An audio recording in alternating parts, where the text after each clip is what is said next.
Her phone jump, it's the weekend. Dream come true with the freak friends. Hitting on doors, that's a defense. Rolling with her, that's an offense. It me change, you let me peach in. With a bull shaking to my maybe drop ins. So they won't buy, and I say, so they won't buy, you the kid play, baby, tell me what you want. Julian, I know you need fun. Ever since remember we been knocking at the door. Y'all been moving paper, we be running up the school. Y'all before that pillar, we was sleeping on the floor. West side Africa, you know the shit ain't hard. I don't care what they say. We don't care. Vibing, driving all night long. I don't care what they say. We don't care. Vibing, baby, come roll with me. All night long. As times relax, my mind's relaxed. I got now from who got next. Here's my number, just send a text. You got a man and she responds, nah. Okay, sure enough, I'ma let you go, don't wanna hold you up. I'ma call your phone when I put it up. Whoever let you go must be dumb as fuck. Wait for. Girl, you so fine, I'll pay for. Fly you first class to LA for. Body so blessed, I pray for. Body so blessed, I pray for. Because I don't care what you say. I don't care what they say. We don't care. Vibing, driving all night long. I don't care what they say. We don't care. Vibing, driving all night long. My nigga, I killed it. Night long. This the part where you get your girl, nigga. Make sure she focused, nigga. Make sure you focus, nigga. Let's go. 1, 2, 3, hit it. I don't care what they say. We don't care. Vibing, driving all night long. I don't care what they say. We don't care. Vibing, driving all night long. I don't care what they say. We don't care. Vibing, driving all night long. I don't care what they say. That's a hit for your ass, nigga. Hit for your ass, nigga. Ladies and gentlemen, I'm Evelyn. I'm here to introduce you to a new level of entertainment. The stars have aligned, connecting Brooklyn, New York, Sacramento, California, and Atlanta, Georgia. The team.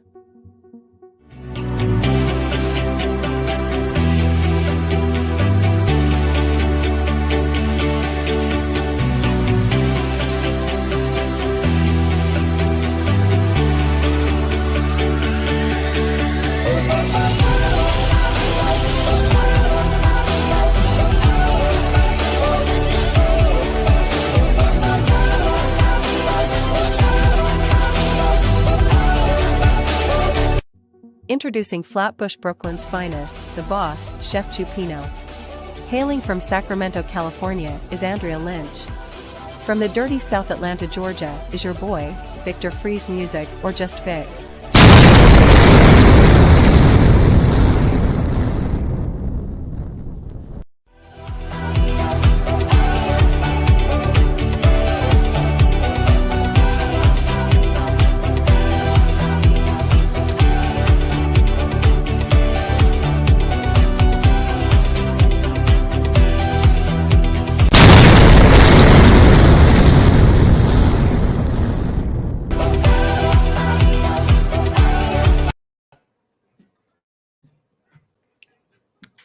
What it do, team? What it do, YouTube? What's going on? It is your boy, Chef Chupino, with the team. What it do, team? You cooking on mute, Andrea? Hey everybody, how you guys doing? What up? What up? What up? Doctor, where you at, homie? What's going on? What's going on? It's your boy Victor Freeze for the dirty. The dirty from the dirty. What's going on? Everybody. What up? We're gonna get this started by showing some love. Let me get this camera angle situated right. Bong, bong.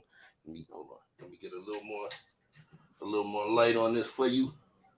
You know, I put the Carmex on just to get a little extra shine on these lips. You know what I mean? Pause.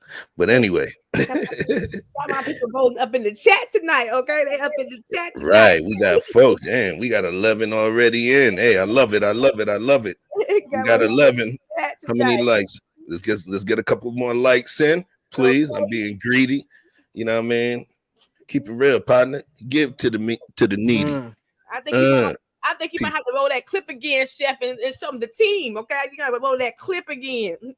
Well, we gonna run it. Why not? Yeah, roll that clip again. Let them see the team. Okay. With your conceited ass. Hold on. Ladies and gentlemen, I'm Evelyn. I'm here to introduce you to a new level of entertainment. The stars have aligned, connecting Brooklyn, New York, Sacramento, California, and Atlanta, Georgia. The team.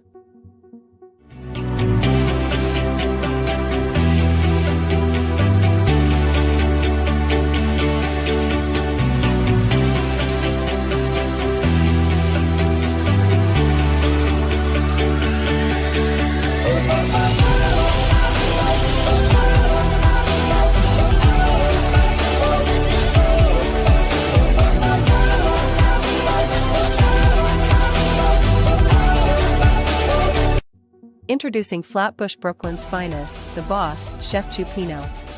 Hailing from Sacramento, California, is Andrea Lynch. From the dirty South Atlanta, Georgia, is your boy, Victor Freeze Music, or just Vic.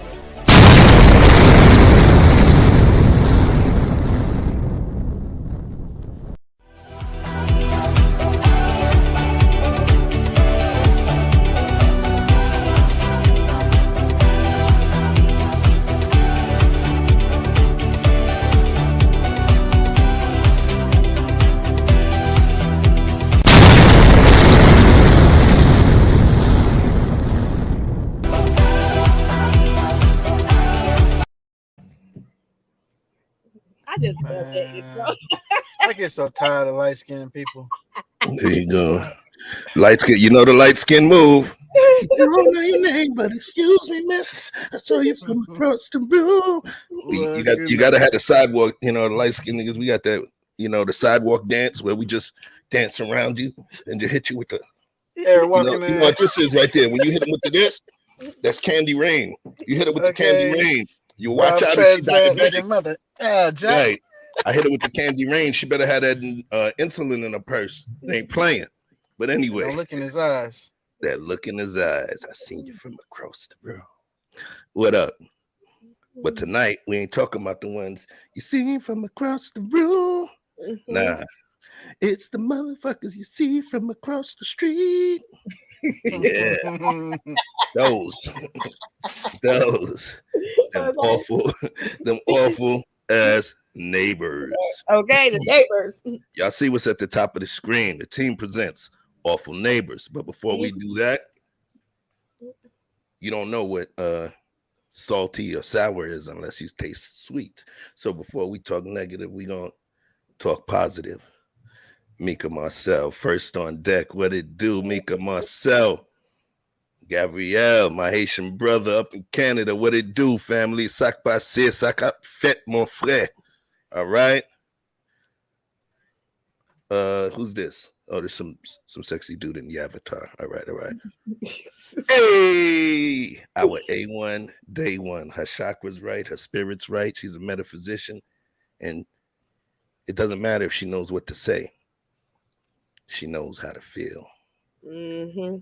Yeah. Andrea, it's all hot air. I see you. Mm-hmm. Our brother from across the pond. Whenever I look at my analytics and it shows me the percentage of people that's watching from the UK, it's 3. It's literally 3.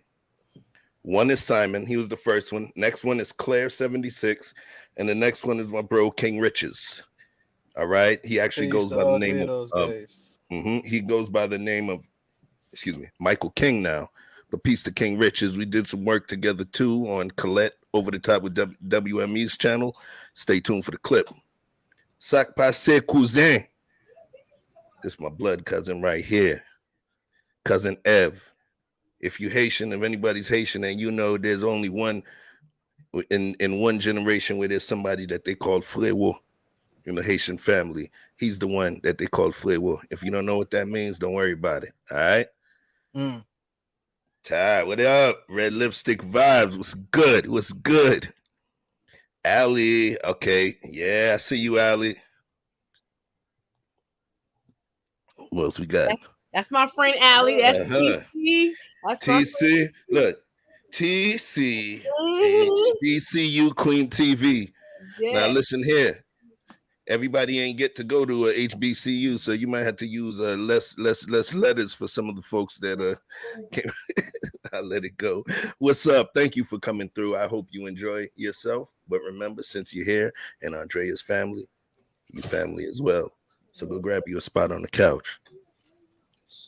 Mama Goddess reacts. Hey, back again. What's going on? I see you. Okay. I see the eyes. All right. I see the jewelry. You know what I mean? I see you over there. Go ahead. Hello, chef. I'm from I went to Tilden. I grew up TC HBCU Queen TV. I grew up on 93rd Street between Church and Avenue A. Church Avenue, Avenue A. I went to Tilden. Funny story. But oh yeah, we got Brooklyn in the spot. Now I'm really feeling myself. Now I mean? Right. Who else we got here? Who did I not show love to? All right. Everybody's here. Look, Gabrielle said we all know a Frérot. That's right. Exactly. You know what it is. Frérot, what it is in Haitian culture, the term Frérot, that's always given to the first son in the family. You know, it's not always given, but normally that's a nickname that they'll give, which is Frérot. Literally what it means is tall brother. Because war means tall, right, in Haitian Creole. And frère is brother, so it's Frérot. So normally the oldest brother, you know, in the siblings, they're given a nickname Frérot. Just like if you're Filipino or Filipina, the oldest brother, they call them Kuya. That's a little extra information that you probably didn't need, but I got it off my chest.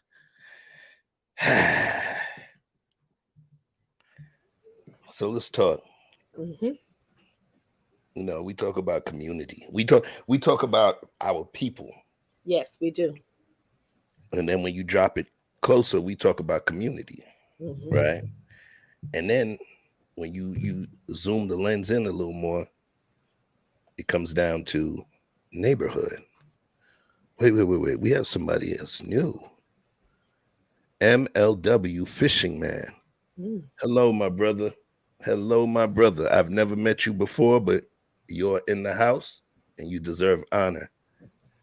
Please take your room in the castle. Please plant your roots in the garden because you're home now. All right. Thank you for joining through. So hold on one second. Oh, you went to Canarsie. All right. I see you. There you go. So, you know Colisa? Do you know Colisa? TCB HBCU Queen TV?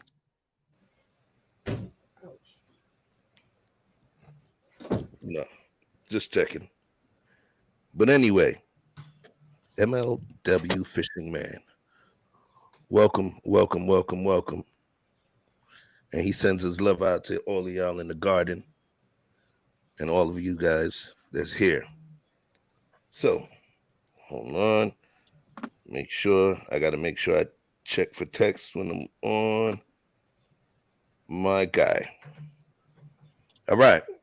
So, like I said about zooming the lens in. All right. Zooming the lens in to the neighborhood. I want to talk about neighbors. You ever had any great neighbors that, you know, your favorite neighbors? Any positive neighbors? I want you to tell me a positive neighbor story that you've had where you found yourself happy that you had these people as neighbors. It was It was two neighbors that I had. It was when I lived in these low income apartments. I lived down the street, not down the street, but down the man downstairs with his two kids. It was a white man and his two kids. He was a single dad, and he would always look out for me. He knew I worked graveyard, and he would just my kids would play with him, and he was so sweet, and I would just bring things for him and his kids. And one day he bought me my kids food for dinner, and I always thought that was so nice. And when we had to move, he was sad that we left. Moving to a better place, but he would always look out for me. And the bullshit was going on in the apartment complex. What do you think? And I'm going to ask the same to Vic after. How do you think that having that good neighbor impacted you? You know, the positive impacts it had on you being a neighbor to somebody else. It was almost like he looked out for me. I looked out for him. It's like a community. We was both single parents. He was a single parent. I was a single parent. I had two kids. He had two kids. He had a boy and a girl. I had a boy and a girl. He looked out for me, and I looked out for him and his kids because my kids was all in the same age. So when clothes got too little, my daughter was always when clothes got too little, I just give it to his kids because I knew he was struggling more than I was, and so I looked out for him, and he was a nice neighbor. And when things were going on in my apartment, he would call and say, "Hey, this mess is going downstairs." It was almost like somebody who cared about me, and I cared about him and his daughter, and his kids. And it was a nice neighbor. I actually miss that neighbor. I wonder how his kids and him are doing nowadays. I think about it. So my question to you is, the second part of that question was, how do you feel that being in that situation, how do you feel that it impacted you moving to another neighborhood? How did it have impacts on you being a neighbor to other people? Oh, the new apartment complex we moved in, I used to hate the neighbors because I was like, damn it, I'm sleeping in the daytime. They would play their music and do shit while I'm sleeping in the daytime. I hate them neighbors. Okay, I ain't gonna lie. I'm like, one day I went upstairs and said, "Hey, look, I sleep in the daytime. Can you stop making all this damn noise?" And they was like, "Oh, okay." And then she would vacuum. I was like, it was driving me fucking crazy. Okay, I used to hate that neighbor. I couldn't wait to move out of that apartment complex. Okay, so you're telling me about having the neighbors that you had before. You're giving an example of being used to those kind of neighbors, and then where you expected a certain thing from the new neighbors you got. What I'm asking you is, how did you, being around your original neighbors that was so good, how did it change you in terms of the way you behave and you treat your neighbors? What did it tell me the impact it had on you as the way you become a neighbor to other folks? I was a very nice neighbor to other folks, and I try to be neighbor. I try to mind my own business, and be generous like my other neighbors was. I thought if we all are neighbors living in this apartment complex, we can all respect each other. But I see that didn't happen in the apartment I moved in. That didn't happen. People were still rude and nasty, and so I guess I expected the same aspect as the neighbor I moved from. All right. Okay. Before we go to Vic, peace, Brittany B. Love. Gabrielle says, my neighbors always ring my door to remind me to move my car so I don't get tickets. Yeah, my neighbor did that in New York, and we have this thing called alternate side of the street parking, where you move to a neighborhood, that if you park and there's limited parking, you have to make sure that you move your car by a certain time. So you can park it overnight, but you better make sure you move that joint before the garbage men come, because normally half an hour before the garbage men come, you have the meter maids, as we call them, right? Of course, they come and run our pockets. So, we feminize them and call them maids, meter maids, and they come and literally will ticket your whip. And then depending if you're in the city or what county, like Manhattan, they might just tow it, because there's businesses. It's mixed commercial and residential in Manhattan, so you can be costing businesses money. So, and if the trash is not picked up. So they will tow your joint. Trust me. Trust me. All right. Big Vic.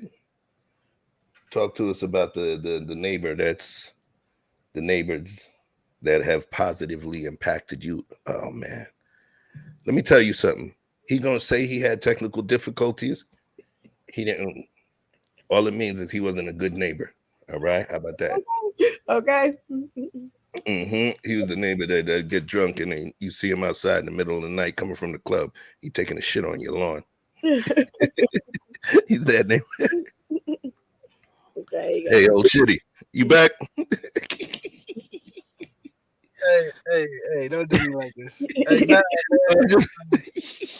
I'm over here trying to walk around and look at the chat and be hit the wrong button.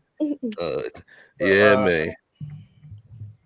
Yeah, as far as neighbors is concerned, I had a lot of good neighbors. I have neighbors and bad.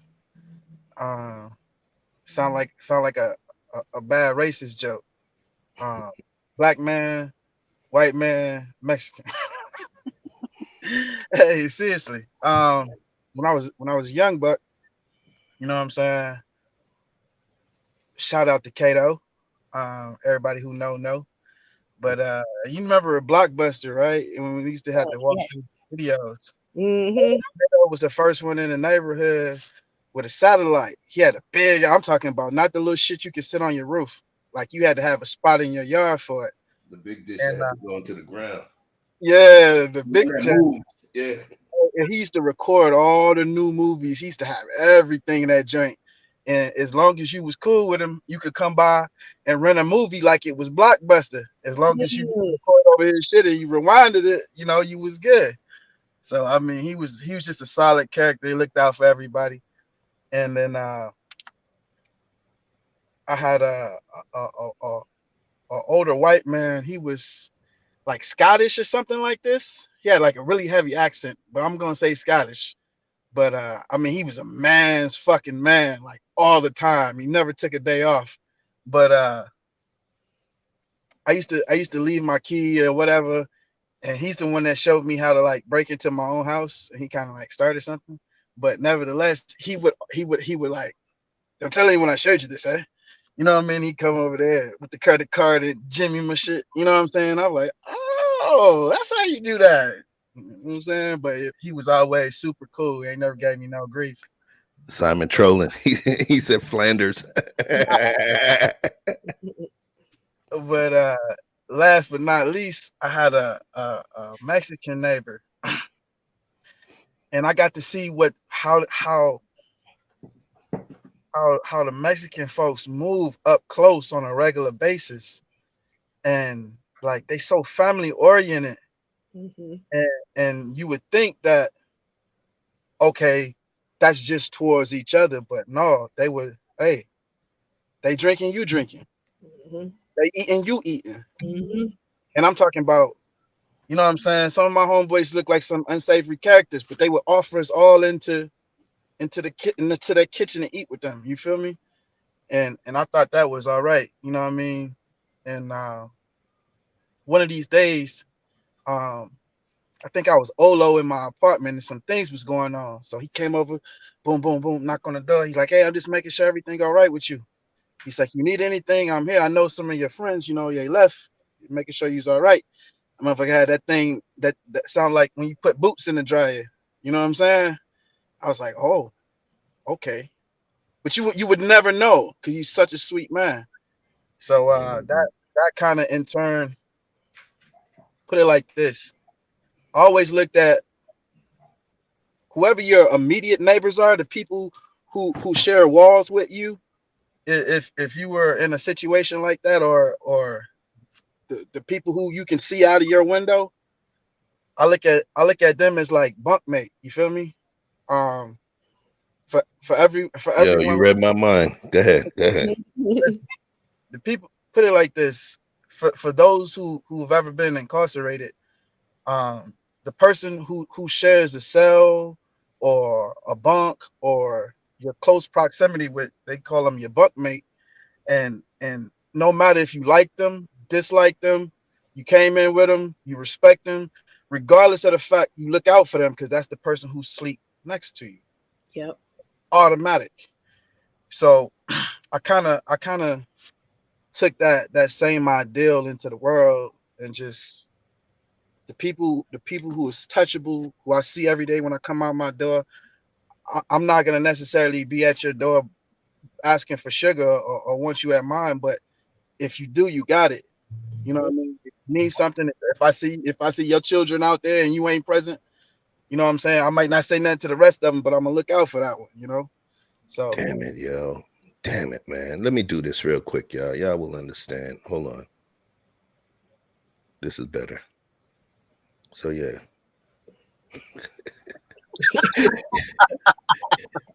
Yo, we're gonna have to kick you off the show, son. Okay. Listen, you know, fucked up the rabbit hole, yo. Okay. I swear to God, like they're 30 minutes in, yo. God damn it. So let me just say it now, since Vic already said it. The moral of the story is, yo. The real moral of the story is, regardless of whatever racial, ethnic, gender preference, political preferences that you have, the people that exist within proximity of you are the people that are somewhat, by the universal standards, are imprisoned with you. Call that neighborhood your cell, and those people are your bunkies. Mm-hmm. You can have two people. One guy is a Muslim and the other guy is a Jew. But once they're bunkies, that piece of politics is eliminated, because once he's your bunkmate, you have his back and he has your back. He will protect you when you sleep and vice versa. And all of those things, when it comes to survival, are eliminated. All of those things, those political things, those preferential things, those religious-based things are all eliminated when it comes to our survival as people.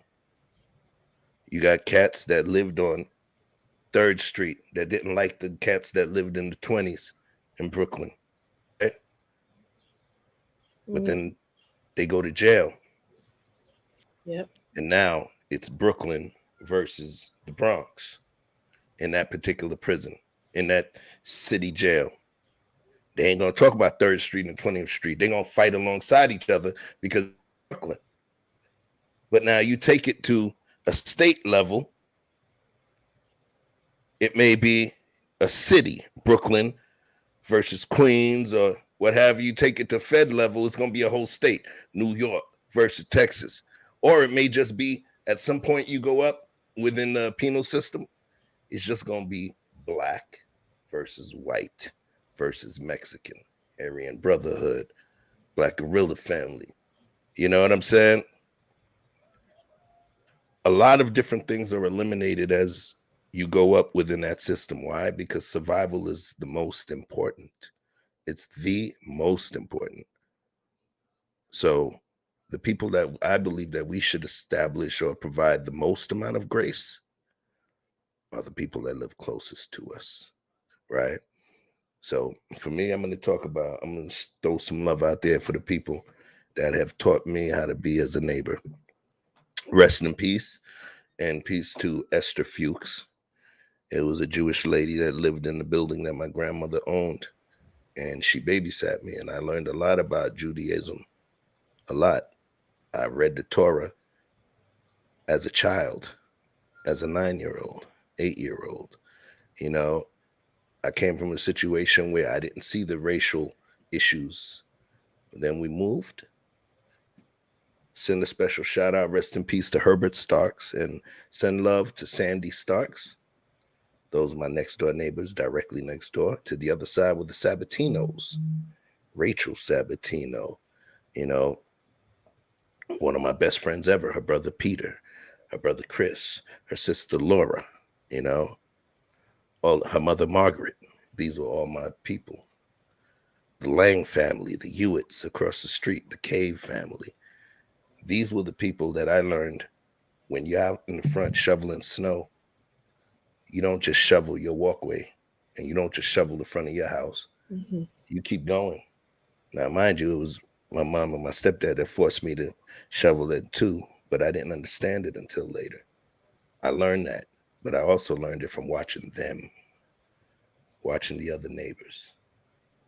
You know, I learned a lot. Hold on one second. The Funk 907, greetings, peace, love, and light, my brother. Peace. I never met you before, but you here. Plant your roots in this garden. Home now. Hey, shout out, Intellectual Soapbox, aka Mr. Best in the World. So, like I was saying, the neighbors that I had, they helped me become a better neighbor. They allowed me, because we were the first Black family on the block,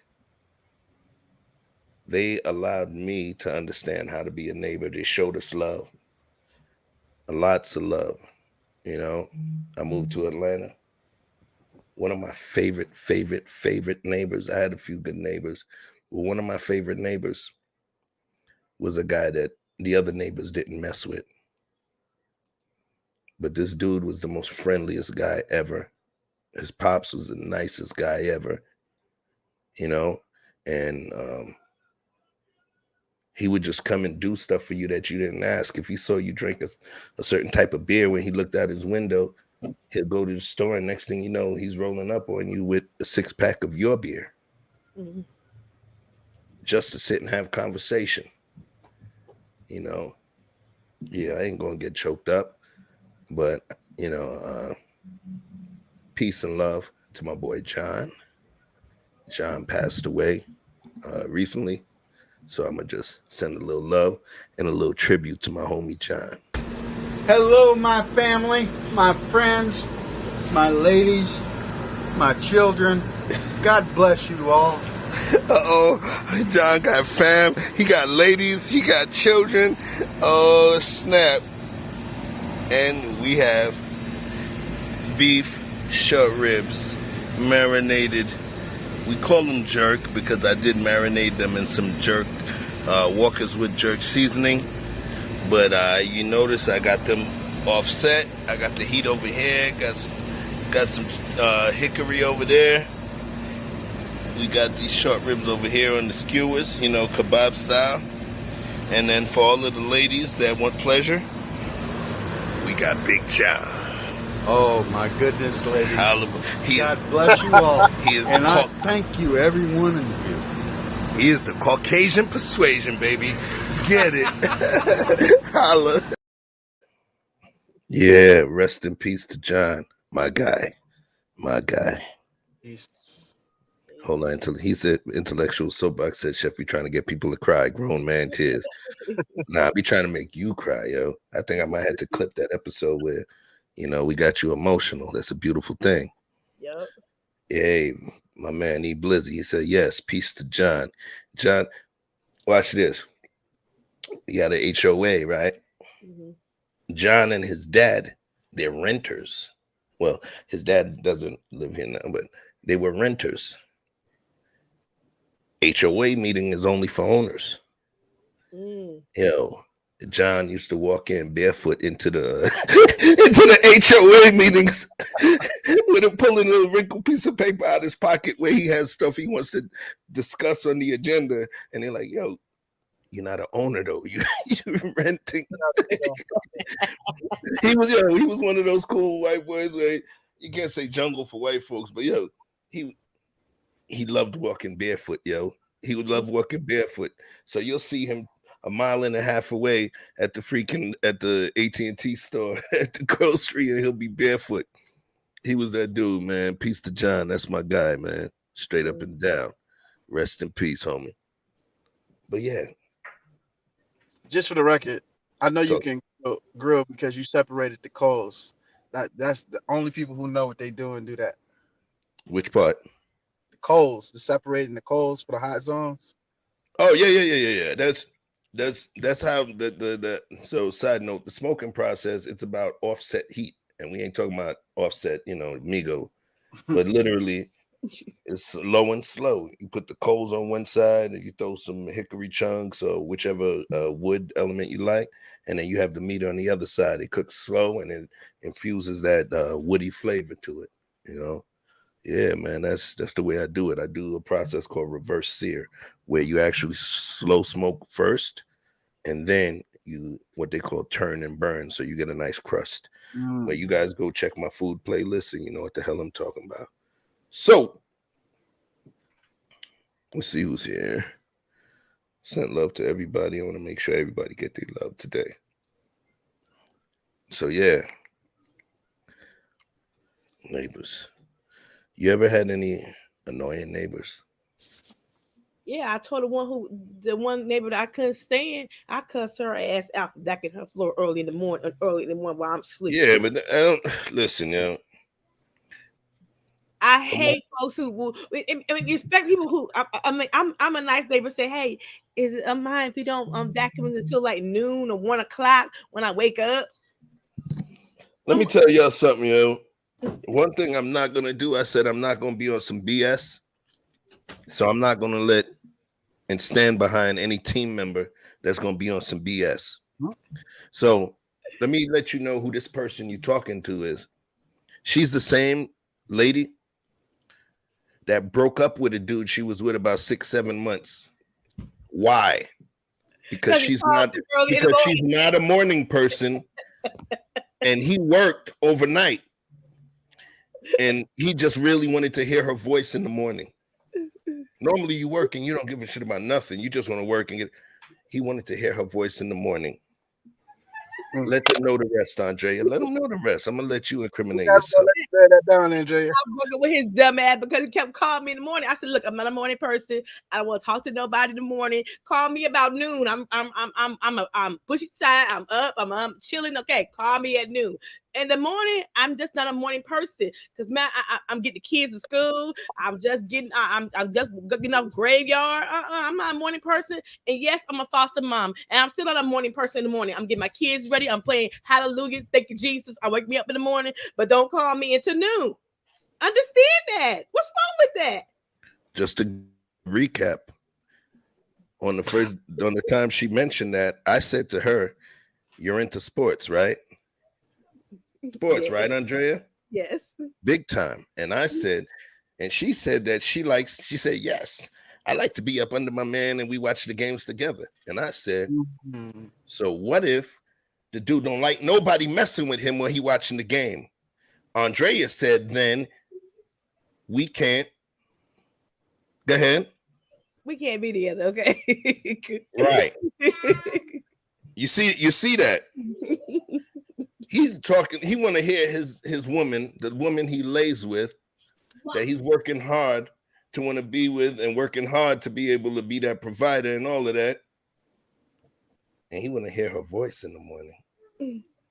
And she broke up with him because he called her in the morning. But then I said, what if he's the dude that don't want nobody messing with him when he's watching his games? Oh, we can't be together. So look, people are going to say, what that got to do with the topic? Hello. Remember, we're going to zoom the lens down closer, tighter. He was her neighbor in the bed. No, I think if you know who I am, I'm letting him know. Look, don't call me in the morning. And matter of fact, he was a truck driver anyway. I told him don't call me in the morning. He on the road. Don't call me in the morning. Call me at noon, 1 o'clock. I'm good. You gotta get up earlier so you can be ready for his call. Hello. He got to listen to your stuff, right? We learned to listen to y'all stuff. Yeah. Yes. But anyway, let's not digress too far. Just a Splash, aka Sophia, aka Blue Eye. If you go to her IG, you'll understand. My upstairs neighbor got mad that I wouldn't introduce her to TLA like I went to school with this man and got him on speed dial. It's YouTube, lady. See, the smart thing would have been to tell, you set your price. But that's another show. That's funny. See, Quantum Leap says respect boundaries. Wait. You called her Quantum Leap. With your old ass, Quantum Leap. You time traveling over here. Shoot, respect boundaries. Okay, if I'm telling you I'm not a morning person, I'm not a morning person. Right. Look, Mr. Besser, don't mess with me during the game. Okay. Both must respect boundaries. Mika Marcel said, that's some bullshit. She been watching the show. Okay. Was the no buzzer for the Lady Andrea. Hey, I used to watch that show. All right. So I think I see my fanboy in the chat. Shout out to you over there. Which one? FNK. Who? FNK. Yeah. Oh, that's one of your people? Yeah. That's okay. Yeah, I shouted them out earlier. Okay. I like when I see new folks in the spot, man. It even if it's one, you know what I mean? It feels like we actually touching some folks. Yeah, somebody Let me, asked. you know what I'm gonna do, man? I'm gonna lower this top light over here. Because this ring light thing is shining a little weird. Let me see. Yeah, I already said mine doing too. Yeah, sometimes. All right. Yeah, because when I got the shades on, y'all can't see me smizing. Peace to Tyra Banks. All right. I got my own modeling style that I'm teaching. It's called the pucker. It's like I learned part of it. It was inspired by LL Cool J. It just don't come with the licking of the lips. It's like. Let me find out you watching Project Runway and shit. Okay. Ladies like lips now. It's like. I'm actually gonna open up a school to teach male models how to pucker. It's gonna be called Puck You. Right. It's gonna be called Puck You. What the puck? So yeah, man, let's talk about these friggin' neighbors. We talked about positive neighbors. Mm-hmm. Have any of you guys had neighbors that were not so friendly? Yeah. Not so friendly, not so good. You know, any specific details you have? I've told you. But the woman who when I first moved into the apartment complex, I said she would vacuum early in the morning, like at 7 o'clock in the morning. She would vacuum. So I knocked on her door and said, "Can you vacuum a little later? Is that okay? Because I sleep in the morning. I work graveyard." Oh my God, what did I do? Because honey, she was vacuuming every damn morning, and she did that shit on purpose. I feel like she did it on purpose. So what you're talking about is a neighbor that was doing whatever she was doing within her zone, right? Yes. And it happened to annoy you. Yes. I'm talking about the neighbors that went out of their way to annoy you, because you know how some of our sisters get. You hear a neighbor come and tell you about what you're doing in your house, and they're telling you that it's bothering them.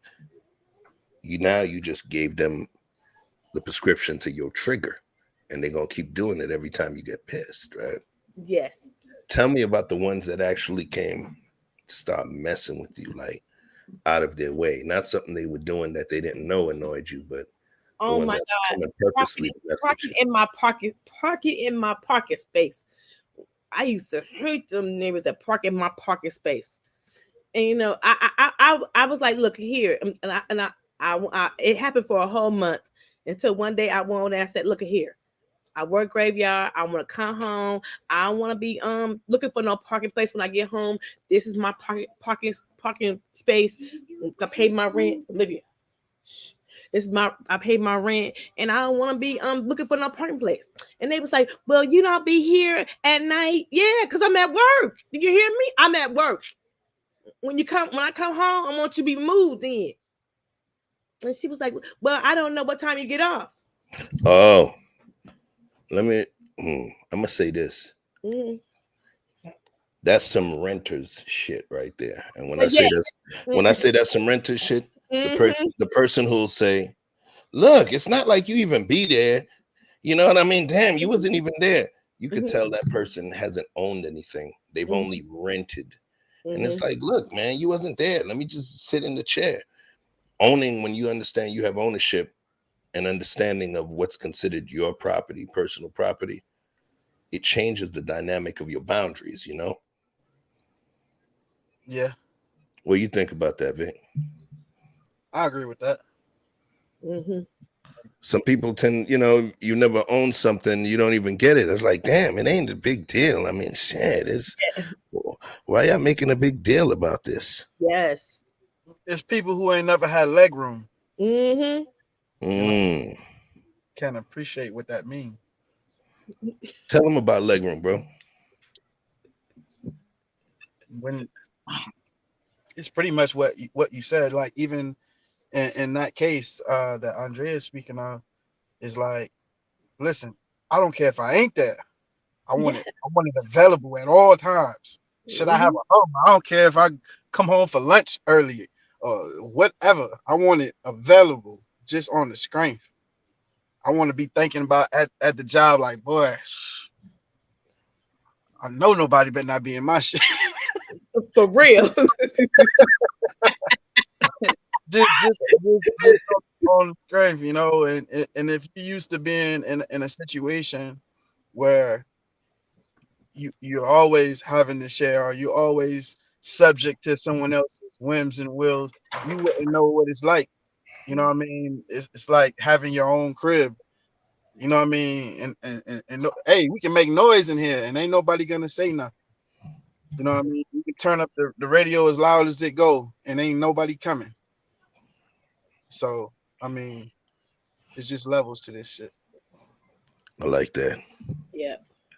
Totally levels to it. You ever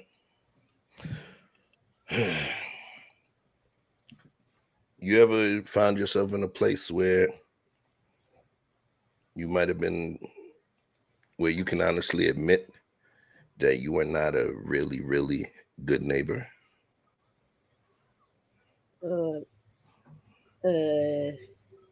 Yeah. I see when I wasn't a good neighbor. I guess the neighbors over there was Pause for a second. Listen, y'all. Now you understand why Andrea's on the team. You understand why Andrea's on the team? I swear to God, she's so honest. That's why we love her, yo. She's honest, even when she knows that it's like, man, it's gonna debunk what I said before. But damn it, she's so honest, yo. You know what I'm saying? She's the kind of woman that if Kevin Samuels had met her, he would have did an hour-long show with her, and he would have loved her and treated her right. Why? Because she speaks to the positive and the negative of the moves that she made. And she's always, even when you're debating with her, some people double, triple, quadruple down. She's the person that'll be like, oh, damn it, Chef. You're right. You got me. That's why we rock with her, yo. I've been bad. We come here for the honesty. We come here for the truth. We come here for the spirit. I was a bad neighbor one time. One time the lady said, my kids were in the backyard, the first house we lived in, my ex-husband, and my son threw a rock over the wooden the brick fence, and it hit somebody's car. And she knocked on my door, and she's like, "Your son hit my car, girl. My son ain't hit your car. Leave me alone and stop coming to my house." She was like, "Yes, he did." I said, "Show me the proof." Did she was like, "I was like, what?" I said, "I ain't paying for shit. He didn't do shit." But when I said, "Quick, did you throw someone at the woman car?" He was like, "Yeah, Mom, we was outside throwing rocks, me and my friends." I was like, "Damn it." Yeah, I said, "Look, Mama, my son didn't do nothing. Leave me alone and stop begging on my door like you the damn police. I can't stand folks who do that." You can't stand folks who what? They go like the folks that call the police on her. They go to the door like you the damn police. Stop begging on my door like you the damn police. Okay, next time it'll be the police. Don't worry about it. Right. Yes. So yes, I have been a bad neighbor. We're gonna change our name to It's All Hot Felony. And anyway, yo, it's funny, man. Me, what could I have been accused of as a neighbor? How was I a bad neighbor?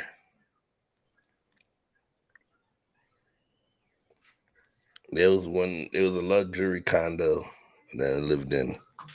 It was years back. This is like 2012 to 2014, 2015. Had the patio, I was on the second floor, and then, it had the little porch area and everything. I had a smoker out there, and I used to smoke my meat out. Smoke my meat. Pause. I used to. I should have left my out of there. I used to smoke meat, chicken, beef, steak, right, out over there. And apparently, the neighbor that was upstairs didn't like it, but they never mentioned it. I didn't realize that it annoyed them. I didn't realize that it bothered them. But they communicated with the HOA, and all I know is they sent us some mail, and this dude took pictures of the smoker up on my balcony, and he literally just took a bunch of pictures. And I'm sitting there like, yo, hold on one second. Yo, if you're reading the text message, right? You don't move. You don't. If you're reading somebody text message they sent you, you don't sit there and read the shit and move your lips while you're doing it. Yo, go up. Like, it's like you reading it. And you know those people that talk and that read and say this shit out loud. I'm like, yo, you reading the whole message. Listen. I read that. Listen. Here's what I want you to type back. Yes. Listen here, sweet pants. You can't get these drawers until after I finish my show with Vic and Chef and them. All right, type that. All right, and then block his ass until after the show, please. Thank you. Yeah. And I don't care if he took them gas station rhino pill. He gonna have to wait. All right. Shit, tell him to have some ginseng. Now, back to this, we policing it. We calling it the team now, so now we policing this. You seen her face? Y'all, I always win on the replay. Watch, you gonna see.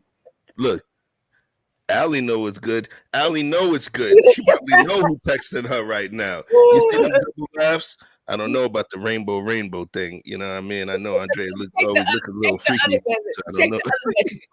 Chef, the messages in there in the chat. To be loved. Hey, it's me. She texting. Watch this. To be loved. Even with the cute avatar, and we communicated before. I think you lying. You just being a wing woman. It's like right now. It's like you telling her dude, no, she was with me, Jamal. She wasn't with that next one. She was with me. Yeah, y'all friends. I know how y'all friends do. Look, Mika myself said, I read lips. Right. Oh, my friend. And I told you be on the live, ma'am. That's right. If y'all see the last one of the other shows where I was like, yo, she wasn't paying attention. I was just talking smack at her, and then she was there like this. Look, she was there like this.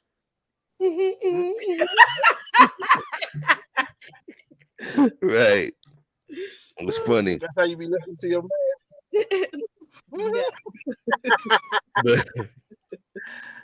And then there was so back to, I talked about smoking, using the smoker at the condo on the patio where it was sending smoke and up to the person's stuff. I might have been guilty of say there was another neighbor somewhere that didn't partake and the ventilation wasn't that good, I guess, and they were getting the fragrance of that high grade kush wafting through their apartment. So I can admit that. Outside of that, though, I've been called the favorite neighbor because, of course, I'm a chef. So I share. A lot of times I waste food. You can't just cook one chicken quarter. They come a few in a pack. So I feed my neighbors, too. So I'll say that. Well, I see my friend To Be Loved. Her neighbor was bad because her neighbor almost cut their house on fire. Her neighbor child. Her neighbor's child, you said? Yeah, her neighbor's child almost caught their house on fire. Talk to me about that. she caught the grass on fire and it had to call the fire department out to her house and everything, burned the grass up. And my friend, they could have pressed charges against the little girl, but they didn't. They was feeling mercy for her, but I was like, I ain't feel no mercy. I was like, that's the pressure. Oh, he was like, you was gonna have them throw a book at the child, huh? Yeah, I was like, yeah, ain't no get a 6-year-old. She gonna get a 6-year-old an arson felony. No, she wasn't no 6-year-old. She was at least 10 or 11 years old. Oh shit, that's the worst. Oh man, that's the death penalty there, huh? my friend Erica, she had mercy on her. When I came over and seen, I said, I ain't got no mercy. But they had mercy on Tristan Draper. Go ahead. I'm sorry. They had mercy on her, on the little girl. But she almost could have cut their house on fire. She burned their grass up. Andrea, keywords, 2 keywords. Yeah. Little girl. And when you get past 10, you ain't a little girl no more. You what the Bible say? I speak it. You almost you in the teen age. She said it was a neighbor from hell. Shoot, neighbor from hell. See. I just want to know if that's a filter. What? To be, is that a filter? No, that's not a filter. That's her. I don't believe you need more people. Yeah. That is her. Cuz said dirty. Mika Marcel said, I hate the neighbors that pop firecrackers until 3 a.m. Oh, he's definitely gonna let the firecrackers ride. Oh, you definitely gonna hate me. And stay tuned for the footage that comes from July 4th when me and my best friend, my Saginaw Guap, aka Guap Heavy, we normally drop about $2,000 in fireworks, and we go hard in the paint. So I'll admit I'm that one.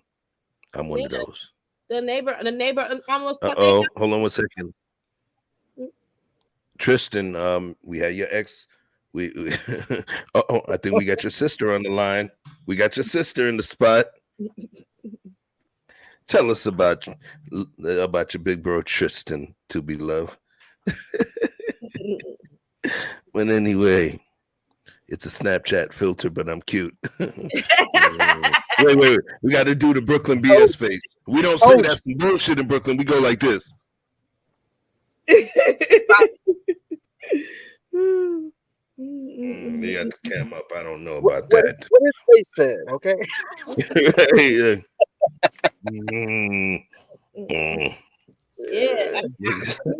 When I seen that, I was like, we need to press some charges. The little girl need to go to, I don't care, juvenile hall, something. She shouldn't mess with no fires. She need restitution.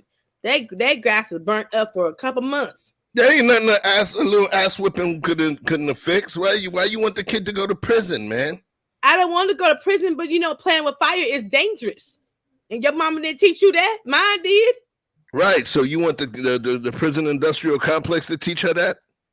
No, after I almost burnt my daddy's house down, my mama and daddy was on a date. Look at this, y'all see? Yo, and this is why I say I rock with her. She's so honest that she gonna end up showing her own bullshit and her own argument.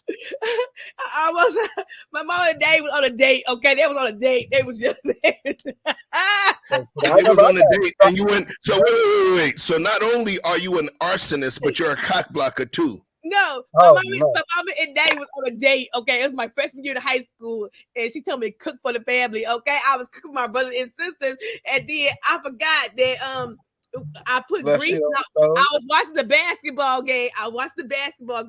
And it was, and I was. See this right here? Listen, watch this. You hear that?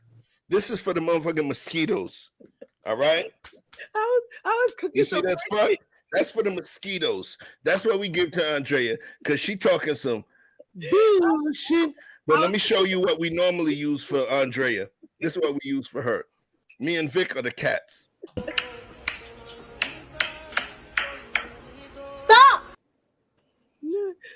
I was cooking some French fries, and the grease got too hot. I watched the basketball game too, and the grease got too hot, and I put water in it instead of flour. It flew. Oh no! It flew up. We called 911. My mom and daddy pulled up the fire department at their house.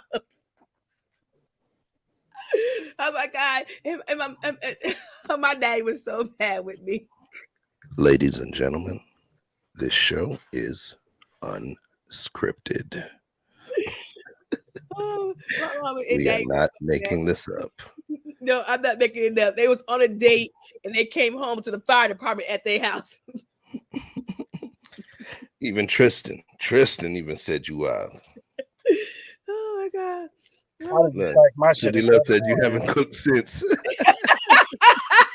Stop it. That's a good one. Yes, my mom and daddy was on a date and the fire department came to the house. We had to I call can't even 911. imagine how much that cost.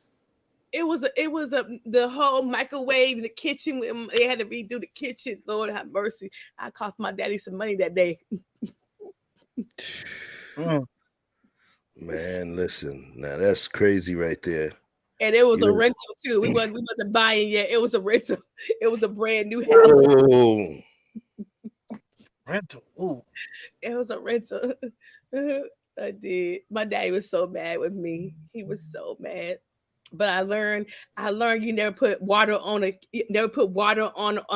grease fire. You put flour. Okay, I did learn that shit from the fire. yeah. Why you had to learn it on their crib? Why you couldn't learn that shit in like one of them after school specials? I don't know. I didn't know what to do. It blew up, and then I was like, "Oh my God!" My brother was like, "Let's call 911." Just a absolutely. You see what Just a Splash put in there? Do not ever communicate that again. She the one. She could have got away with the crime, and then while the news people are there, we're at the scene. It'll be like this. Look, yes, ladies and gentlemen, we're at the scene of the crime where such and such happened, and such were injured. Right now, police don't have any leads on who was suspected or responsible for this crime, but it's going to take a long time of investigation in order for the police to be able to determine. And all of a sudden you'd be like, hey, hi, Mr. Reporter. Yes, ma'am. I'm at Andrea Lynch. I burned this shit down, okay? I was mad. Watching the Ladies basketball. and gentlemen, we have new developments. I was watching the basketball game. Okay, my dad took me for almost 2 weeks. He was so mad, but he couldn't talk to me. He was like, 2 weeks. He was so mad. He didn't give me a whooping. He didn't ground me, but he said I cost him some money in that brand new house that he had to pay. Damn it! And somebody else's brand new shit. My brand new shit. Because, but I never Schoolhouse Rock. did that shit again. I never did that shit again in my life. Look at Just a Splash. She just showed her age with Schoolhouse Rock. I am a bill. What's the other one? Conjunction junction. What's your function? Yeah, I never did that shit again. My mom and daddy my dad was so mad for 2 weeks, and he had to work 2 extra. weeks. 2 weeks. He had to work extra because they had to get a brand new microwave, a brand new stove, a brand new cabinets. Man, he had to work. He had to put overtime in, like for almost a month to get all that paid off. Me, I would have been getting the family a family bucket of KFC, and I would have stopped at the Mickey D's and get you a 4-nugget kid meal. No drink or apples. But anyway. So, yo, let's bring it back. Yes, don't forget to hit that like button, folks. It doesn't take long. It doesn't cost you anything from your 401k. You know, it's just a brief show of love. So let's have some fun here. Mm-hmm. All right. You know, I love making and editing these clips. So let's throw something up. Give me 1 second.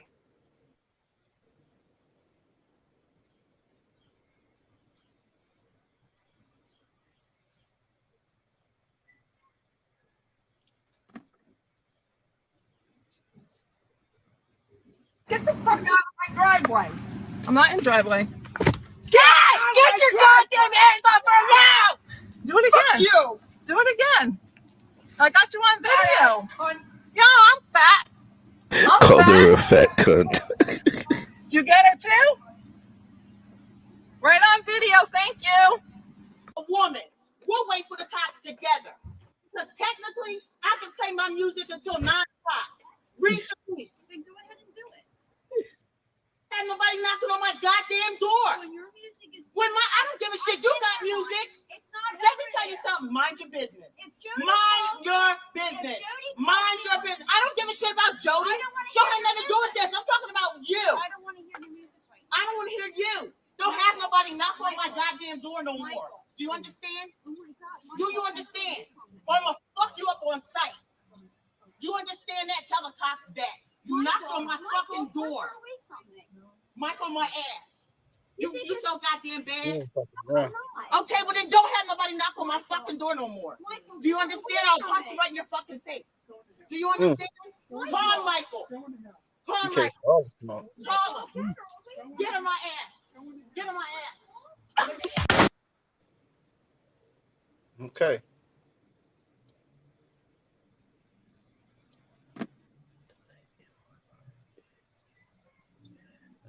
Still cooking on low, brother. Thank you. I was cooking on mute, boiling on simmer. Mm-mm. Yo, let's talk about that particular interaction right there. Why do black people say mind your business? Why do you first say we say it's mind your business? Let's talk about it. Let's do this. Well, I mean, Let's talk about mind your let's business. talk about what created the issue at first. The loud music, she said. The loud music that the neighbor was playing. Now, why do you think the first clip that I played was that one? I got a whole bunch of clips. You know, I curate clips. So if I got 30 clips for a show, I may only use 12 of them because as we go through the show, it's like a DJ. I go to figure out which is going to be the next best beat or track to play. So Andrea talked about the neighbor that pissed her off because of the noise, the vacuum. It wasn't even music. It was a vacuum. That means that person was cleaning their house, right? They were working. So now, watching that, what you just saw, talk to me about that. Yeah, she said stop playing that loud music, and you know, she's like, don't play that loud music. She was like, your music is too loud. How do you feel about that? I think sometimes I used to tell my neighbors, okay, y'all want to play loud music on the weekend? I don't care, but during the week and I'm sleeping in the daytime, don't play that loud music till like 1 o'clock in the afternoon. So my question to you is then, okay, was that neighbor wrong for expressing that she didn't want to hear loud music? The neighbor didn't call the police. What she did was she did like a neighbor and went and tapped on a neighbor's door to communicate, right? Yes. Right. So my question is, what do you think about that part? Because she's getting mad that the neighbor came and knocked on her door. What do you think about that? I mean, if neighbor come over there nice and ask nicely, I do believe it should be a what is it? Not a law, but a neighbor thing. Like you don't play your music at a certain time. It's like a you don't play your music at a certain time. And I think an unwritten rule. It should be an unwritten rule. How about that? Yes, what it is. An unwritten rule. You should not play your music at a certain time. Okay. Exactly. I agree with that. Do you think that the neighbor was wrong for tapping on her neighbor's door to let her know that the music was disturbing her? No, I don't think so. She was wrong. Okay. What do you think about the neighbor, the sister's reaction to her tapping on the door? Oh, she didn't like it. And then the first So thing, what do you think about? I want your opinion on the sister's reaction. Do you feel it was right or wrong, her reacting like that? No, I don't think that's warrant. I think she could have heard her out before she gave attitude to me. Okay. Yeah, Vic hit me in the back. He's refreshing his connection. Yeah. So let's talk. Mm-hmm. The other option could have been the option that many other people take, which is call the police, right?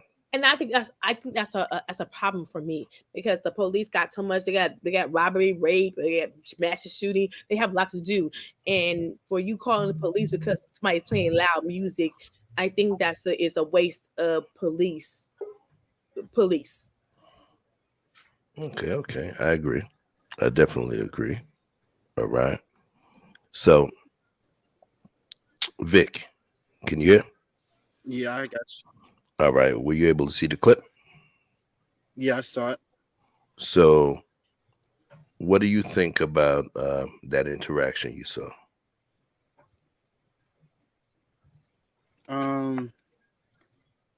Two things. I believe that the lady who was the aggressor was also coming with the rules of engagement, which was that she was still technically within her right to be playing her music.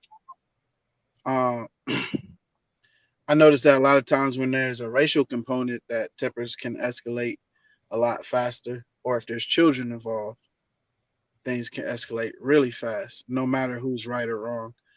Uh,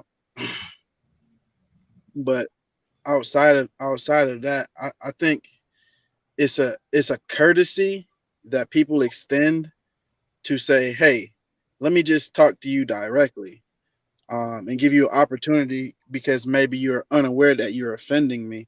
So I think people should keep that in mind.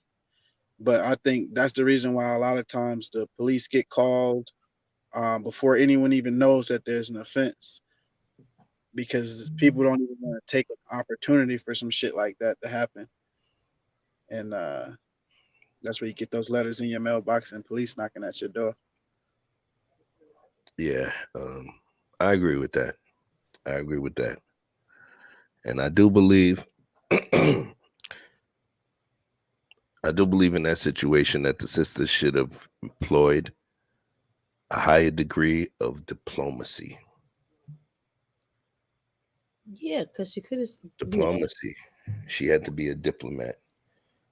One thing that you'll understand, especially if you're not just some transient person that moves every 8 to 9 months to a different place, you understand when you have neighbors that you've been around, they are actually your cellmates on that block, especially if they live directly next door to you.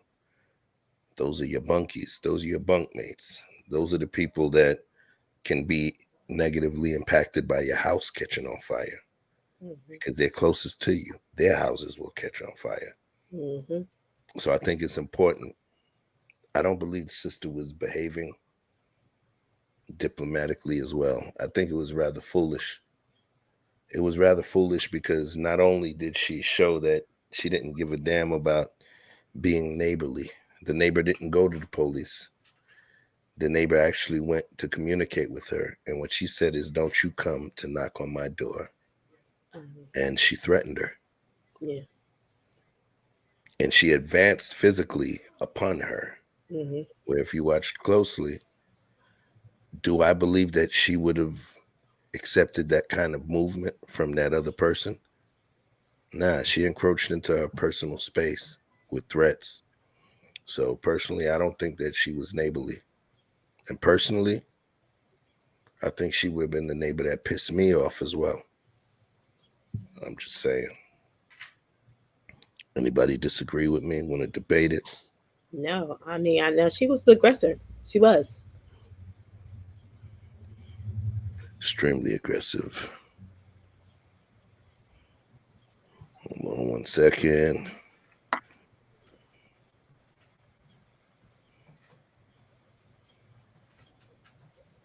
So, Can you hear me all right, Chef? Say it again. Coming through clear? Yeah. You're good. You're good. Vic is traveling right now, y'all. So don't mind Vic. He's on running through the hot spot. But you might be hearing us on where it sounds like a robot, but that's just because you're bouncing between tower to tower as you're riding, and you're gonna catch a little bit of lag when the towers hand you off to each other. But you good, man. We building this plane as we fly it. You know the rules. That's unfortunate to not be able to just speak amicably with your neighbors. Absolutely. Okay. Facts. My neighbor saw it first and put it out before a fire department even arrived. He also called my husband. Boom. There we go. We love Mr. George on the block. You know what I'm saying? Love having neighbors like that.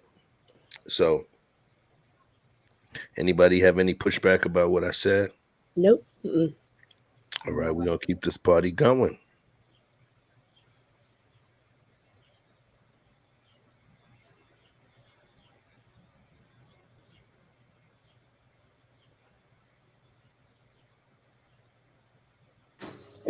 Hi, neighbor. Hey, Janice. I was wondering if you could do me a solid. Can't wait. We had a dinner party last night. Yeah, your guest blocked me in my own driveway. The truck is backed up. I see your Let's Go Brandon. You don't like it? Did it offend you? Yeah, I mean, I get it. I get what you're saying, and you're the only Republicans in the entire. Let's go, Brandon. Everyone to understand that we get it. I just miss mean tweets and low gas prices. Yeah, I just don't want it to be the topic of my dinner conversation. Talk about something else this evening. So if you could do that, that would be fantastic. I'm not moving my car, Janice. Okay. No, you're not willing to do that. Fantastic. Sorry, you're so triggered. I'll talk to Debbie at the HOA. Yeah. You don't have an HOA. Yes, there is an HOA. Debbie's the neighborhood gossip, and it's just your book club.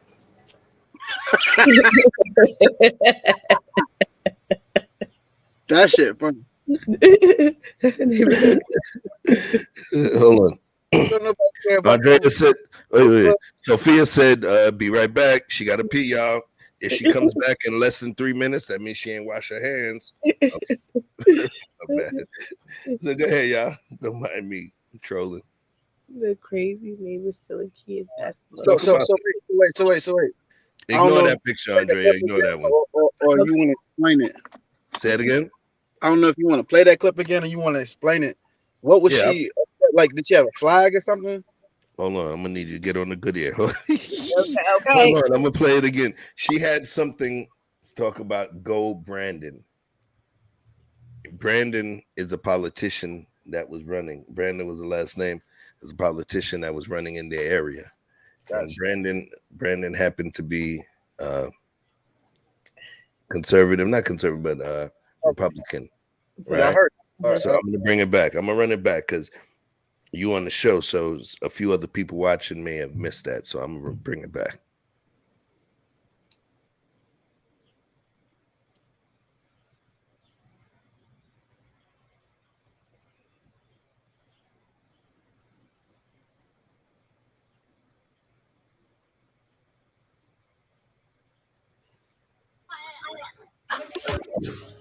Hi, neighbor. Hey, Janice. I was wondering if you could do me a solid. Can't wait. We had a dinner party last night. Yeah, your guest blocked me in my own driveway. The truck is backed up.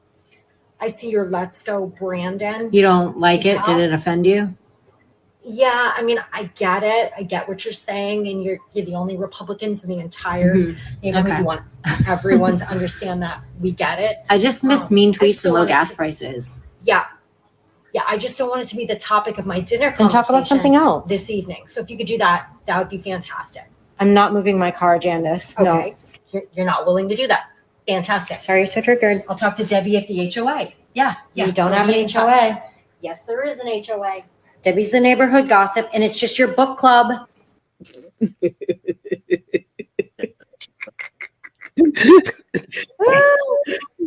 Literally, this chick came to knock on her door. It ain't somebody coming to knock on the door to say, listen, I'm sleeping, I'm working a double, I can't this and that. She's like, listen, on the back of your car, you got a sticker that says, let's go Brandon. And I don't want when my guests come from my dinner party to see that shit and that be the conversation of our dinner party. So move your car. Hey, first of all, if you don't get from in front of my damn driveway, come over here and talk about it. She said you got me blocking in my own shit. Talking about, can I move my car so y'all don't gotta see it while y'all eating dinner? Yes, man. Okay. And To Be Loved said that's a conversation between two Karens. K squared, K2. Okay. It just does. Can't wait. I'll steal it. Karen Catfighting Championship. Okay. Right. So let's keep this party going. Hold on a second.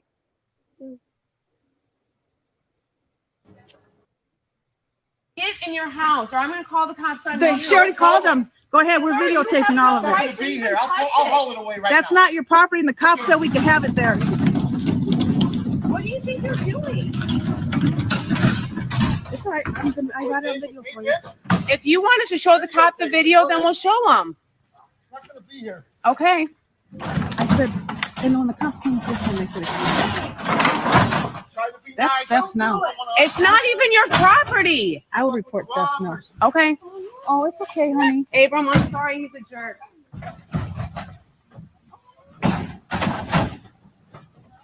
That's what happened to my daughter last time he did this in front of my kids. This ain't his first time doing That's theft, though. Get him for theft, honey. Get him for theft. it. Yep.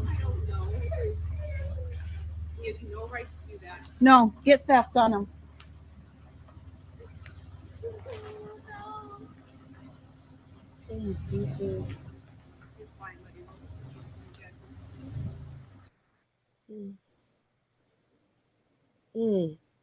Listen here. I'm not even going to ask y'all opinion first. I'm going to give my opinion. If I spend money for my kids or my boys, I only have one son, right? But if I had spent money, and you know those basketball hoops ain't cheap. Those are the ones that you got to fill up with sand and water, right? Mm-hmm. And for some motherfucking my next door neighbor to come and take that shit and stick it on the back of his pickup and drive off with it. Let me tell you something. If my old lady didn't call me early in that process or during that process of him messing with that stuff, and then that stuff was driven away before I was even alerted where I could drive home from work to go and handle him, my old lady would be on a 60-day to 90-day dick hiatus. No dick, 90 days at minimum. All right. You know what we call that? What I call that? What? I don't call it punishment. I call it punishment. Put ass on punishment. 90 days, no dick. That you didn't allow me the opportunity to man up in this situation and put him in his place. Mm-hmm. Shit, swing that belt, beat yourself. It's punishment. Right. Right. And then you think you want to get some toys. I'll hide every battery in this bitch. I'll take the batteries out the remote control. I would be mad. That's ridiculous. Yeah, I would have to call my man too. That's that bullshit. Hold on. I'm gonna let y'all both go. So you said what you how you feel, Chef? What you say, Andrea? Yeah, I would have been calling my brother, my man. I've been calling my friend Fred. Look, this nigga take my kids' basketball court. Every chick got a friend named Fred.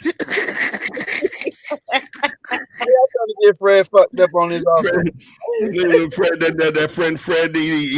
Every chick got a friend named Fred, and Fred always in the friend zone. They need to call that shit the Fred zone. How many chicks I know I dealt with got a friend named Fred? He's married, okay? He's married with kids, okay? He's married with wife and children, okay? I would call him Fred come to my kids' basketball. Fred said he gonna wait you out. Right. That's right. Punishment. We putting him on punishment, damn it. That's that bullshit. I just can't believe that he thought it was okay. The little girl, she crying, the kids crying. That is Erica's husband, okay? I'm gonna tell you this, okay? We on the job of holding people accountable on this YouTube shit. Mm-hmm. Yeah, she should have called her husband or something. She should have called her a husband or boyfriend or something to tell him that the neighbor next door is taking the kids basketball. I get an echo. Go ahead. But yeah. Yeah. That's you getting the echo. So okay, that's better. So here's the game, right? I'm holding y'all accountable. In this YouTube space, we're talking about doing things that's the most beneficial and being intentional. And just being when it's not a life or death situation, if this neighbor ain't beating my door down trying to get in the house, you better call the police and then call me. It's probably better off that she didn't call you. Let you go and finish that day of work. Why are you gonna fuck up a good day's work and then come home just to go to jail? Well, that would be your woman putting you in harm's way. I trust my woman to make better decisions than I would in a situation like that. And sometimes when neighbors feel like you ain't got no man and he ain't gonna come and run to your rescue, they can just do this kind of shit. And then I wish I would. If I had a man or a husband and my neighbor, a man, took my kid, I'm calling my husband first, and then I'm calling 911 or my man. Okay, funny thing. Let me pull this back real quick. Sophia, aka Just a Splash, said, "No, not the batteries in the remote." And my cousin said, "It's okay. She gonna DoorDash the battery when you go to, when you go to work."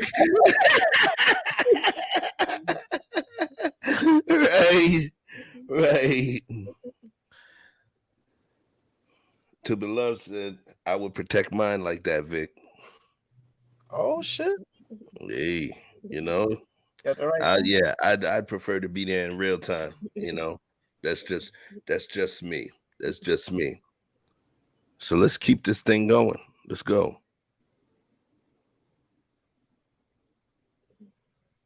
So last night, Karen, that bitch, called in a wellness check for my 15-year-old son. Why?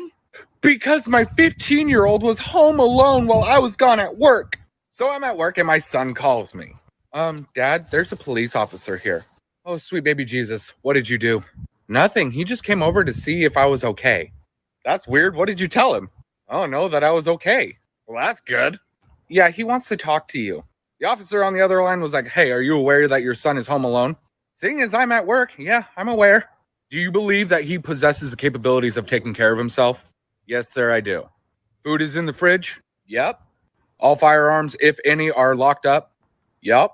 Son, does anybody in your family harm you or abuse you? No. Then what the fuck am I doing here?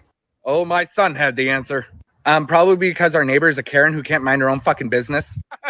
I hear the officer say, I'm done with this bitch. Police on. Yeah, them kind of neighbors get on my damn nerves. He was 15.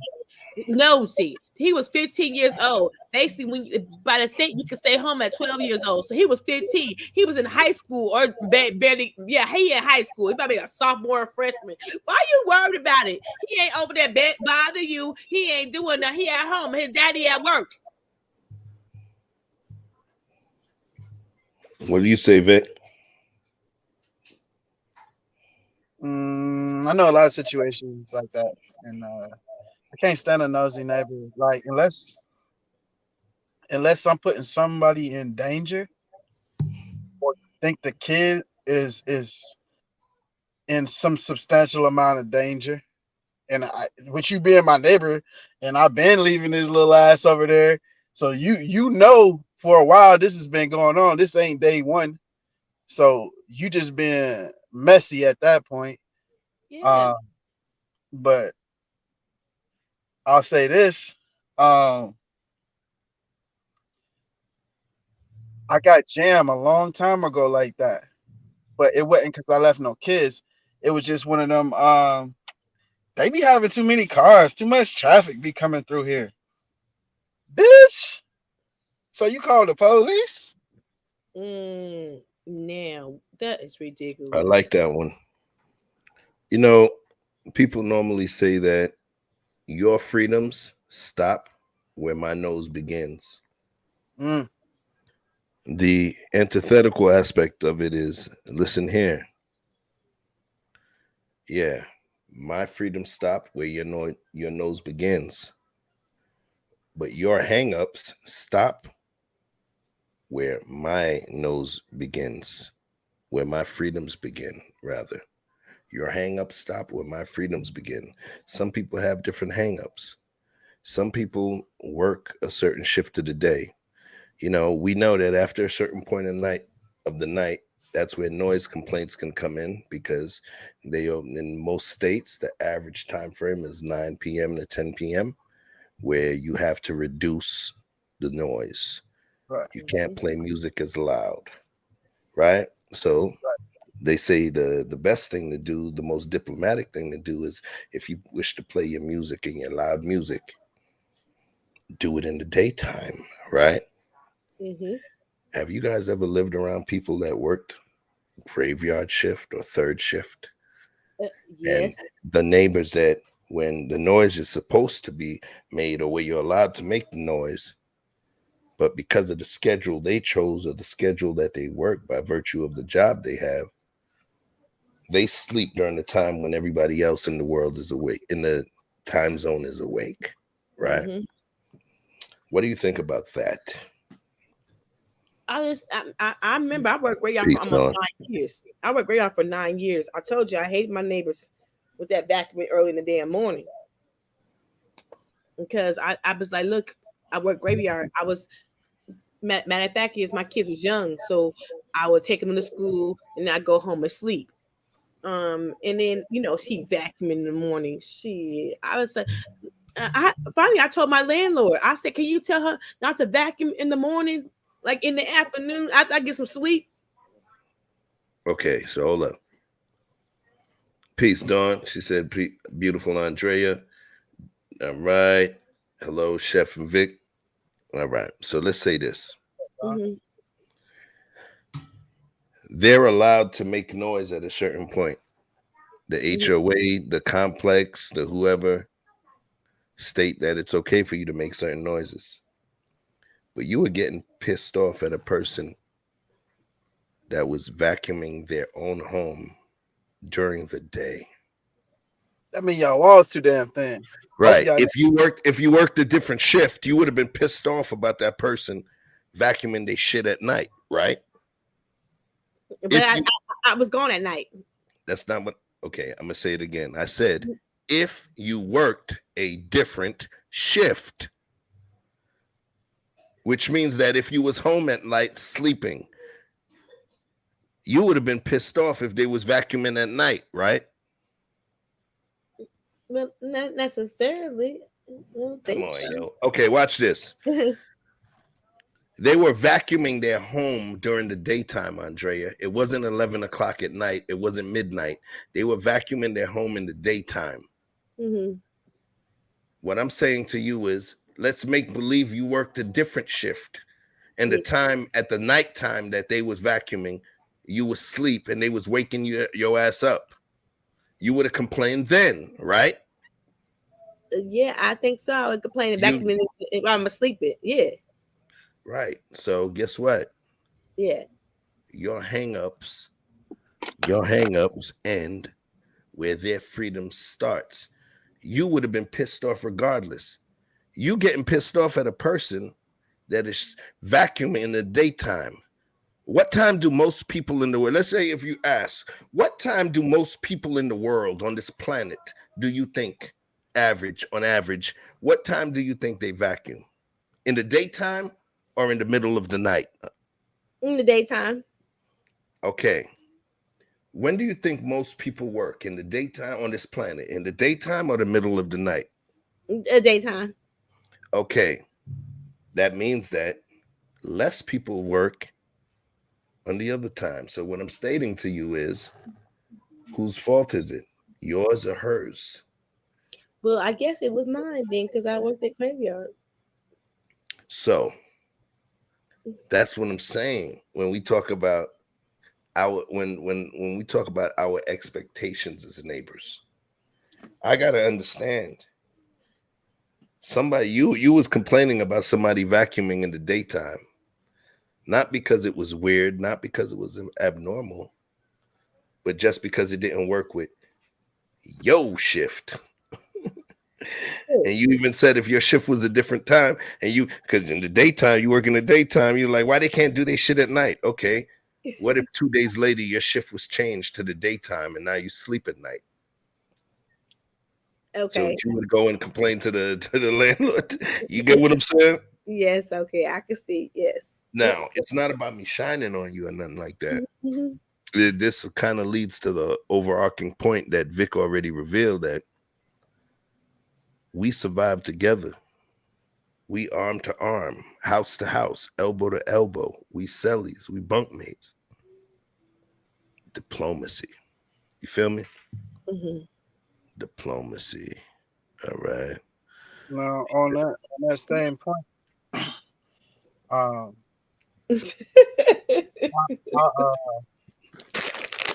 work great. I'm the graveyard shift dude, you know. I don't mind. I'll be up. You know what I mean? That Nighthawk shit is real life to me. But the whole deal is that I understand that, like you said, the majority of the world is operating 9 to 5. So if I'm sleeping during the day, I expect, you know, somebody to be cutting grass, or somebody kids to be playing, somebody bouncing the ball outside, whatever the fuck. But I mean, as long as it's not like obnoxious, like somebody's gift, then you know, it's better, I guess, if you would maybe notify if it's gonna be a long-term situation, just notify. It's like, hey, look, I work during these hours. If there's anything you can do for me, I appreciate it. You know what I'm saying? Just keep me in mind more so than telling the motherfucker what to do in the place that they pay rent at. But at the same time, I understand that, you know what I mean, that I'm operating on a whole different lane or vibe than the majority of the world. So I'm anticipating the conflict. I'm anticipating the adversity. So I'm just not the type to put in like headphones or earplugs and nothing like that, or the blindfold. I'm too paranoid for that. So I just gotta thug it out and look crazy in the face the next day. But I'm not gonna impose that on my neighbors and try to make them bend to me unless they were just very considerate. You know, and this is important to me. The only reason I brought that up, like I said, Andre, it wasn't to shine on you at all. What it is that to create a level of transparent understanding to the other side. So, you know, because you were pissed off about them making noise during the daytime. Mm-hmm. So what I did was I asked you if your shift got switched up, you know, and they did their music in the nighttime like you previously asked. You're so freaking honest that you admitted, yeah, you would have an issue because, you know, so in terms of the understanding, there's a lot of bending. Would you agree? In terms of somebody that's around you, you know, there's a lot of bending. If you know you sleep in a room by yourself, right? Mm-hmm. Or you sleep in your quote unquote proverbial cell by yourself, and you know you on the bottom bunk, and you know at the prison they gave you out some White Castles or some extra onions and shit. You're probably gonna hold your farts until that person is asleep, right? That's part of the diplomacy. True. That's part of the diplomacy. I mean, yeah, you got to let it out. You know, you don't want to be toxic, but it's part of the diplomacy. True. And metaphorically as well as literally, we hold our shit for our direct neighbors.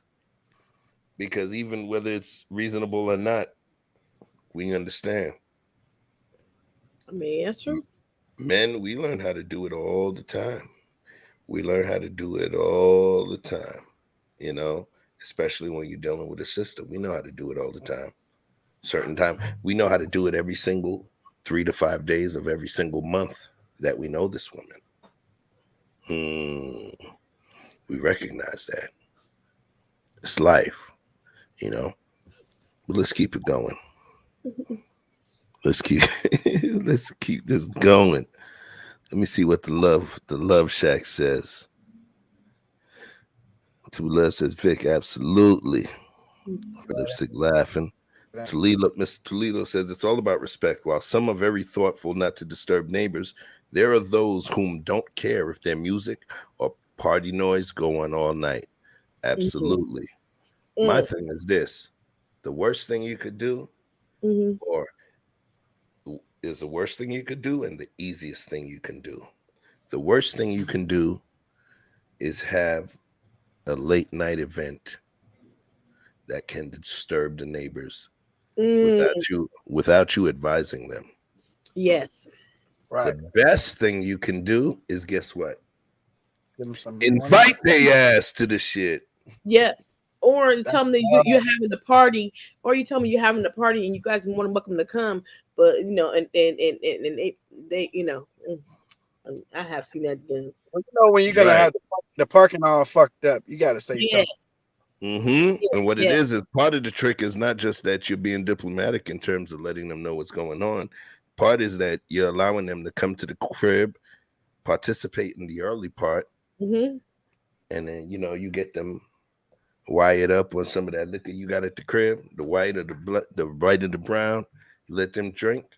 So what happens is the late night part of the party is going to be starting at around 10:30, but they come to the early party, the cocktail part, so they leave around 9:30, 10. But guess what? You got them wind up, you got them Hennessy'd up, you got them, you know, what's the white people Jägermeistered up, right? So guess what? When they leave your shit, they're gonna sleep, and they're gonna sleep hard. And you let them know the parking might be messed up too. You know, people probably they ain't gonna know. You get in. You bought a bottle of Jägermeister just for your Caucasoid homies, man. What you talking about? You understand? So they gonna sleep hard. They won't even know who's parking where. You could have parked on top of their head. All right. They toasty. They ain't gonna realize it. Nah, I ain't getting fucked up with my neighbors like that. They super cool. You gotta prove that shit.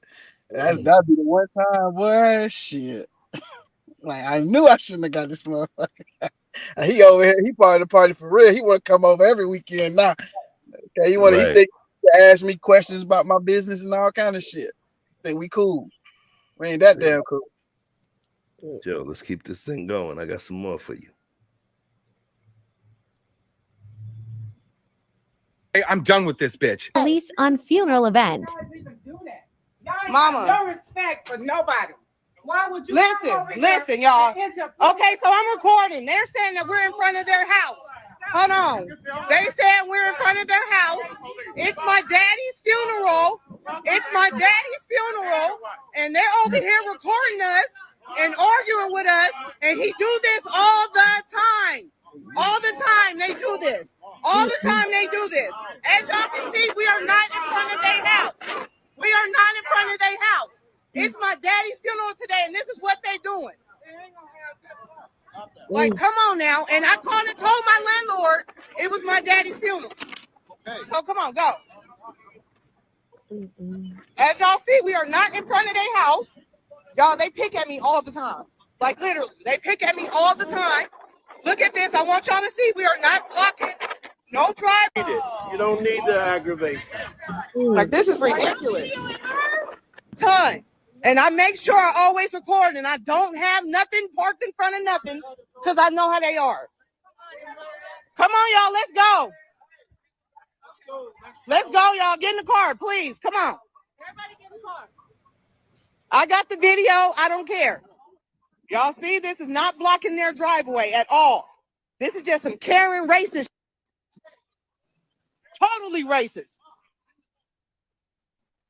Welcome to Oregon. Maybe you No. should go back to Philippines where you belong. Oh, racist.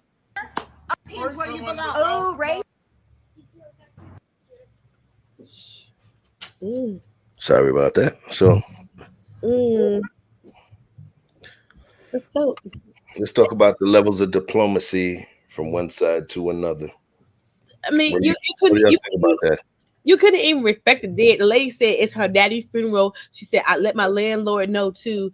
I mean, it's like sometimes Can you have a little grace and mercy? It's her daddy's funeral. Is that big a deal? Vic? What? Listen, just like you meet a nice girl, cool. Guess what? You got to see how her family is. You know what I'm saying? Like, okay, she got nothing but wild ass crazy brothers who be shooting it up in and out of prison. I don't know. You might have to consider that before you move in. So the idea is like you find a nice house, nice neighborhood, nice school. Oh, that's great. But who the fuck lives around you? And I always consider that. Apartment don't matter. I'm always considering who my neighbors are, how cool is the landlord, so on and so forth. So even if you have a situation like that, and you do have to address the landlord because the police were called, that they're not gonna, take other people's side or say that you're too much trouble. So I consider all of that before I move in. You know what I mean? And you said before you move in. Before I even move in, I'm casing it like I'm about to do something stupid. So I'm the way that those folks, she say they've been treating her like this for a long time. So I can, man, on a day of the funeral,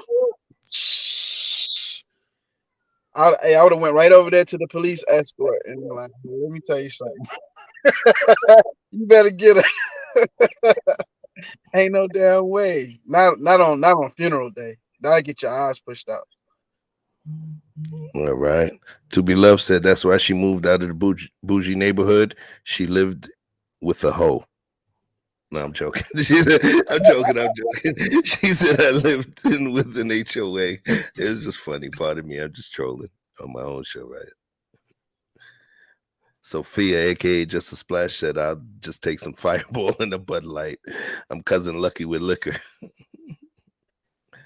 All right. Hey, look though. She addressed it. She said this just some racist shit. Now I didn't hear nobody say nothing racist. I don't know. Maybe it was said and I didn't hear it. But sometimes as black folks, sometimes we try so fucking hard to get where we not invited, and then expect the acceptance or people to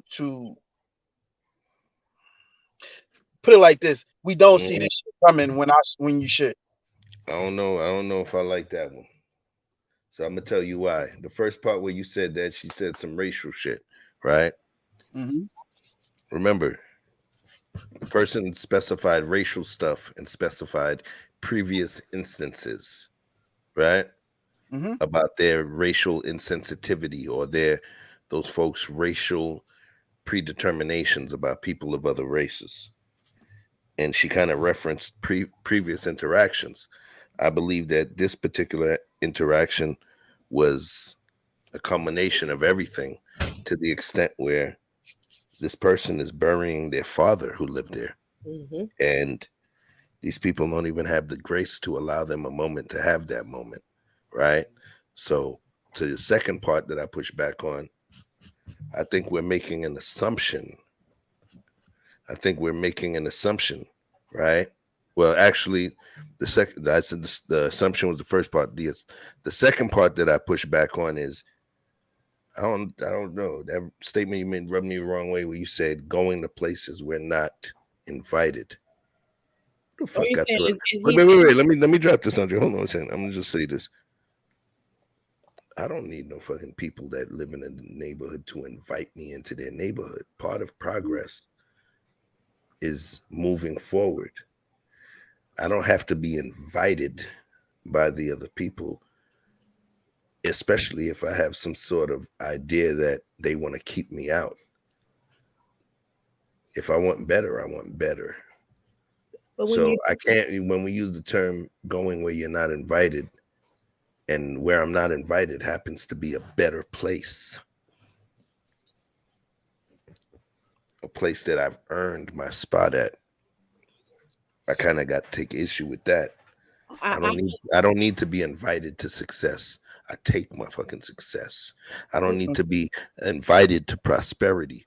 I take it. I work hard and I move intentionally in order to gain and capture my prosperity. I don't wait for an invite to greatness. Greatness is something that I conquer.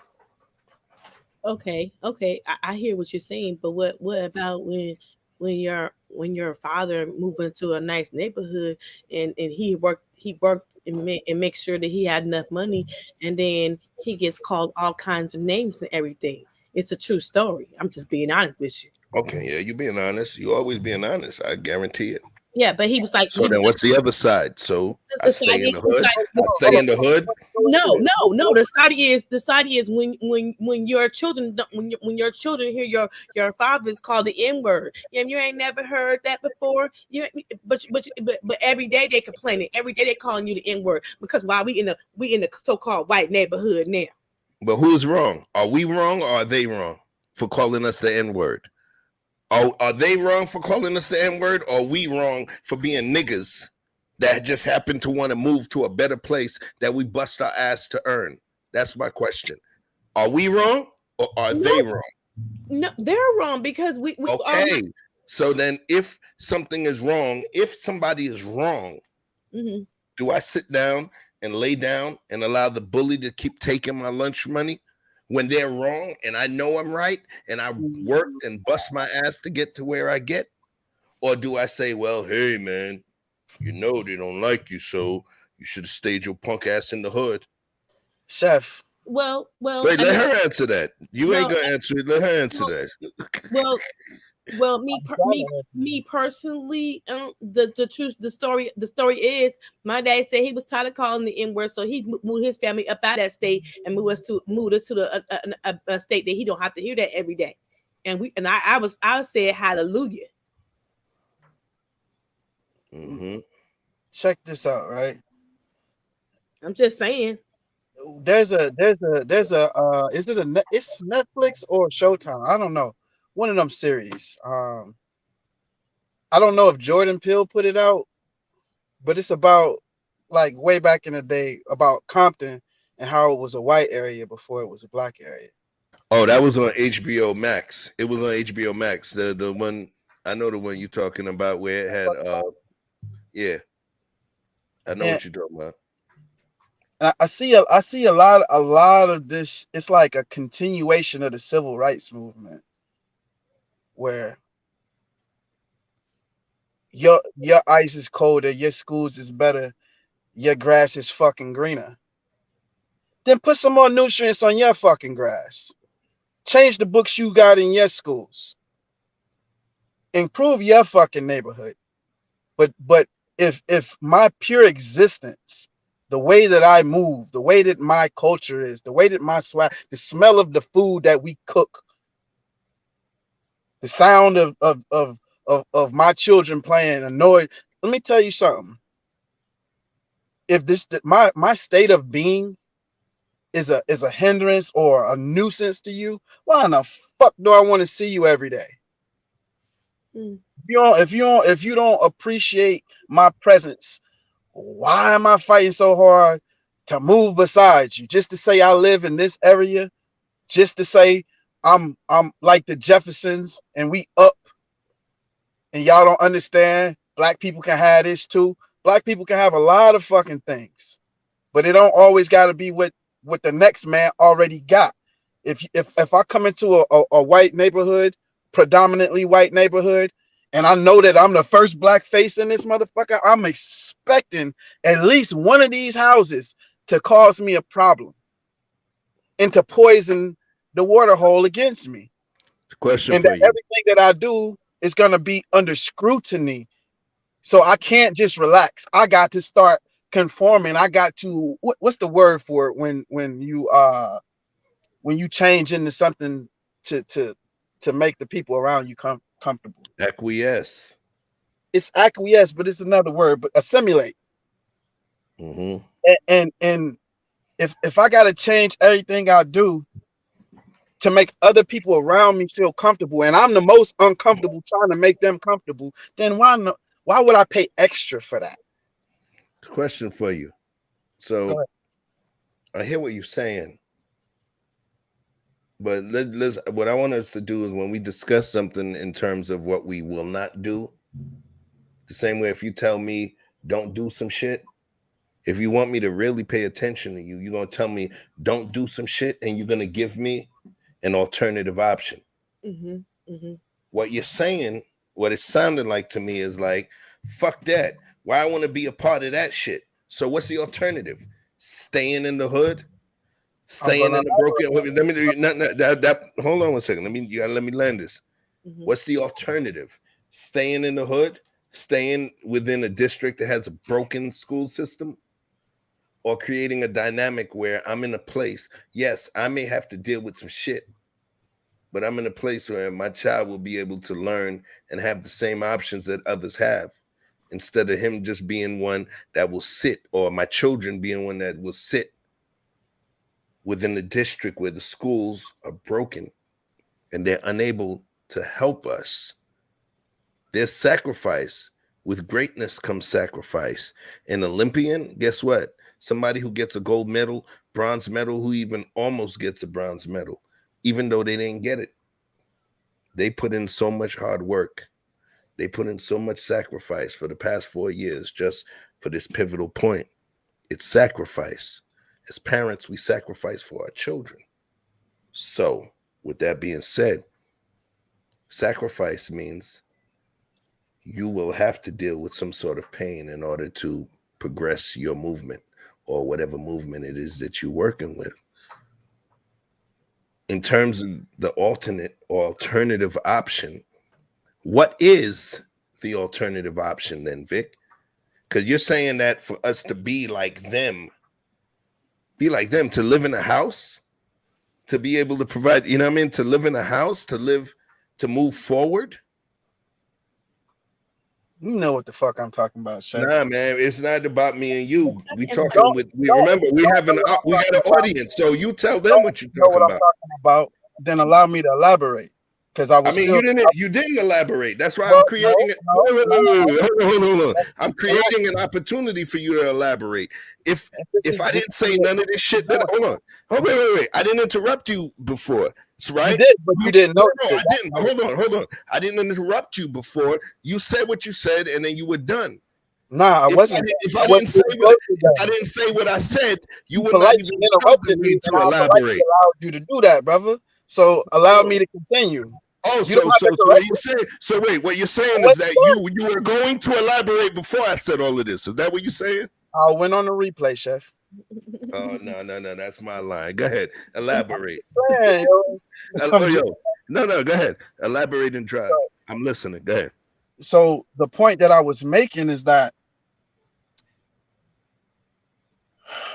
we do this fucked up thing in our own minds to say, oh, well, if I don't move to this white neighborhood, then the only other fucking alternative is the hood. Since the fuck when? This is a big world. There's a lot of fucking options other than cramping white people's style. Personally, I think it's a little inconsiderate to bring your nigga shit to them. Don't Andrea, don't bring your graveyard working shift over here to all of these 9-to-5 working motherfuckers and tell them that they can't vacuum their house in the daytime. That's inconsiderate of you. So what I'm saying is that when you want to be your full self, and you understand that your full self is only accepted around people who understand you, then it will behoove you to stay there or create a new space. Create space for yourself to be comfortable in your own skin. Wow. And people who have to hide who they are in order to be in these quote unquote affluent areas or these quote unquote better schools where your children are losing their own identity, losing their religion, losing their culture, don't even claim themselves, don't understand, don't desire their own people. This is what they call unintended consequences. And the sacrifice is what my parents decided to make. The sacrifice is to put their kids in a space, in an environment that they can learn, flourish as children, flourish as human beings, and yes, was a sacrifice that they wanted their children to be better. And I'm sorry, some of them schools in the damn hood ain't no good, and we need to be honest and tell the truth. They're failing our kids. So allow me to finish, because that's why I say I'll be talking and then someone have something to say. So I ain't gonna hog it. I'm gonna allow her to interject. But I was go ahead. You good? Okay. So when you see immigrants or people from around the world that come to America, they generally sending they best. They sending representatives. You know what I mean? They sending the ones that made it, the ones that had enough resources to move from where they was at to go for a better opportunity somewhere else. But what they do is, even if they make themselves comfortable in a space where they weren't invited, they always remain to their culture.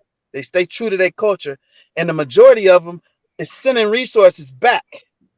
They still building on home. They still uplifting their people. They still doing their thing. So it seems that when our best and brightest leave, they forget. They go to assimilate. They go to forget. They don't want to remember any of those horror stories they came through. That's projection. They don't want to ever go to those.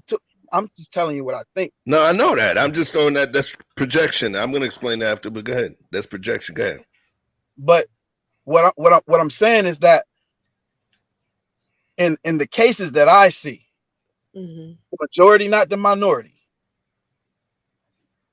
the people who move to these affluent areas is not concerned with anything back where they came from, unless it's to bring to show somebody what they did and handpick one or two, you know what I'm saying, to say, hey, maybe you can come up under my wing at best.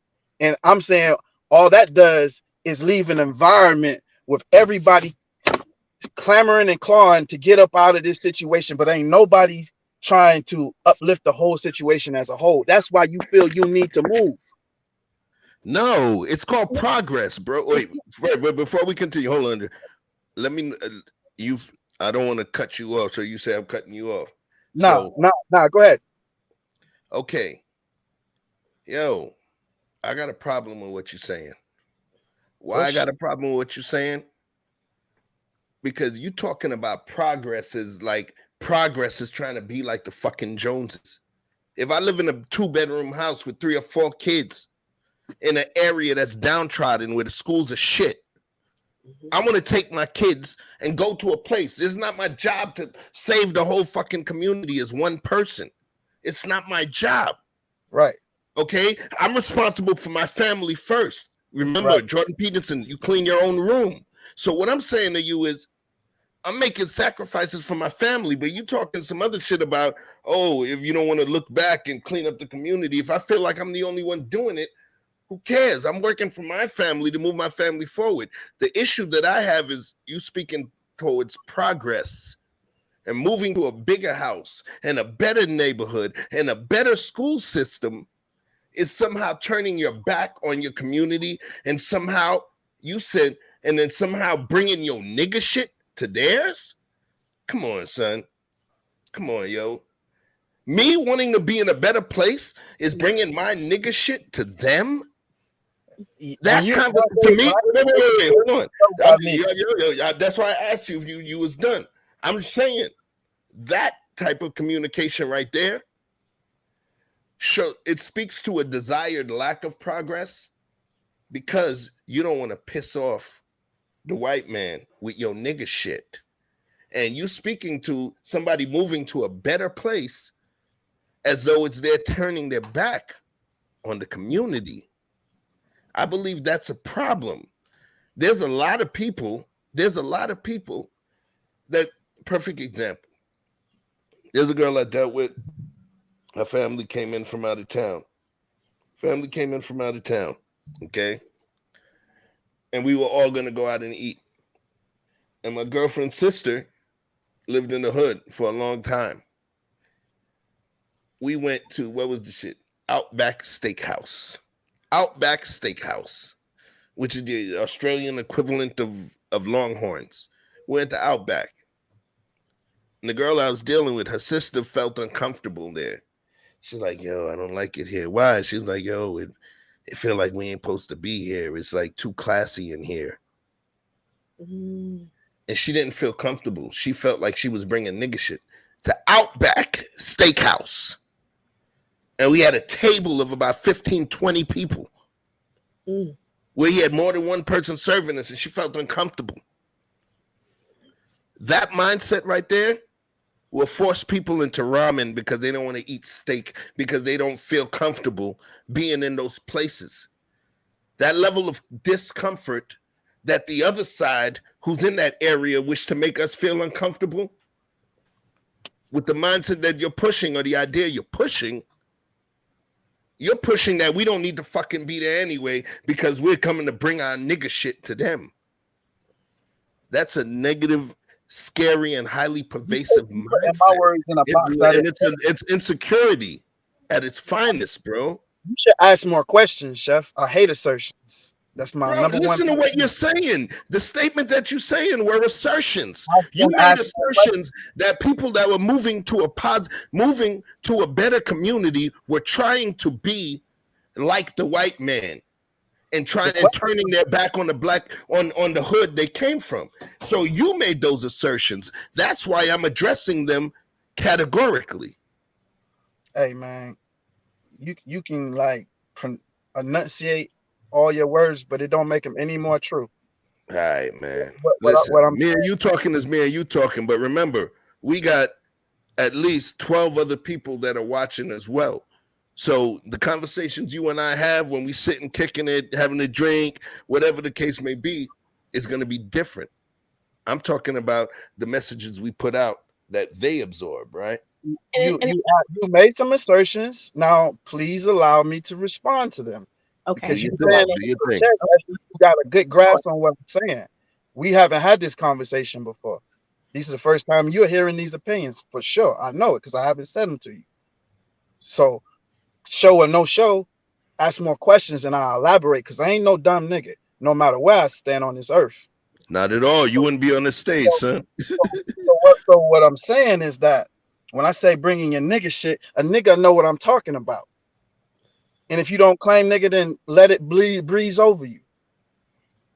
But what I'm actually saying is that black culture, the same shit that they call trash, I can go and find in a nice house that contains black people, not niggas. Because for every black person, they know two niggas. And I'm saying that whether they claim them or let them come to their neighborhood or invite them to the fucking cookout, those tendencies, whether we try to shuck them and be more buttoned up and more corporate in our movements, that's how we move. We shouldn't have to feel uncomfortable because I like rap music or I like to be outside or we leave a fucking bike in a yard or what the fuck ever.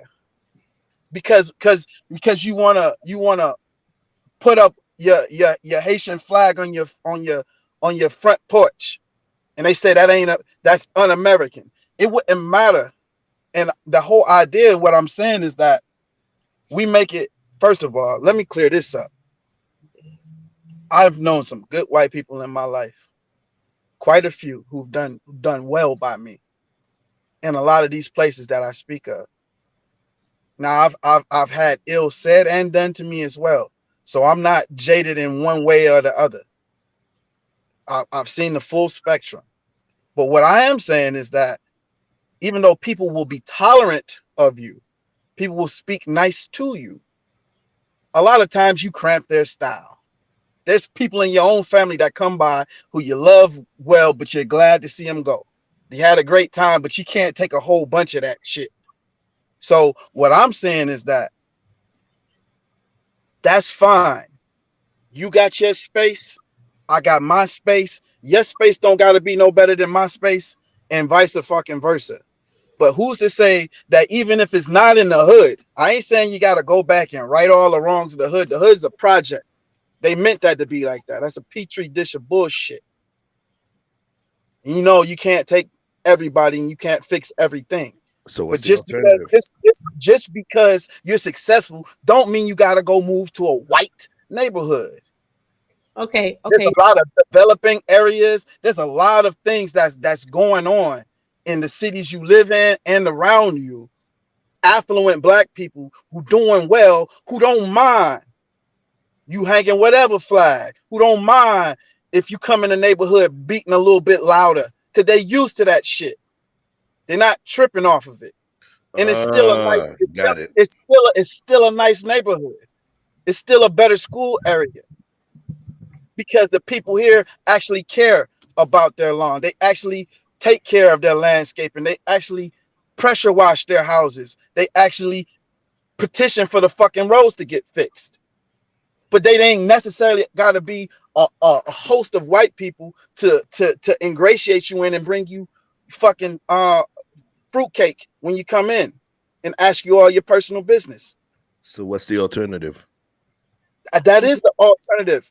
Find another place other than the hood that ain't necessarily a place that you're not invited, that you're not. If you don't feel, what does that mean, bro? You're saying when you're not invited. You talking like my success. If I'm not invited into Beverly Hills and I'm a multimillionaire that can afford a fucking mansion and I live in LA, and I'm not invited into Beverly Hills, so where do I go? Swats? Okay. Where do I go? No, I got you. I got you. Man. If I'm successful, why the fuck I got to stay in the hood, bro? I got you, Chef. I don't know. It's like you're not acknowledging what I'm saying. When I am acknowledging what you're saying. You don't got to stay in the hood. Hold on. You're stating I'm not acknowledging it. What I'm stating is I'm acknowledging it, and I vehemently am opposed to what you're saying, because what that shows is a lack of progress. Okay, if somebody lives in an area that's downtrodden, that's underserved, that's the hood where my kids, 3, 4, 5 kids, got to go to school in, and I want to put them in a place where they can learn better and all of that. What you're stating is that if I take them to a place that's a better school, I have to sit and find them a place that's the best black school district. I can't get them into the other school district because I was uninvited. How the fuck you get invited to success, my dude? Success is because the white version that was rhetorical. That was rhetorical. I wasn't trying to get an answer from you. Hold on a second. You got to let me cook. How the fuck am I going to expect to get invited to success? Success is something that is captured. I have to be intentional. I understand that me achieving my success, there are going to be obstacles that sit in the way or stand in the way of my success. I go around them, I go over them, or I go through them.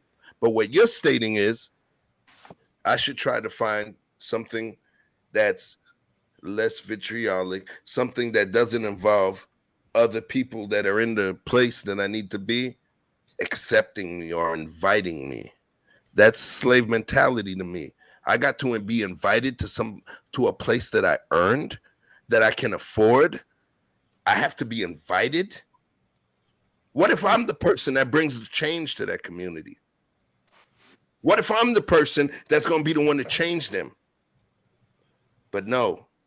Why you want to change? I'm gonna try. No, according to you, according to what I understand, what I'm understanding from what you're saying is I just got to find me the best black shit. Because them white folks they ain't invite me. Yeah, but why? And I believe that is the opposite of progress. Mm-hmm. I believe and I'm not calling you Uncle Tom. No, what I'm saying is that's the way Uncle Tom did. I don't want to piss them off now. Come on now, Master don't want you.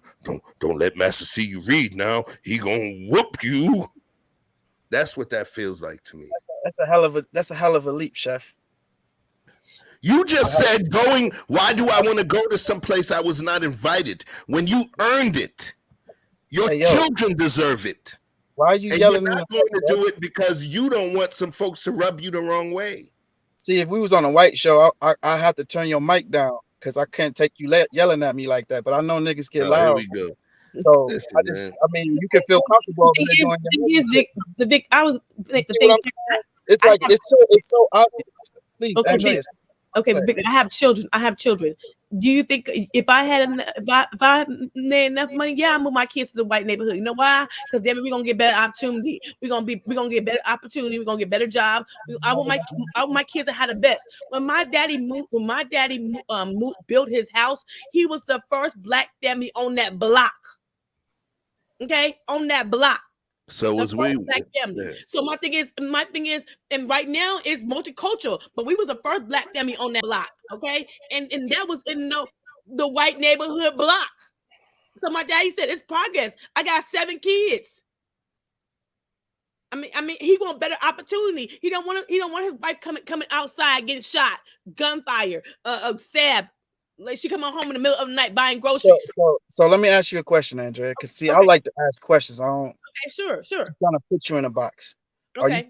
Are is what you saying that if you stay in a predominantly black area is definitely that the schools are going to be worse and that you're not going to be safe to walk outside and enjoy your life?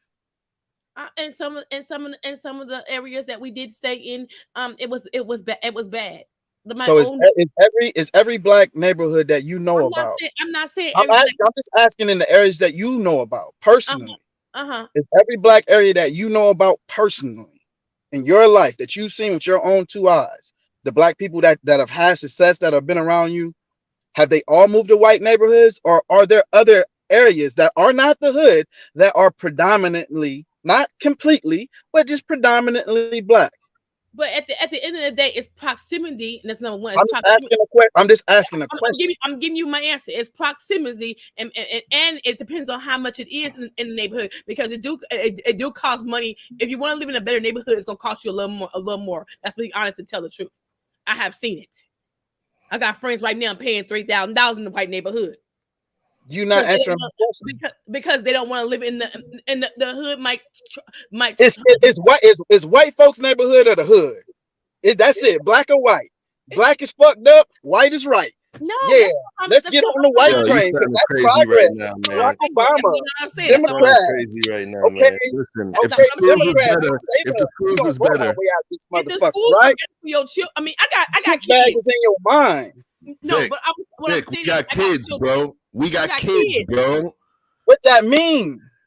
Okay, I'll tell you what it means. What it means is, wait, Andrea, we got kids, so it don't matter. It don't matter if I want to eat a particular food, but I know that if it's me and it's my lady, and let's make believe it's 5 kids, we recognize that the kids' nutrition and all of that is most important. Right. So we're going to have to make moves based on opportunity for them, not how much or how little something annoys us. If we understand, and that's why I specifically use the term about school district, where they learning with higher paid teachers and all of that. Okay, and I utilize school district. There's people that would pay $300, $400, $500 extra in mortgage or rent just to be in a better school district for the kids. They're thinking legacy. They're thinking the child's well-being and understanding that they themselves will have to deal with a little bit of annoyance as adults, but they're trying to push their kids ahead. Well, you're saying that now I'm not even going to say what you're saying. They're trying to push their kids ahead, and it's not any secret. It's not about wanting to be around the white people. Let's be real. Yes. There's communities, whether you call it white or not, there's communities that have the best businesses. You have multiple. You'll have Whole Foods and Sprout, which is a smaller version of Whole Foods on the same damn block. You'll have this, you'll have that, you'll have certain strip malls, you'll have certain schools, you'll have certain summer camps, you'll have all of these different kind of things that the hood does not have. Yes. And it's for the children. It's not about trying to be white. It's trying to give the kids a better opportunity than you had yourself. And there's a difference. I don't think moving to a better community, you have to get the acceptance of the neighbors, or that you're trying to gain the acceptance of the favor or curry favor with those neighbors. No, you're trying to do better for your children. That's why when they talk about the celebrities, the athletes, the singers, the songwriters, the doctors, this, that, and the other, when they leave the hood, and then people say, oh, they should come back to the hood. And then what happens? The prime example, the hood had killed a couple people too. I'm just saying. So are you trying to tell me that before integration was a thing and segregation was the American way, that there was no good black areas or schools? And okay, hold on. Wait, he's asking the right question. Okay, hold on. Let him finish the question. I got it. Andrea, let him finish the question. Let him finish it. Are you saying that there's no progress being made? Because I'm going to tell you where I have a issue. Okay. We tend to, in my opinion, this is my opinion, it's not a fact. In my opinion, we tend to measure what success is based on what white people have. So we got to be the first black this and the black that and the black this, and we got to have a little taste of everything white folks got. No, I said school district. I said school district. I'm addressing school district. Why are you yelling in the mic, Chef? Back your ass up a little bit. My mic is loud, yo. This is, you know what I mean? I upgraded the equipment. Wait, hold on. I said school district. I didn't say white was better. I said school district. That means that's measurable. That's measurable that's measurable excellence within education. So are you trying to say that the only good schools are in white neighborhoods? Jesus Christ, nigga. I ain't say none of that shit. I said school district. Now, if you don't understand the difference that a school district makes, then you gotta have to do some research. School district. I didn't say that. You asked me a question. You asked me a question. I'm still in answer the question. You said some more other question. You asked me. Hold on. This is man argument right now. Hold on a second. We got nuts over here, right? I mean, I assume we got two apiece, right? So hold on. You said, so Chef, does that mean? So that was a question, right? What was the rest of the question? Right, man. Listen, bro. Listen. You said, does that mean? There was a more to that question. Does that mean that there are no good school districts that aren't in the white? Question. You said it all before, and I was trying to answer it. But then I start answering it, and you want to stop me. Take them shoes off. Bro, listen. You can pull whatever you want to pull and say, oh, does that mean that there's not this or that? I don't care about all of that bullshit, bro. I care about motherfucking scores. I care about the scores that they show, the numbers that they show, what makes this a strong school district or not. There's a difference. There is a difference. In a strong school district, wait, watch this. In a weak school district, you'll have one teacher per 28, 30-something kids. In a good school district, you'll have one teacher per 12 to 15 kids. There's a difference. They can focus. It don't mean nothing about white or black or nothing. I'm talking about the criteria and the measurements that they use to determine what's a school district. The fucking test scores. If the test scores that get kids to one place or another place is low in a certain area and then better in a certain area, okay? Watch this. The graduation or conversion rates. How many people graduating from these high schools actually go to college and actually get their degrees? How many people, the percentage that go to this high school, go to Ivy League schools and get their degrees? I'm just talking numbers. Men lie, women lie, men have opinions, women have opinions, men have perceptions, women have perceptions, but the numbers are mathematical and scientific. The numbers. I'm talking about the numbers. Forget all that extra geopolitical stuff. The numbers. Okay? I could have a choice of putting my kids with the 95 Orlando Magic or putting them with the 95 Chicago Bulls or the 96 Magic or the 96 Chicago Bulls?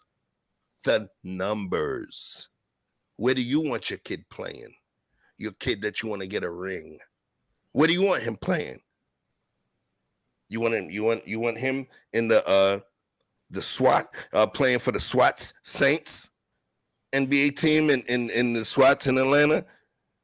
You want them to play for the Youngstown Yellow Jackets in Youngstown, Ohio? Or you want them playing for the 96 Bulls? Come on, man. Come on, bro. You're being contrarian right now. I'm big. When I first moved to Sacramento, and we lived in a multicultural neighborhood. But you know, my daddy said, "Want to keep it 100 with you? You ain't going down to that damn school." Why? He sent me to the school my aunt lived at because he said it was better test scores and they was doing great over there. He said the kids over here are failing out of school, and my mom was like, "We gonna bust y'all over there." And we don't care how y'all feel. We was complaining. We was like, we don't want to go to that school, mama. She was like, we don't care. The test scores. Why? All of her kids graduated. All of them had jobs and one went to college. And she said the school over there in our neighborhood is failing. Because they had 7 kids. That was important. My daddy didn't care that we had to be bused. You know why I got it? Why? And I want to speak to this, right? That, you know, for the record, y'all don't even know. This is not even a heated discussion. We go crazy on the phones. Me, Andrea, and Vic, yes, like literally, you know, where we end up like, damn, we should have recorded this shit. Yes. You know what I'm saying? But straight up and down, we disagree, we agree, and all of that. So I don't want you guys to take it as any level of disrespect. If anybody knows any Haitian people, you see Haitian people getting the political things, you think that motherfuckers ready to fight. It ain't about that. You get what I'm saying? We're just passionate. And because we know the love is there, we kind of let if it's a stranger, I'm going to hold it back in because I'm finna pop. But when you got love for the people that you're discussing and arguing with, it gets passionate. All right? So don't take it any way. Because anybody try to fuck with Vic is going to be a problem. Anybody fuck with Andrea is going to be a problem. Don't let this conversation fool you. All right. Right. So anyway, yo, I mean, y'all jumped out the window, but you jumped out the window. Oh, listen, because you making them think that you talking about Black progress and Black movement. You talking about stay home in the hood and trying to build up the hood and taking your kids on a Saturday to clean graffiti off the church and shit. Let me tell you something, right? Sometimes niggas jump out the plane with parachutes and they think they flying, when in all actuality they just falling with style. Okay, so shout out to everybody falling in style.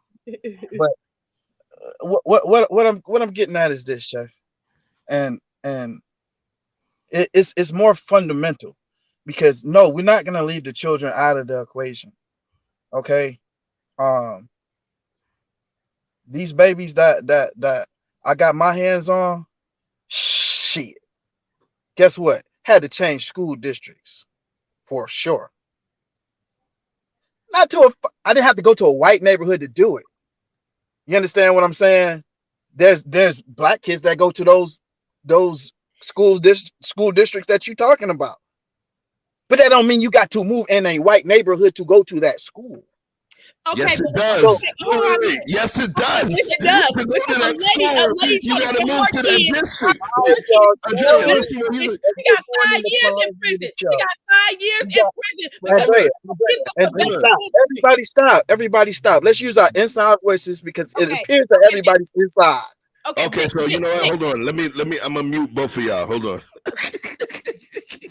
Listen, Vic, what you just said made no sense. Yes, you have to move to that neighborhood to go to the school in that district, or you're committing a crime and using an address from that district. So are you saying in the nice neighborhoods? Now you highlighting the bigger problem. Okay, so either two. Hold on. Hold on, just a moment, and you can hold on too, Chef, because I'm trying to illuminate your point, and I want you to clarify. Okay. Now, what you're saying, if I understand you correctly, you tell me if I got it correctly.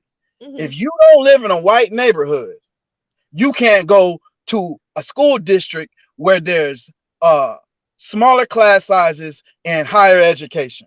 That's Are not you what saying? we said. Are you saying? Hold on, Andrea, let me dissect that. Let's let him finish the question. Okay. Let him finish the question. Go ahead, son. Because what you just told me was that yes, you do. You have to move to this neighborhood if you want to go to this school, or you committing some kind of a crime. So what I'm asking is, you're saying that there are no neighborhoods that are commute legally to this school without being white neighborhoods. That's not what I said. Nice try. Nice That was try. a question. Hold on. I didn't say So this let was me a answer it. Okay, you let me know. Let me know when you drop the question mark so that That I was have the opportunity to say what I got to say. So let me know when you're ready, and I'll jump in. I'm gonna do like double dutch. I'm like this. Let me know when I could jump in. Marcelo. Okay.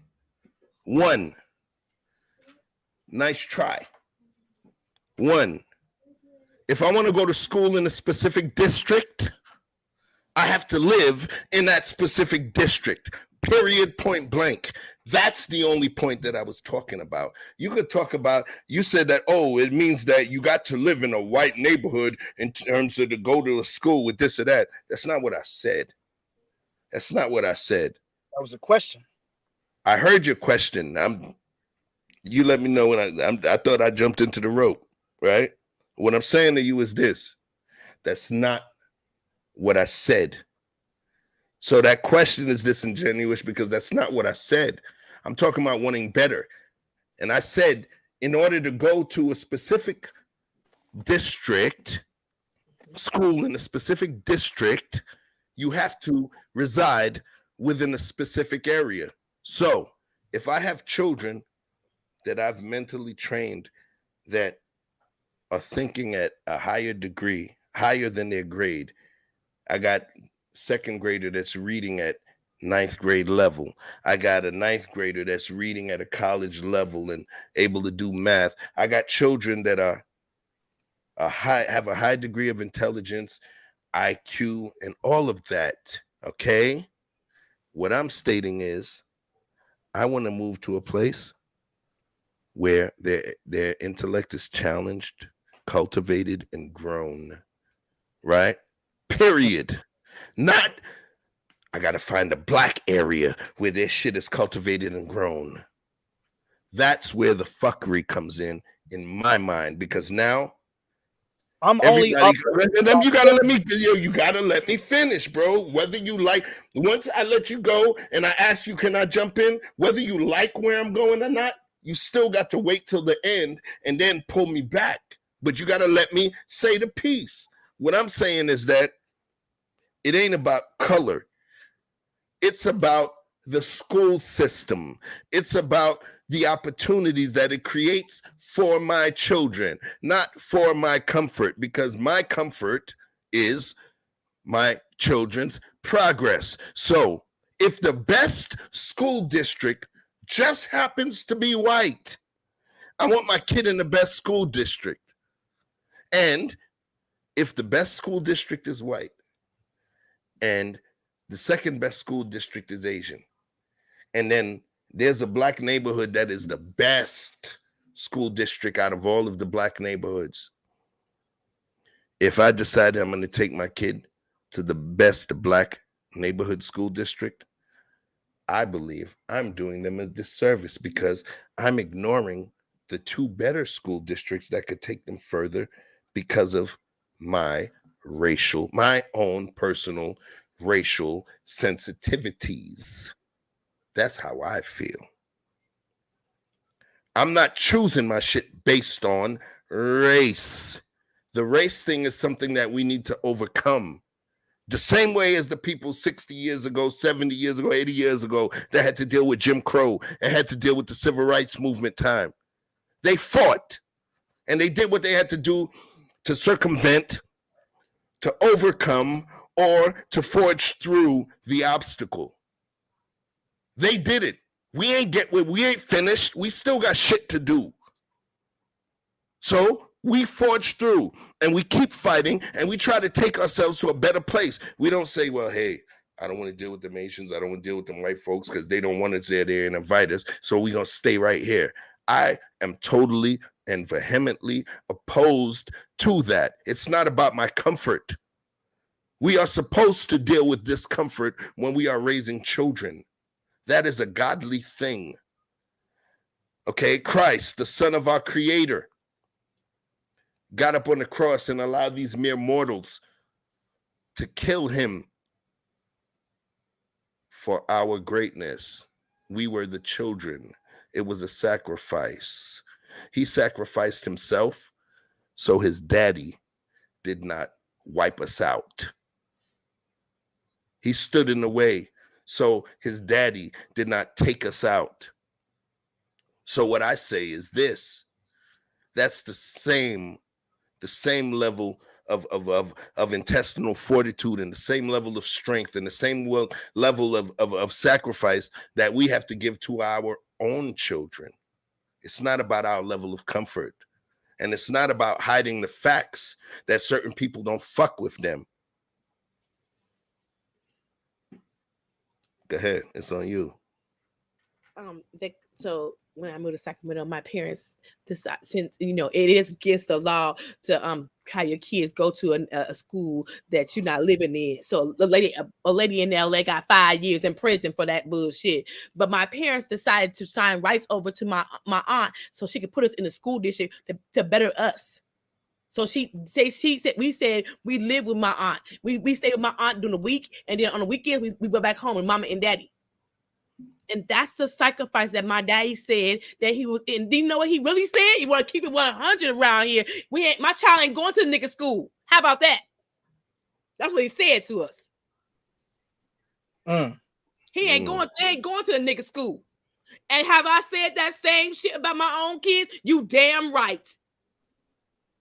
I refuse. This conversation is so much higher level than the shit we talking about, and it would take 3 shows to get through it. So I'm not gonna try to do it now. No, that's the shit you talking about. You're looking at it on a surface level, and then you know how on the surface level. Huh? It's a legacy. I look at nothing on the surface level. I go too deep, bro. That's what she said. And be honest. Hold on a minute, Vic. To be honest, we are having that same conversation. My girlfriend just sent her son to a private school so he can have a better education because the school district in his neighborhood that she owned 2 houses in is not damn good. Inside voices, Andrea. Baby, you ain't getting it.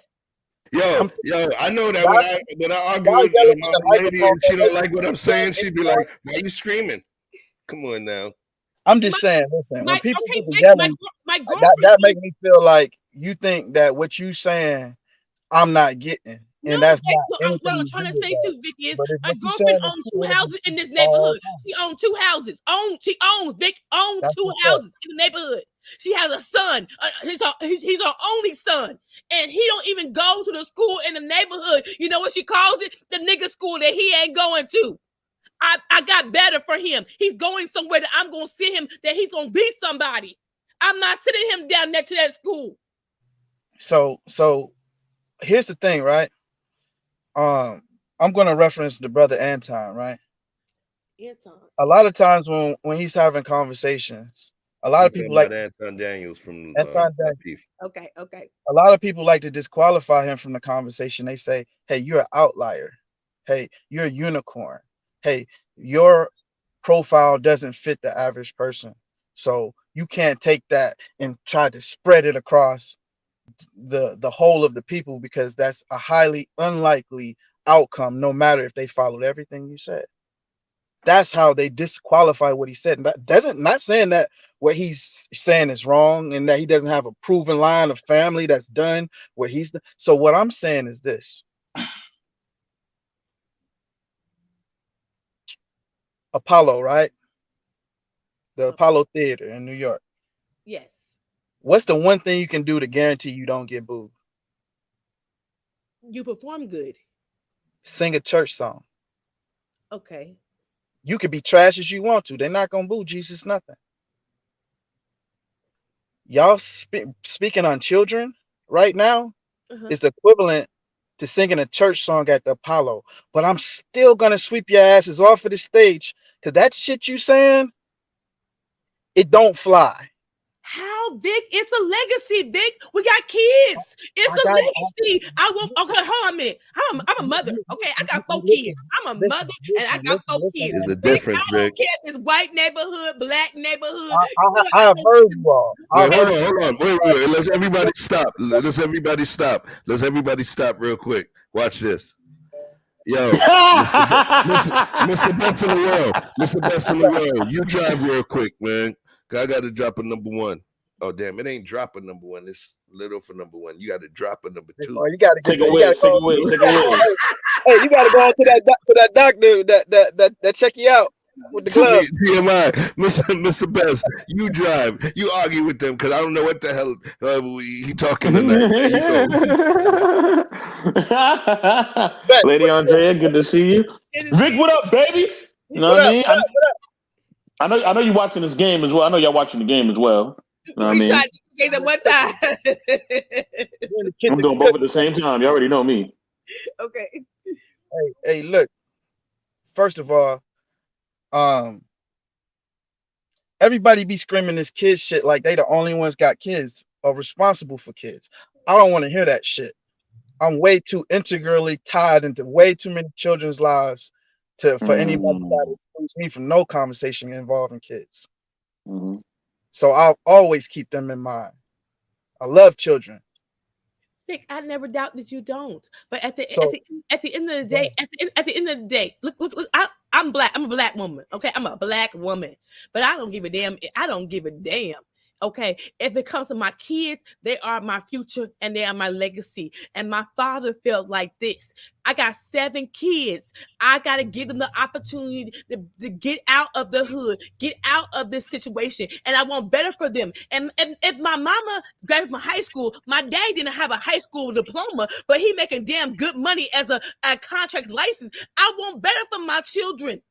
And what I say is my daddy signed paperwork over that said that my aunt had legal custody of us, but we can go to a better school. And my aunt lived in the white neighborhood. We didn't.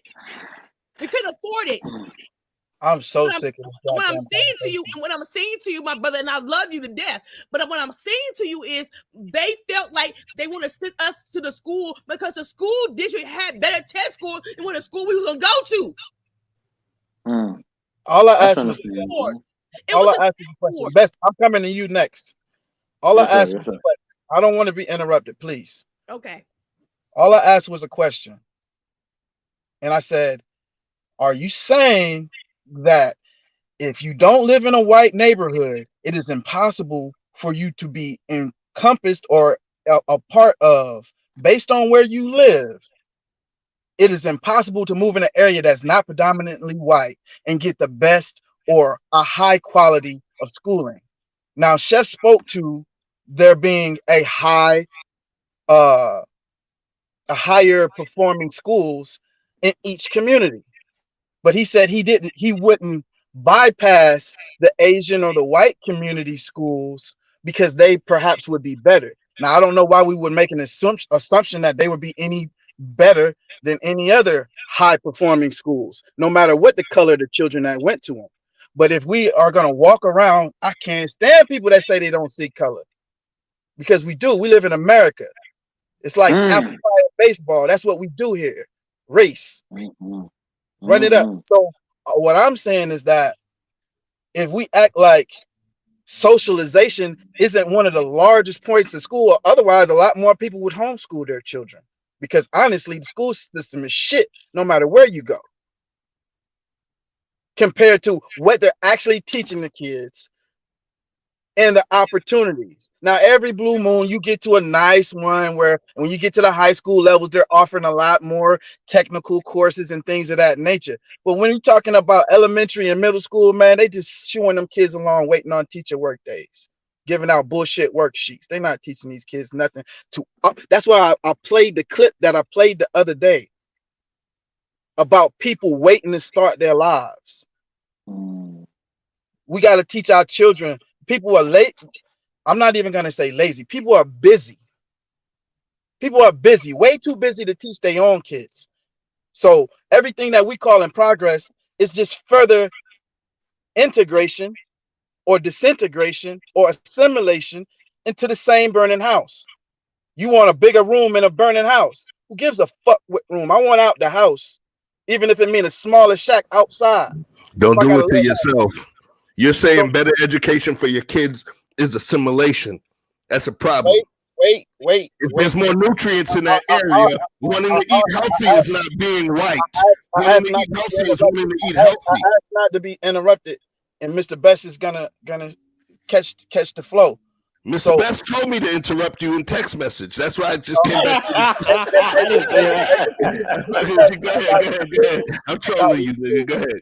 Thought we was cool, Mr. Best. Hey, so listen. So the bottom line of what I'm getting at is that I don't want us to constantly see being with our own and uplifting our own. He's like, oh well, shit, I only got this one chance to raise these kids. I understand that for sure. So you should offer them the best option that they have. But sometimes, take for instance, I told a story about. You know what? I'm not even gonna tell that story no more. But the point is I'm making is this. A lot of times there's unintended consequences. I gotta say, all y'all want to watch is white people on TV. Now Dawn asked a very good question. She said if you live, would I mind living in, or would I be uncomfortable in a mixed neighborhood? I'm not sure exactly the way she phrased that, but that's the sentiment of what she was asking. And I think a mixed neighborhood would be the most opportune, because then you can learn from multiple cultures and nobody would have to feel like they're not invited or they're uncomfortable being in their own skin, because this shit don't belong to nobody. It belongs to the unit. It belongs to the community. It belongs to all of us. But if you can't learn, just like a mama can't teach her boy how to be a man, a white man can't teach your black son how to be a black man in this world. Vic, it was a mixed neighborhood I was living in, and it was still a bad damn at school. I keep telling you that it was a mixed neighborhood. I was just answering Don's question, and I was saying that it's not white people that make me uncomfortable. Hold on 1 second, Andrea. Hold on 1 second. Wait, Andrea, I'm gonna let you cook. I just want to make sure we know we have TCHB CU Queen on deck. So she came. You know, Andrea was fighting with her hands, but TCHB CU Queen TV, she came through. She got the pistols in the trunk. So I'm not gonna hog the platform. No, Vic, cook, man, please. Mr. Best, go ahead and say your piece, because what I got to say, it got some more meat to it. So you go ahead. No, cook, please, man, because I want to get the whole context of everything you're saying, bro. I'm patient. The basis is this. You want your kids to be diverse, but before you can know what the world is, like you say, clean your own closet, you got to establish what you are, how you are, what it takes to be you. What's the fullness of you? What challenges do you have to deal with? Everybody's experience cannot be this one homogenous thing, which is why you can't just take other people's culture and try to say, hey, we're going to make that our culture, because there's too much fucking nuance. So we take our children, go drop them in a white school, and think that just because they got a quote unquote better education, that they're going to be more well-rounded people. They're going to be so fucking different that you may not recognize them. They may not be able to communicate with you because you don't understand the shit that they're being socialized with. Fuck what the teacher telling. That's your issue then. That your kids are going to be so smart that you're not able to communicate. Did I say smart? Did I say smart? I didn't reference smart. I said fuck what the teacher telling them. So that was very specific to not talk about education. I said socialize. I don't understand what he's saying. Vic, can I build or are you still going? Please, Bess, go ahead, do your thing. Yeah, I understand what he's saying. He's saying that the teacher ain't gonna be able to teach him the black experience. and that's true.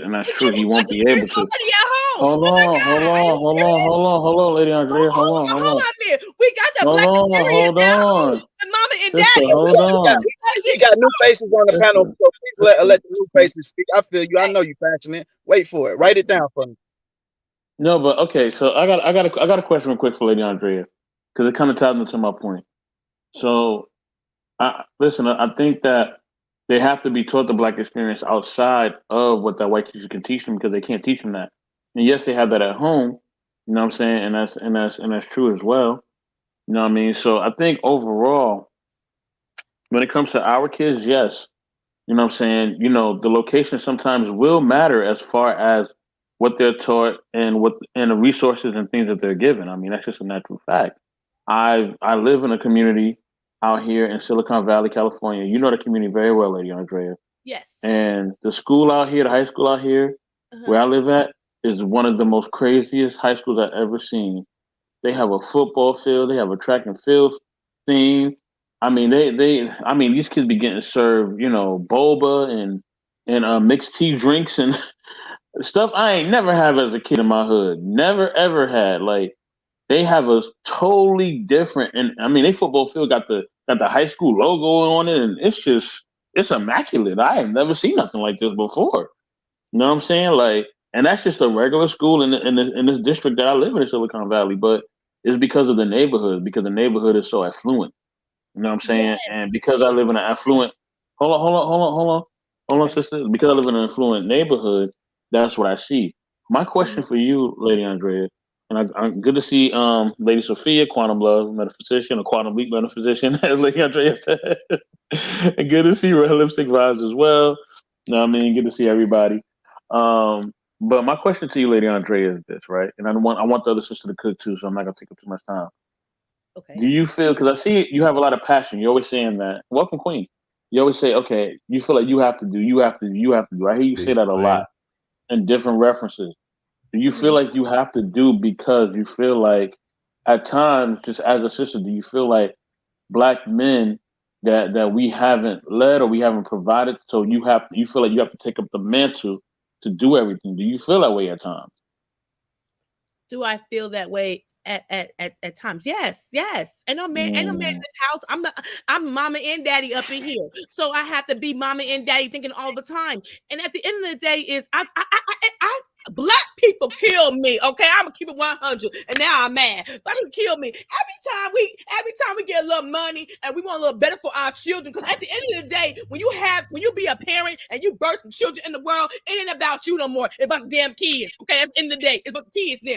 Okay, so when you get up in age and your kids is growing up, you want the best for them. And I don't care if it's in a white neighborhood or Black neighborhood. I just don't give a damn anymore. Okay, I want better. And my daddy said this. He has 7 kids. My daddy has a 10th grade education, but he have a trade now. Okay, and you know what he said? I got 7 kids. I got a wife. I don't want to be shot, stabbed, or killed in the neighborhood that my kids live in. And when I moved to Sacramento, California, my aunt lived in the white neighborhood. My daddy said, y'all ain't going down to that nigga school. I know kids ain't coming down. I see them, they pants sagging, looking like the hood. Okay, it's what it was. So my daddy's time right over and said, we live with my aunt. And on the weekend we went home. But it's a lady in California, in LA. She got 5 years in prison because she wanted better for her child.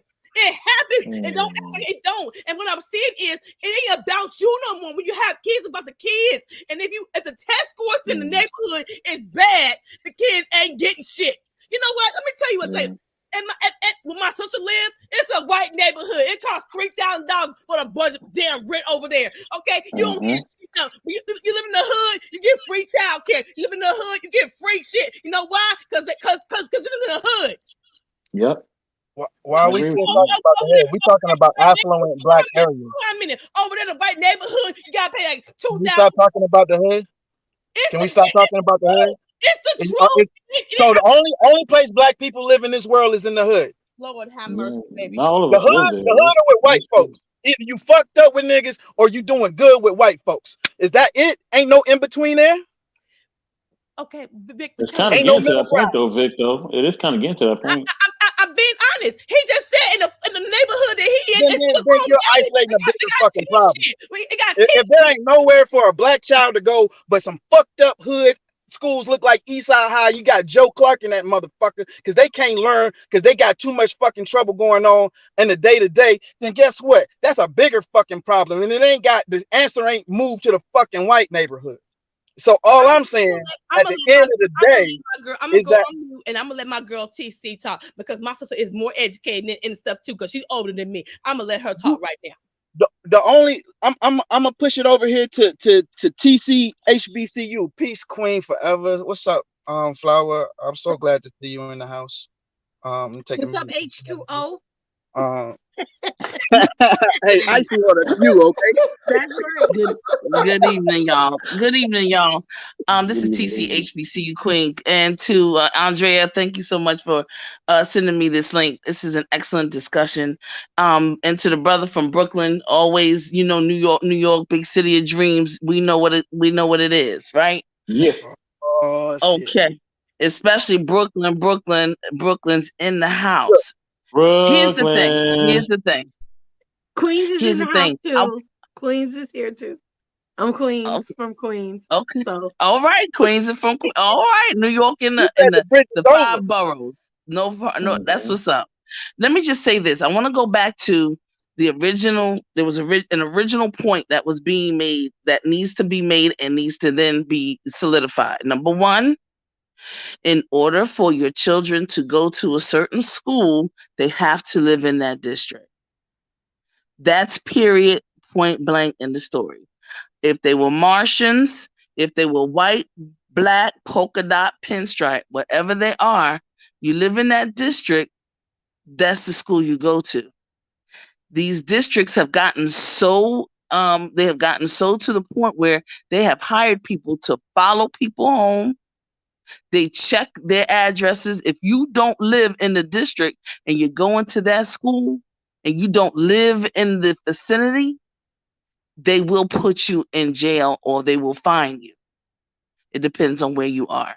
So that is what was initially stated at first, is facts. Number two, when it comes down to, are there any places that have predominantly black folks educating, owning, and operating and educating our own folks? Yes, there are. There are a myriad of folks in Maryland, in the Maryland areas. There are some that are in Ohio, many that are in New York, many small communities that are still in New York. There are some here in Philadelphia. And we have what we call private schools, or of course, people are doing schools from homeschooling, and they're doing a lot of different ways. They have a lot of different tools in which they can use to educate their own. Okay. So we have Shoelays, we have the Marcus Garvey Shoelay, we have the Malcolm X Shoelays, we have the Ida B. Wells Shoelay. We have a variety of different schools, that the Harambe Institute, et cetera, and living in areas that are predominantly African American, black, whatever you want to call it. So yes, there are those that are in our neighborhoods, owned and operated, and they're sending our young people to school and trade school, college, wherever they go. They're doing post-secondary.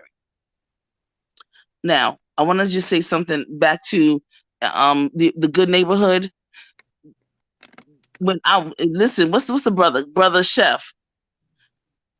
I'm from Canarsie, and we moved from one area of Brooklyn to Canarsie. Why? Because of the test scores at Wingate versus the test scores at Canarsie High School. And when we looked at the test scores, and then when we looked at the safety of going to school, what was going on around, we said, look, we're going to move. And that's exactly what we did. We moved into an area where it was Italian and Irish and Jews. Different set of circumstances, because there were a different set of troubles that came along with that as well. So, you have to debate whether or not you want to take on that type of responsibility, if your child is able to handle that kind of responsibility, or whatever the case may be. You have to decide what you want to do. So I want to just make it really plain and clear that you don't have to necessarily go to a white school to get the best education, but you're gonna have to. It all depends on your parents' education. It all depends on the education of the people around you. It all depends on the experience. It all depends on what some of the goals, objectives, the resources that folks have to open up doors so that others can walk through, others can walk in. So we have to look at all of that and make sure that we have as much of a holistic situation, holistic resolution before we go into this is the white, this is the black, this is the ghetto, this is the better neighborhood. We make it better because we act better. We make it better because we do better. We make it better because we allow our children to see better. And we act better towards each other, especially. And that's what did it for me in Canarsie. Didn't have a problem. The Italians, we didn't have a problem with them, nothing. Other folks had a problem because they thought that they were less than the Italian. I already knew that they're not smarter than me. Never. So I just wanted to say that, and I wanted to make sure that the initial thing that was mentioned, you have to live in the district in order to go to that school. All right, let me jump in for a second. Thank you for that piece. So let me jump in real quick. I put Aisha. Here we go. I damn sure can't live near no damn all white neighborhood. I got to be around my people. So let me go to the next one. Isha said, I would get PTSD living in a damn white neighborhood and I'm not strapped. So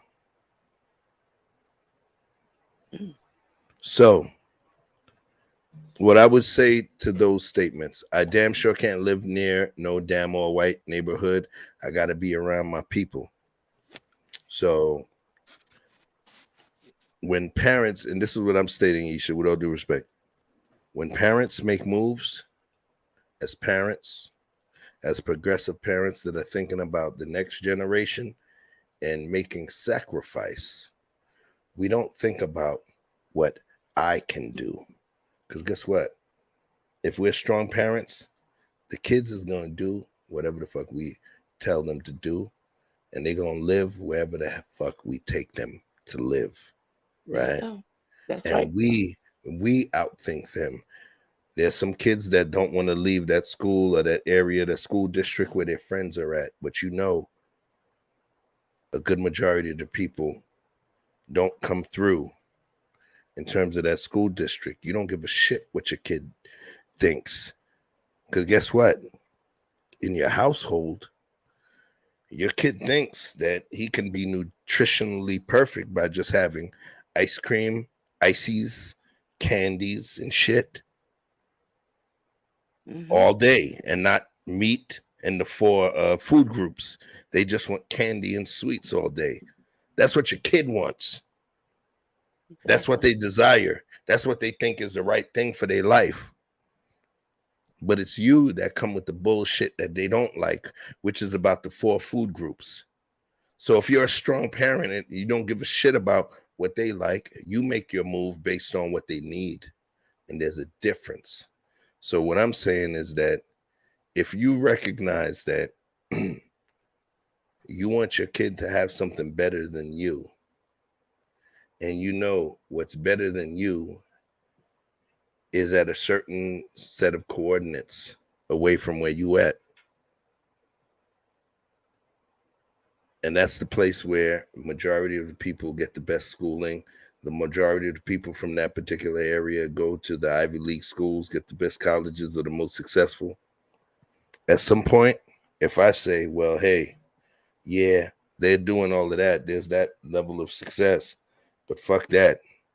I don't feel like living around niggas. That's you. That's not us. That's you. That's not us. You know what I'm saying? That's you. That's not us, and that's not the children. You think that when we spank the kids, if you happen to be a spanker, you think the kid wants you to spank them? You think the kid thinks that a spanking is what's appropriate? No. Whatever spanking they get is based on what we think is appropriate and what's best for them and what we want to stop them from doing. There's a difference. There's a major difference. Sacrificing ourselves in order to allow them to have a better chance. Sacrificing ourselves in order to allow them a better chance. That's when I talk about sacrifice. The kids don't know. Do you know that if I was a dope fiend and I had 6 kids and I was a dope fiend and I was shooting up heroin every hour and a half to 3 hours a day, even to when my kids would see me doing it, psychologically, within the Stockholm syndrome aspect of the way they think, in their mind, you know what it's going to say? Oh, yeah, daddy, he's just taking his medicine. They're going to move with whatever the hell you move them to. The kids, they pick up all of the caveats, the nuances, the idiosyncrasies you have. They pick up everything. I dealt with a chick. Her dad didn't even live in the country. I mean, I dealt with a chick. She had a son. Her son's dad didn't even live in the country for 7-8 months. But she and I were at a restaurant less than an hour from our home.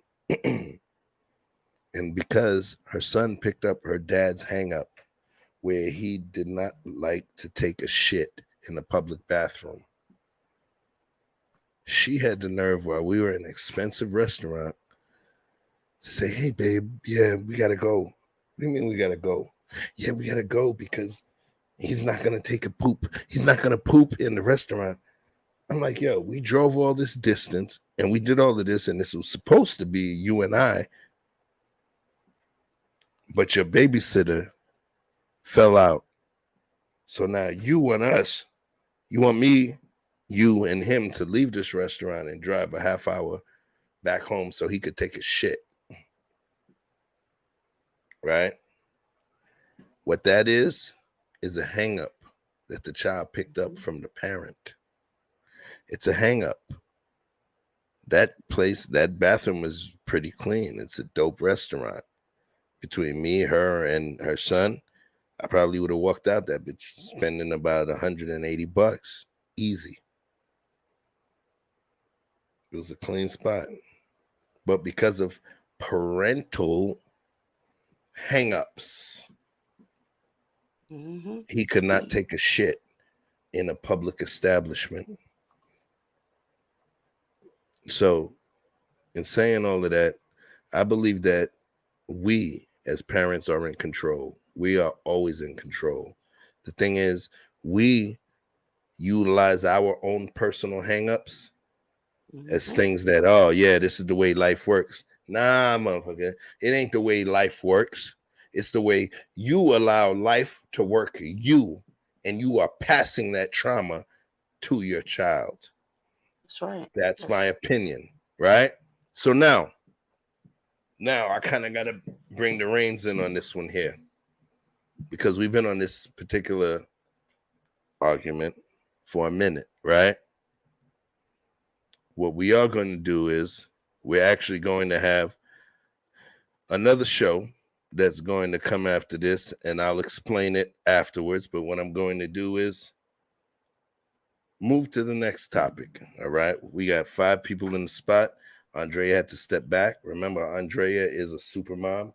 She not only takes care of her own children and is about to be a grandmom, but she is a 20-plus year certified foster mom for the state of California. So she got hella kids in her house, and she still got time to rock with us.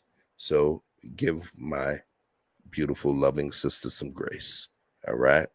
Before you move on, since it was me who created this topic, as far as that we just got rabbit hole on and sidebar because of my statements about the lady who was hosting a funeral beside her neighbors, because that's the clip we came off of. And it was my statement that sparked this here. So I want to give my closing statements to that, if you don't mind. But no, I don't. That's the thing. I don't want you to close it. There's a reason that I don't want you to close it. Trust me. Trust me. You will respect the reason that I don't close it. Believe me, bro. As a matter of fact, hold on 1 second, and I'll show you the reason why I don't want you to close it. Please, please. All right. And I'm about to show you right now, because this is important for us, bro. This is important for what we do. So here we go. Bear with me, y'all. I'm about to show Vic and you guys why I don't want him to go any further. This is why. You got no words on the screen, but I'm going to give you a screen to look at. Here we go. You see this right here? Baldwin Hills, the hood. You guys, can you guys see it? Yes. That is going to be one of our next episodes. Okay. The hood versus affluent communities. Are we assimilating or are we progressing? Here's the beauty of this, y'all. You guys, everybody that was involved actually had a piece in determining what one of the next episodes are. A lot of times we try to come off as smart or this, that, and the other, but trust me, what makes us smart, what makes Andrea smart, we know how to listen to the other folks. So you see this image right here? You see the hood? You see the beautiful neighborhood at the top in the hills, and then you see the hood at the bottom. And that's going to be one of the next shows, literally. Are we progressing or trying to assimilate?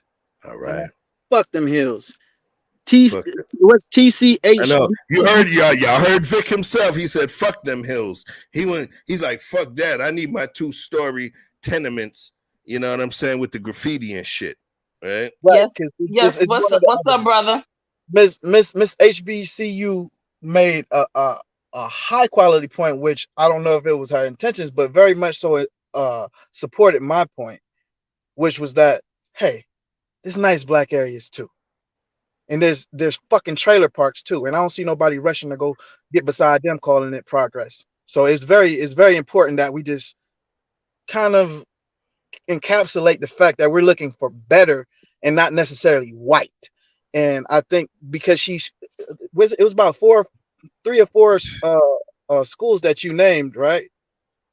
That yes. Are those good schools or are those shit schools?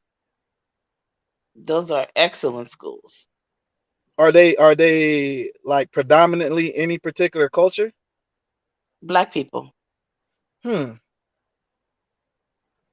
it the zoning for them? Is it specific to like white areas? No, they're in black areas. No further questions, John. No further questions. Like you in front of the judge. You think you had a mic drop? No further questions. Like you had a motherfucking mic drop, nigga. Make your own mic drop. Big homie, shut up. Ain't nobody asked you, big homie. Let me say this real quick, family. I'm gonna say this. I think, Vic, I do get your point, yes, but also we just have to be realistic. You know what I'm saying as well. Because when I look at, because I've lived in all types of communities, you know that, Vic. I lived in affluent communities. I lived in the hood. You know what I'm saying? I grew up in the hood. So with that being said, I will say this. When you live in an affluent community or you're around things that are affluent, it's mostly white or people who are foreign. You know what I mean? Who are not from here. That's what I predominantly see. That is absolutely not true. Hold on. May I finish, please? May I finish? You know what I mean? So, and that's what I predominantly see. When I look at my community, or I look at the communities I've been in that are affluent, I don't see a lot of us. You know what I mean? I don't see a lot of us. there are certain communities out here in the U.S. that do have Black affluent communities, but it's not a lot. It's not a lot. You know what I'm saying? So those are what do you call that? I forget the terminology for it. Please forgive me. But it's not something that's actually happening all the time. And it's something that's very rare, basically. You know what I'm saying? So, anomalies. There you go, anomalies. Yes. You know what I mean? So, most of the communities, like I said, I've lived in that's affluent, they're mostly white or somebody that's foreign. Everybody has a different experience. You know what I mean? But I think most communities are that. You know what I mean? From what I've experienced. So yeah. Yo, Chef, that's fine. That you're doing so that. I Please. I said that's. I can understand what you're saying when you said that your experience that, and I don't know how you define affluent. So affluent depends on we have to get to and understand what and be on the same page as to what the definition of affluent is, because where I have lived all over, and also when we were in Egypt some time ago when I went with Dr. Ben and those a long time ago, like in the 1990s. These are some of the things that did pop up in our conversation, and it's still popping up as though Black people don't have affluent communities. So I just want to understand what your definition of affluent in terms of per capita, income per capita. Is it 2.5, 2.5 children? What is your definition of affluent? I think it's pretty. I don't want to say common sense, but I think it is common sense. I think we all know like what communities are good communities that actually have resources and good and affluent are two different words. Number one. No. What I'm saying is this. What I'm saying is this. I don't want to get mixed up in terminology. But we have to. No, but I don't want to get not getting mixed up. We're not getting mixed up. We're getting clarification. So just quick understand that. I'm asking questions because I am asking for clarity. I didn't ask you for good. I said, what is affluent? Because good doesn't always mean affluent. And affluent doesn't always mean good. Facts. They can mean two. Define for me. It can mean two different things entirely. They can mean two different things entirely. Please define for me what you mean. As I said, I'm not going to get mixed up in terminology, but I'm going to make my point. Nice, y'all. It was great having the conversation. Forget about it then. Next, we could go on to the next conversation, because if we can't get on the same page, then we will we will not have a proper discourse. And the way that you have proper discourse is if you allow the person who's asking you the question to be on the same page as you. If you cannot do that, if you will not do that, then I am not going to continue to have the conversation with you. So thank you. We can go on to the next topic. May I make my point? I'm going to make my point regardless of what you say. I'm going to make my point. I'm going to make my point. Regardless of what you say, I'm done. That's it. Okay. I already know you don't know what it is, and that's just. I do know what it is. I live in Silicon Valley. What do you mean?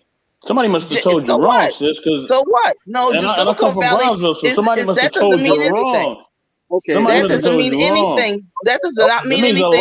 That's West Coast. We don't care about that on the East Coast. Stay in the car. I live in both coasts, and my family's from the South. We don't care about that here. Hey, Beth, stay in the car. Stay in the car. Hey, I got you. He's talking about he lived in an affluent area. He can't even define it. Get out of here. That's ignorance. Hey, hang on, Bess. I got you. HBC. Yes. CC HBC Queen. Yes. I can't say all of that. We have like a real we go hard, but it's always respect, because everybody here kind of like close to family, as far as close as you're gonna get through YouTube. And you know what I'm saying? We just want to make sure we keep it. Oh, I go hard too. I go hard, bro. I go hard, but and I'm gonna see you tomorrow, and I'm gonna say, hey, how y'all doing? Listen, don't get it twisted. You don't turn my world upside down because I ask a question and it doesn't get answered. That's crazy, and that's infinitesimal. I am good with that. I can move right along, and that's okay. No, Okay, I wasn't asking you to change anything that you wanted to do. I was just saying that everybody here, we like a close knit. Everybody fuck with everybody, so you ain't got to really posture at any point, because what he's gonna come. I'm almost 100% sure that he's gonna answer your question in his own way. You know what I'm saying? So as long as you just want the information, he'll give it up. He ain't that type that's gonna dance around and beat around the bush. He'll answer a straight question. Thank you for being his attorney. I appreciate that.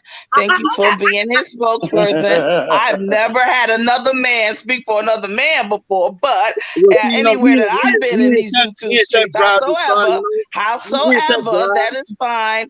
Again, I appreciate you wanting to keep the peace, but don't worry, we good. It's all good, man. I got a question. I got a question. Okay, so TC, you know I love you to death. You know I ain't got no pushback for you when I say this, okay? But I'm just asking the question. You in Philadelphia, is that right? Indeed. And I'm in California, okay? So absolutely. Is it wrong? If it's wrong for me, I'm just saying, is it wrong for me if the schools are better in a white neighborhood? That's sister to sister.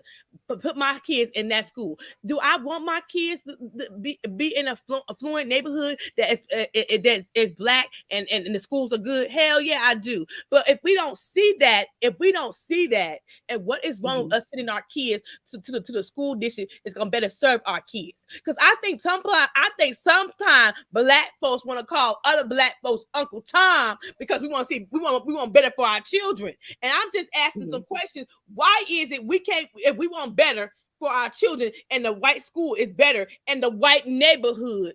What's wrong with that? And you know what? Nothing at all. Let's be honest and tell the truth. We don't like living behind niggas either. Let's be honest. Black folks who are black folks who do good, law-abiding law-abiding citizens, homeowners don't want to live around niggas either. Period. True. Right. Absolutely, Andrea. And you're absolutely right. Nobody, listen, if you want to send your child to the school that you found that is better and it has a better everything in it and it has what you're looking for, it just so happens to be that they're predominantly whatever is in there, Asian, Japanese, Chinese, whatever is in there. And you're and it's in a particularly predominantly white neighborhood, and that's where you all feel comfortable. That's where you want your children to be so that they can expand and grow. Then you do, because you're grown, and you do what you got to do. And I want to go back to Mr. Best's question that while I was cooking. I'm done cooking now. But I want to go back to the pushback of what he said when and Vic too, when he said that the children don't act like us. My mama black, my daddy black, my aunt black. The church I go to is black. You don't think we got enough black culture right there? I'm just asking some questions. Can I? Is there are we answering a question? Hold on, Queen. Hold on, Queen. Queen, I'm gonna let you rock. Go ahead, Queen, because I'm still gonna make my point. Like I really am gonna make my point because nobody shuts me up. Not even my own father. Go ahead, Queen. No, Queen, go ahead. No, Queen, go ahead. I'm asking ladies first. If there's a question that everyone was answering, because I came in, I think, in the middle. Let me clarify this, Queen. What's going on? There was a video clip. I don't know if Chef wants to show the clip again, but there was a black family living next to a white family in a nicer neighborhood. It looks pretty nice, and they were having a funeral. And the limo was parked out in front of the house. Pretty basic, but go ahead. The neighbors, that's your opinion.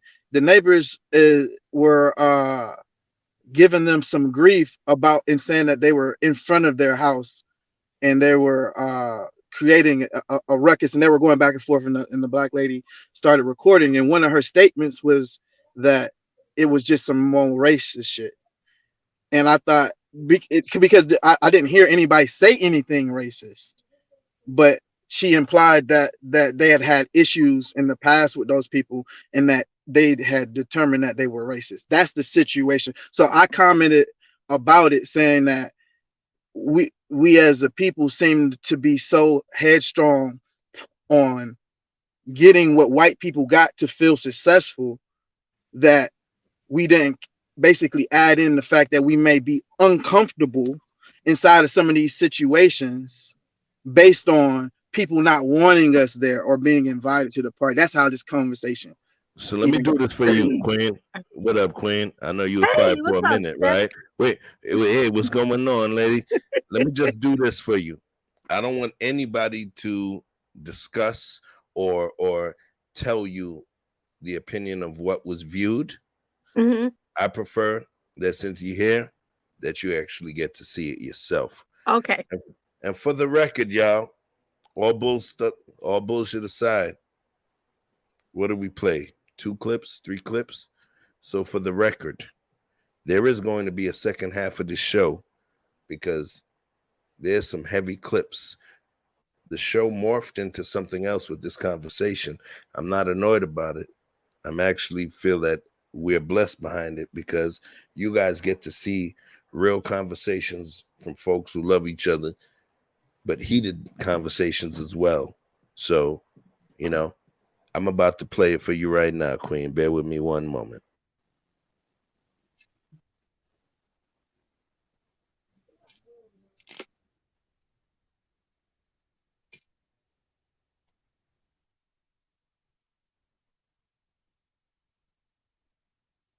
I'm done with this bitch. Police on funeral event. Mama. No respect for nobody. Why would you Listen, y'all. Okay, so I'm recording. They're saying that we're in front of their house. Hold on. They saying we're in front of their house. It's my daddy's funeral. It's my daddy's funeral. And they're over here recording us and arguing with us. And he do this all the time. All the time they do this. All the time they do this. As y'all can see, we are not in front of their house. We are not in front of their house. It's my daddy's funeral today, and this is what they doing. Like, come on now. And I called and told my landlord it was my daddy's funeral. So come on, go. As y'all see, we are not in front of their house. Y'all, they pick at me all the time. Like, literally, they pick at me all the time. Look at this. I want y'all to see we are not blocking. No driving. You don't need to aggravate. Like, this is ridiculous. Ton. And I make sure I always record and I don't have nothing parked in front of nothing because I know how they are. Come on, y'all. Let's go. Let's go, y'all. Get in the car, please. Come on. Everybody get in the car. I got the video. I don't care. Y'all see, this is not blocking their driveway at all. This is just some Karen racist. Totally racist. Welcome to.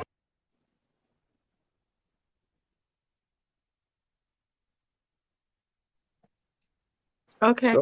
So that's where we are. That's where we are, Queen. Okay. Okay. So before you continue, I just want to make sure. So you understand where the conversation was. Mm-hmm.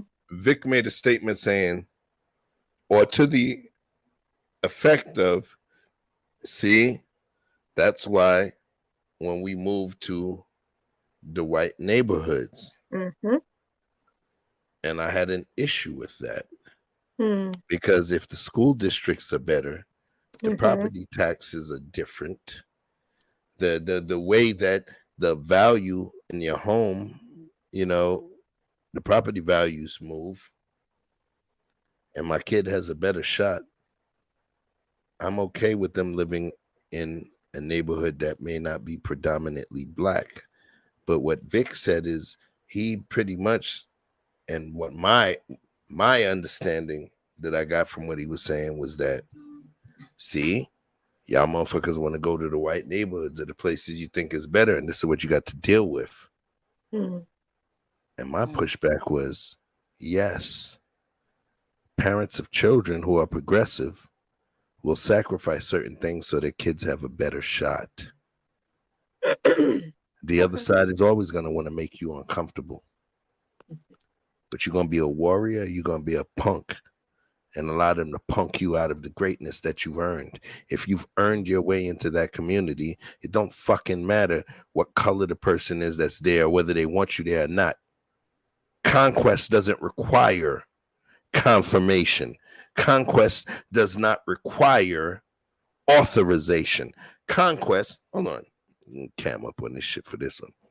Conquest does not require concurrence from the other party.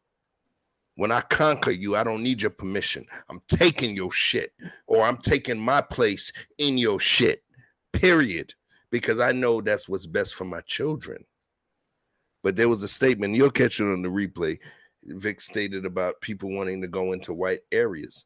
What if the white areas where the riches are? What if the white areas is where the better school district is? What if the white areas is where the better property values are? Can I finish? Can I finish? Objection. I'm stealing her. Hold on. You didn't give it. You ain't bring her up to speed on what's going on. So allow me to do that. You got to ask her for permission. You're pushing your narrative at this point. I'm not pushing nothing. No, I'm actually repeating what the fuck I said before that she was not here for. I'm just repeating what I said before that she was not here for. And each point that I'm making is a point that I made before. If you got a point to make that you feel that I didn't elucidate enough, go ahead. But let me give her, because you didn't offer her an explanation. I am, right? So what I'm saying is this. Vic was stating pretty much, yeah, that's what happened when you want to be like the Joneses or you want to be like them. Just the kind of thing that's going to happen. And I feel that it's detrimental, detrimental to our society because it will make us not want to make progress because, oh, we just want to be like the fucking white people, or we just want to be like the successful people. So we just going to stay in our little box of nigga shit. That's my opinion. So now Vic could give you what he disagrees with, you know. Yeah. I just want to hear what you got.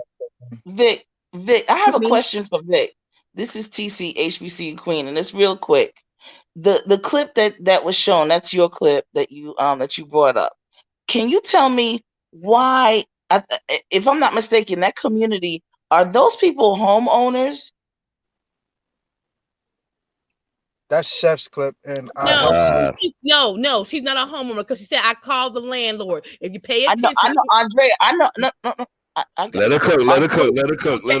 But just to say, TC, I pulled all the clips, and nobody else knew what clips that I was pulling. I put the clip, but you know, you can speak to Vic's response on that clip. But I actually had pulled it, and they didn't know what was going on. Gotcha. Okay, I was just wondering. These are homeowners.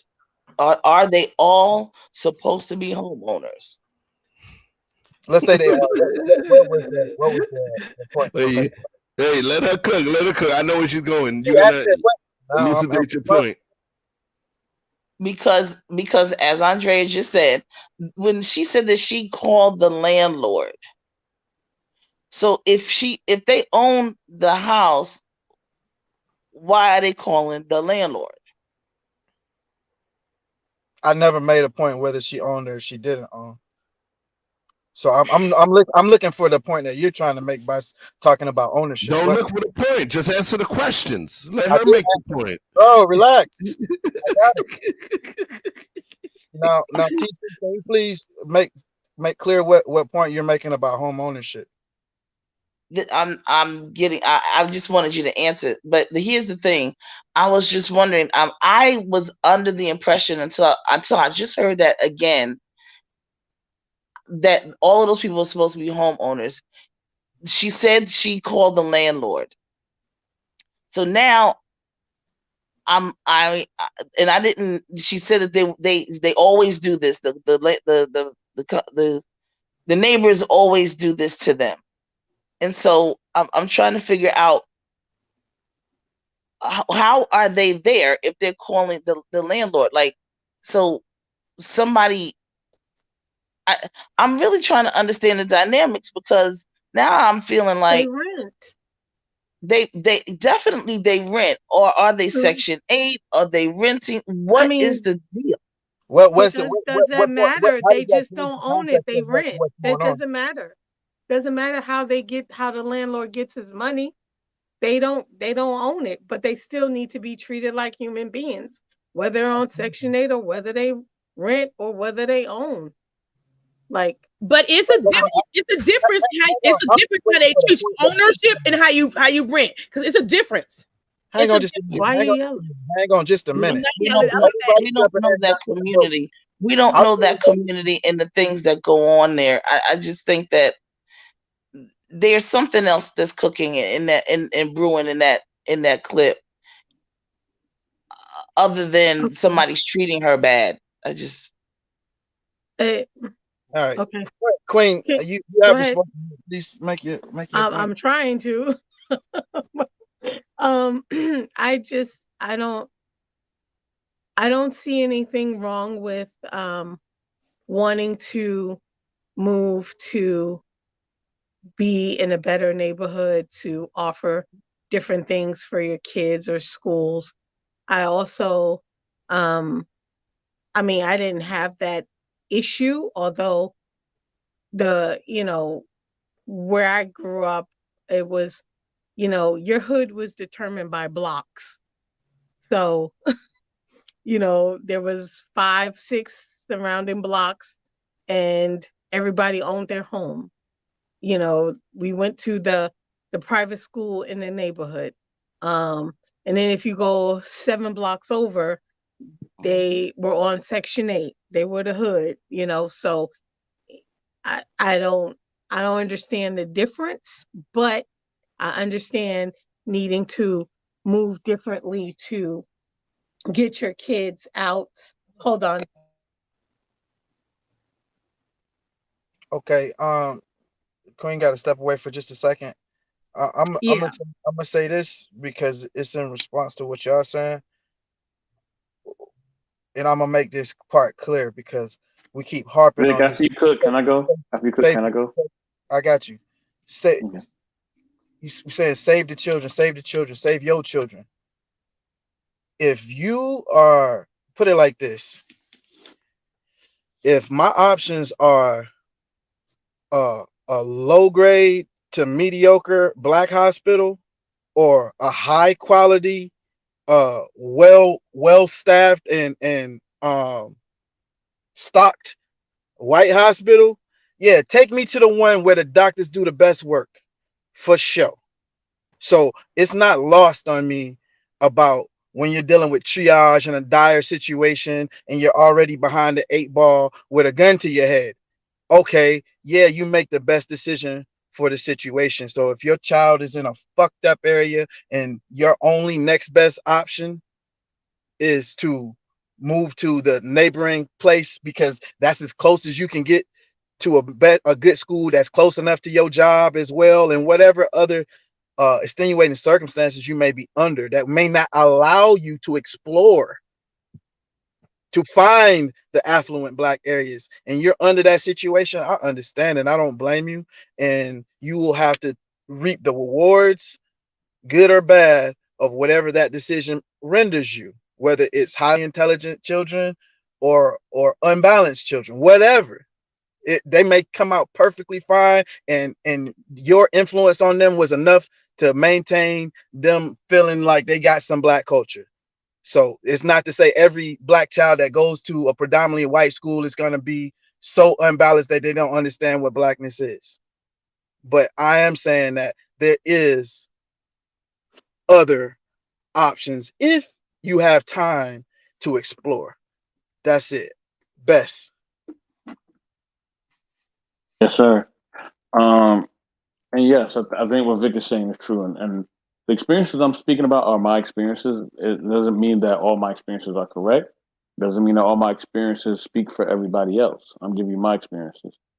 For instance, the reason why I say that, where I compared the school that I live in now, how affluent it was and how nice it was, I'm going to go back to my experience as a child living in Brownsville, Brooklyn. I went to a school called PS 184. You can Google it. It's real. It does exist. Now, if I would have went to the school out here, I wouldn't have to go and fight for the best book or the nicest book amongst my peers like I had to do when I was growing up in my school in my neighborhood. Because you know why? Because my school didn't have the resources because of where I live. You know what I mean? Brownsville is one of the worst communities in Brooklyn, if not the worst. You know what I mean? But if I would have lived and I would have been in the community I live in now, I wouldn't have to go through that. You know what I mean? I wouldn't have to go through the things that I went through in school. I wouldn't have to go through vermin. I wouldn't have to go through sitting in seats and the seats are breaking apart or the seats are dirty. You know what I mean? I wouldn't have to go through the school being cold. I wouldn't have to go through any of that stuff. Or if I did, those problems would be solved rather quickly.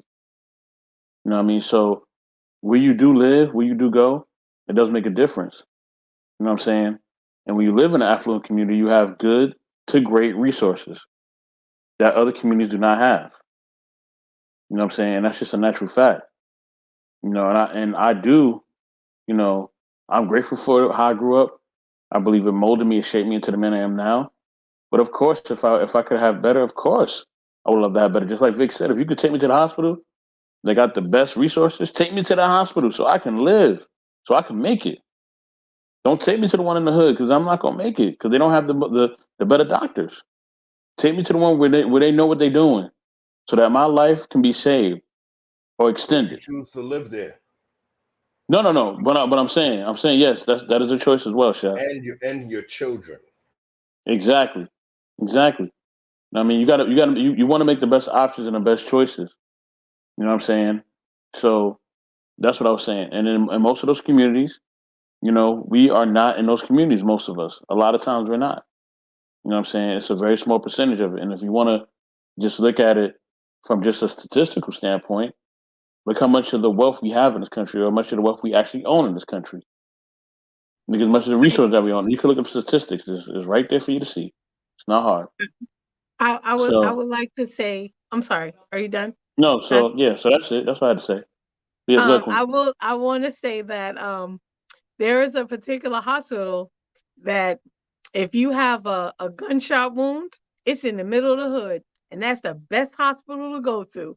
So don't get, it's not always that black and white. And I want to say also that, you know, my younger brother, you know, he was into art, and he got into a prestigious high school because of his talent, and it was in an affluent Caucasian Jewish neighborhood.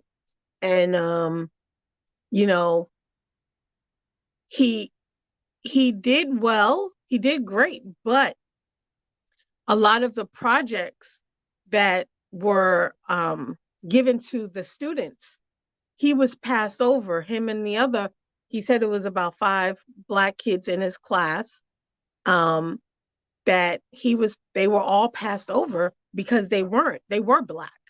Even though they were in the schools, they were treated every day that no one wanted them there. They wasn't supposed to be there, and their talent was mediocre, even though he was much better than any of the artists or the young people that were getting these internships and these job opportunities. And you know, we would go to his art shows at the school, and half the art looked like to me it was trash. Him and the other students, the Black students, they didn't get any accolades. They didn't get anything.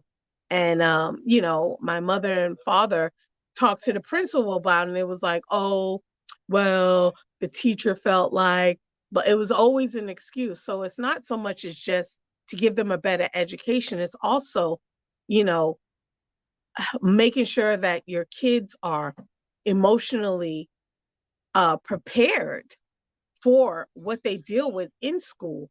Because, you know, just because it's better, you think it's better for them, like educational wise, it may not be better for them mentally, emotionally.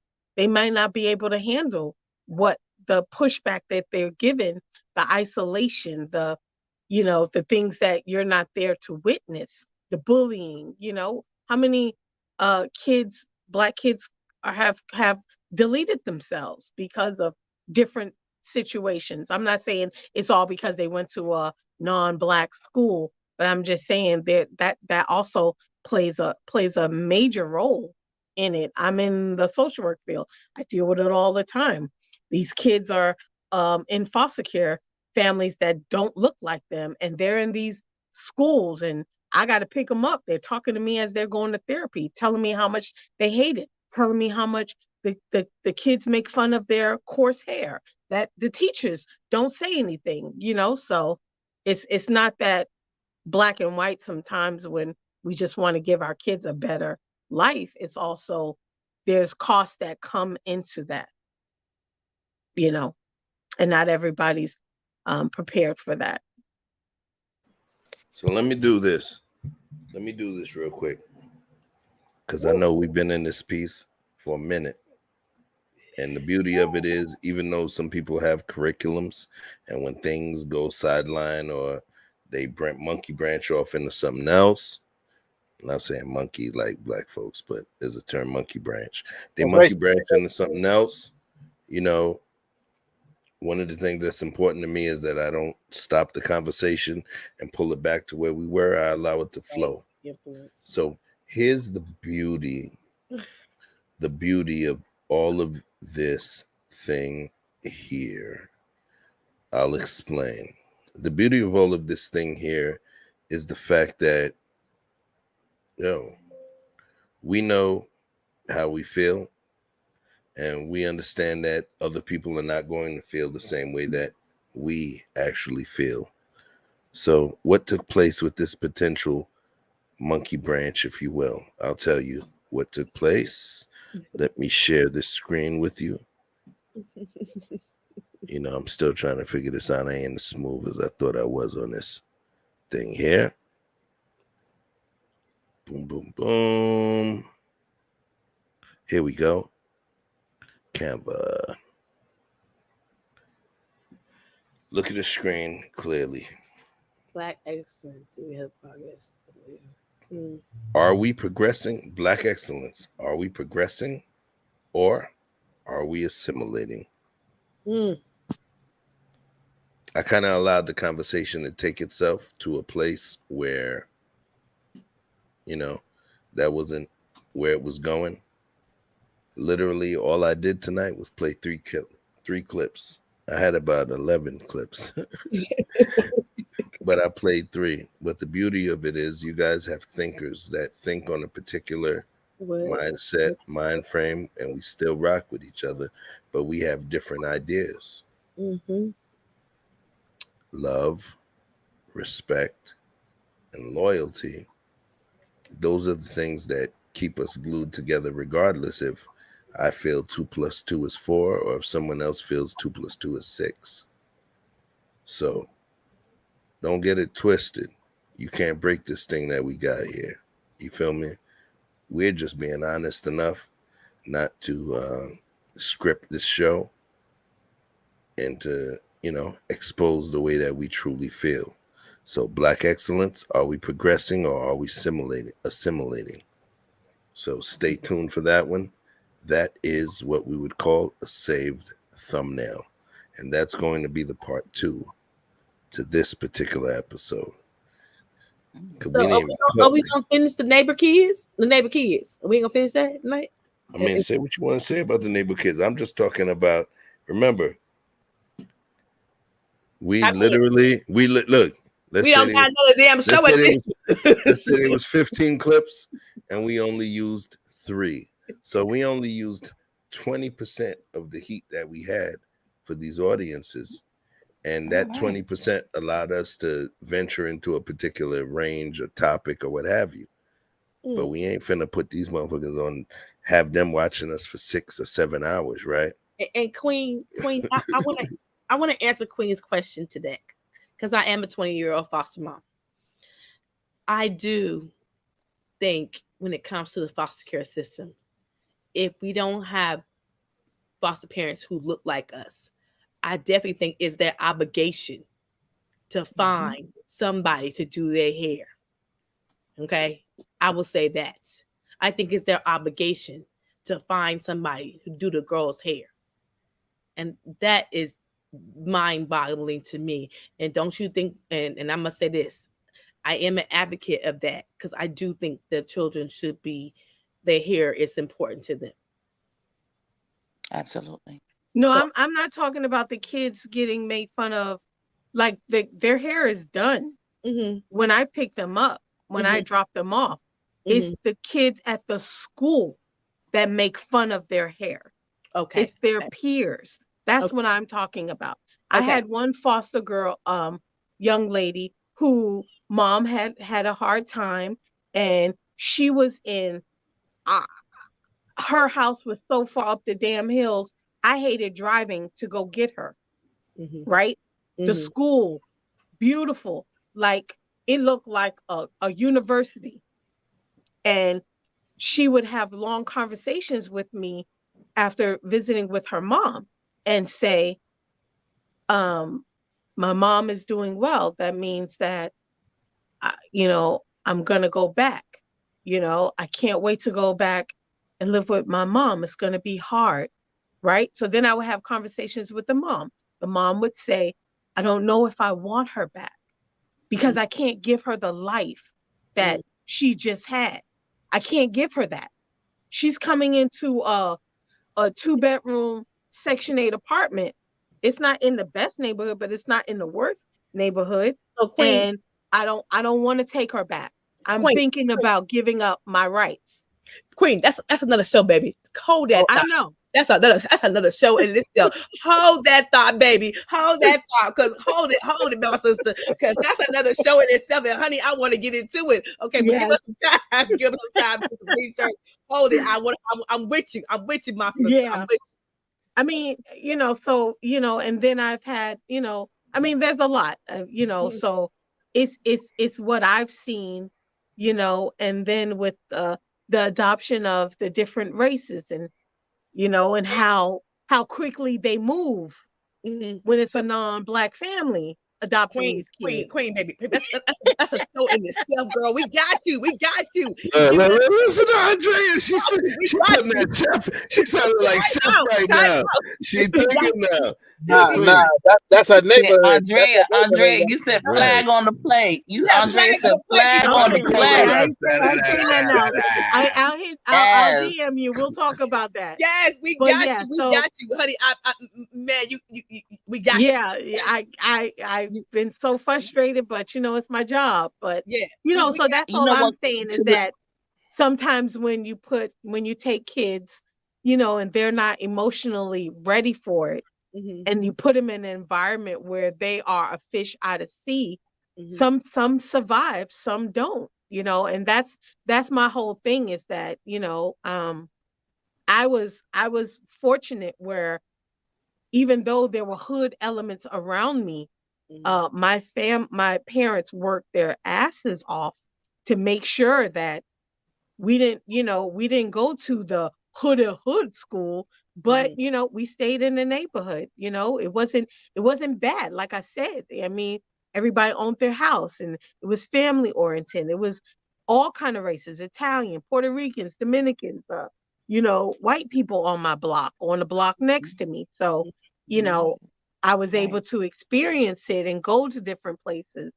But, like my sister, she had used her job. Her boss said, you can use the address here, to get your daughter in a better school, so it just depends. And now you hear that what TC Queen said, that they're following you to make sure that you live in a neighborhood or you can go to jail. That's crazy, so I just think it's unfortunate because all they have to do is provide more support for the schools in the neighborhood. Let's do this, Queen. You just dropped some heat, Queen. Yeah, and honey, wait, Andrea, we gotta. I have to accentuate Queen's heat. Okay. Queen just dropped some heat. I wanted to just chime in and say one thing to the sister, to the Queen, in reference to giving more support, meaning giving more financial support, and as well as giving more, people support. The one thing that they get paid for, the schools and the cities get paid for, how they get paid is by head count, is by attendance. And a certain amount of hours per day, they get a certain amount of money. So oftentimes, if we don't have our children going to the schools every day, then that money doesn't come from, well, it doesn't come from the state, and it doesn't get trickled down to them. It gets taken away from, and they instead of being rewarded, they get fined for it. They get penalized for it. And then, of course, exactly. And then, of course, they don't have the money to pay for the various services that are needed. The schools don't have the sports. The schools don't have the arts anymore. They don't have the voc educational centers that we used to have. All of those things. And the reason why it's really interesting that when you talk about people not getting to school, now we have to say, why aren't they getting to school? Some kids come to school, they can't get to school. They don't have water. They didn't have electricity. Because sometimes the parents sometimes the parent may have had a situation and a lapse of paying or finances or whatever the situation. We all know all of the different situations that occurred. And here in the city of Philadelphia, we even myself and a couple of other people in the community put forth a proposal so that we could get Maytag, the laundry people that have the washers and dryers. We have about 5 schools where we have laundromats in the school. Wow. And what we do is, number one, we get some of the older people in the neighborhood to come in and like around 5 o'clock in the morning. And they open up the laundromat. In the event somebody needs to wash their clothes, they can come in and wash their clothes for free. And we have some of the ladies in the neighborhood that teach them how to wash their clothes. And we have people that donate. We have so much fabric softener and detergent and all kinds of stuff and bleach and whatnot. We have all kinds of things. But a lot of children didn't want to come to school because their clothes weren't clean. And that's why I support uniforms. Even uniforms, it don't matter. No. It doesn't matter because we have. I get it. We have uniforms, even with uniforms, even because all of our schools here are uniforms. Oh, they are. Oh, wow. Yeah. There was I think it was, I don't know where, but there was a high school. There was a principal who did that. I think it was a Black guy. And he put a laundromat, he put a food pantry in the school for the kids to be able to take food home. So the kids would come in early and do laundry. Now what happens, Queen, is now we get the kids to come to the school and they feel better. Now we can get the sports kids can come in and wash their clothes, and they will come, and now they can attend their sports. They can attend football practice and basketball and volleyball practice or whatever else it is, and they don't feel embarrassed. You see, and when you get the head count, now we can get the money for those schools to those schools, and hopefully get the support that is necessary. And we have all the older folks that are in the neighborhood who come in and give of their time. It's a wonderful situation. We have from 5 to 10 during the day, and then they come in the evening from 4 o'clock till 8 o'clock. And Maytag, I wrote the proposal. Maytag gave us the washers and the dryers. I just want to clarify something real quick. Let me cam up real quick. Thank you. Thank you for doing that. It's us. Thank you. Right. So let me just let you know. You see the screen right there? The person that Queen was mentioning, who was the principal at the school, that was tired of some of the kids that came from, let's say, lesser conditions. His name is Akbar Cook. And he was the principal. Everybody in New Jersey knows about East Side High, Joe Clark. East Side. Right, don't do that to them. Right. So, first of all, I hit them falsettos, so I ain't gonna talk about that. All right. East Side. My shit is better. East Side. Yeah, you know what I mean? I got the. I go deep, but I got them panty dropper falsettos. Anyway, Akbar Cook, he was a principal. He was a principal of West Side High. All right, and pretty much what he did was he created a dynamic where there was actually, a laundry. And as a matter of fact, hold on 1 second. That's the same thing that's the same thing. I want to make sure I give them the facts. Give me 1 second. Give me one second. We got this. Black folks doing it, making sure of it, doing it well. We're gonna continue to do it to the end. Yep. Represent Queen. She was raised down in Brooklyn. So listen to this one. It says a teenage girl screamed and fought.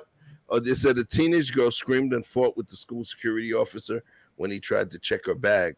The police later told me that she had dirty clothes in her bag because she was homeless and didn't want anyone to know. Akbar Cook, the principal of West Side High School in Newark, New Jersey, told CNN she was fighting for her pride. All right. Yes. Cook said many students at West Side faced humiliation because they didn't have anything clean to wear. Kids who could not afford to wash their clothes faced intense teasing when they showed up in dirty outfits. Classmates sometimes snapped photos and tagged the students on social media. That's that dumb shit. You get roasted in school. Now you got to worry about the fucking social media bullying. Yeah, that's nigga schools though. Right.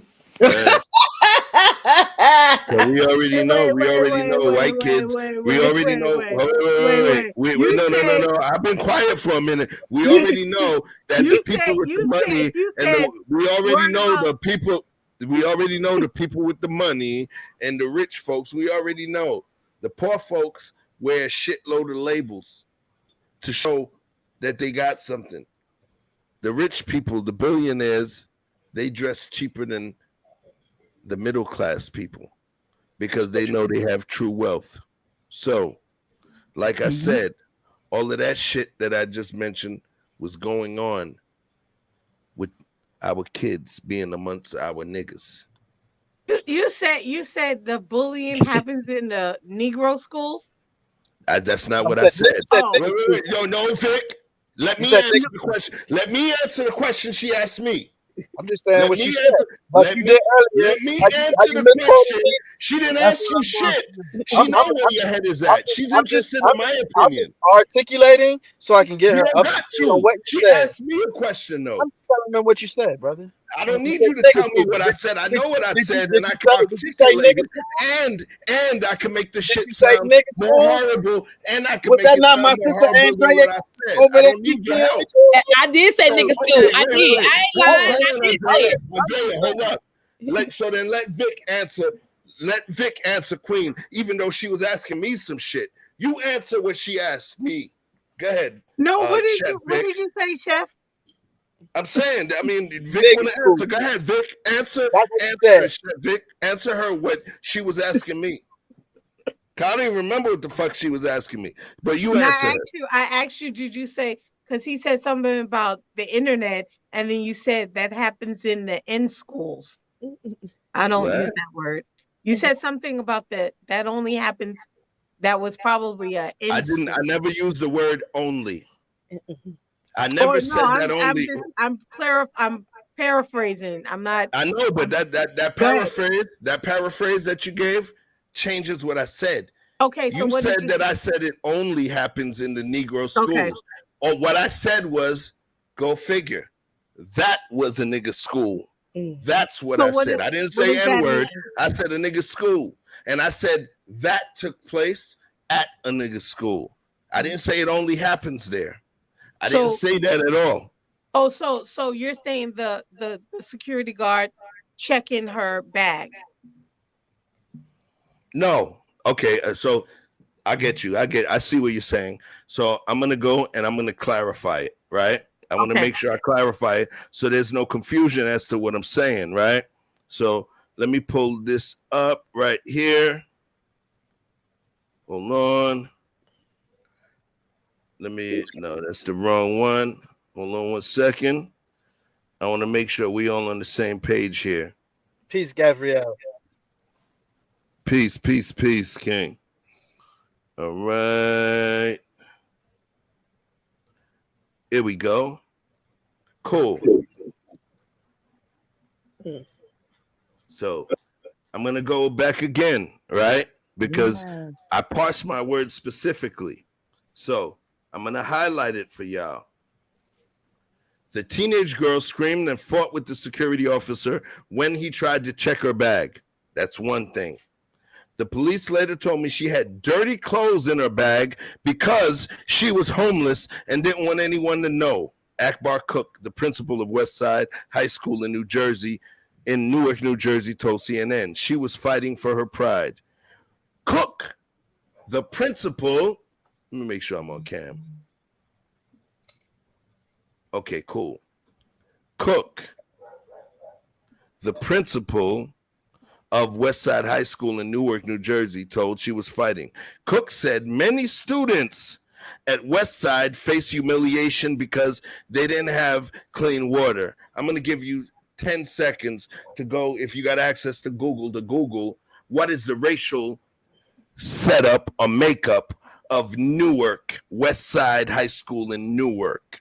10, 9, 8, 7, 6, 5, 90% 4, black, 3, 5% 2, white, 5% 1. Asian. Thank you. So once again, nigga school, our shit. We do it to ourselves. We clown motherfuckers that don't have the J's, even though their parents don't have enough to own. I lived on a block. I lived on a block when my grandmother owned the building that we lived in.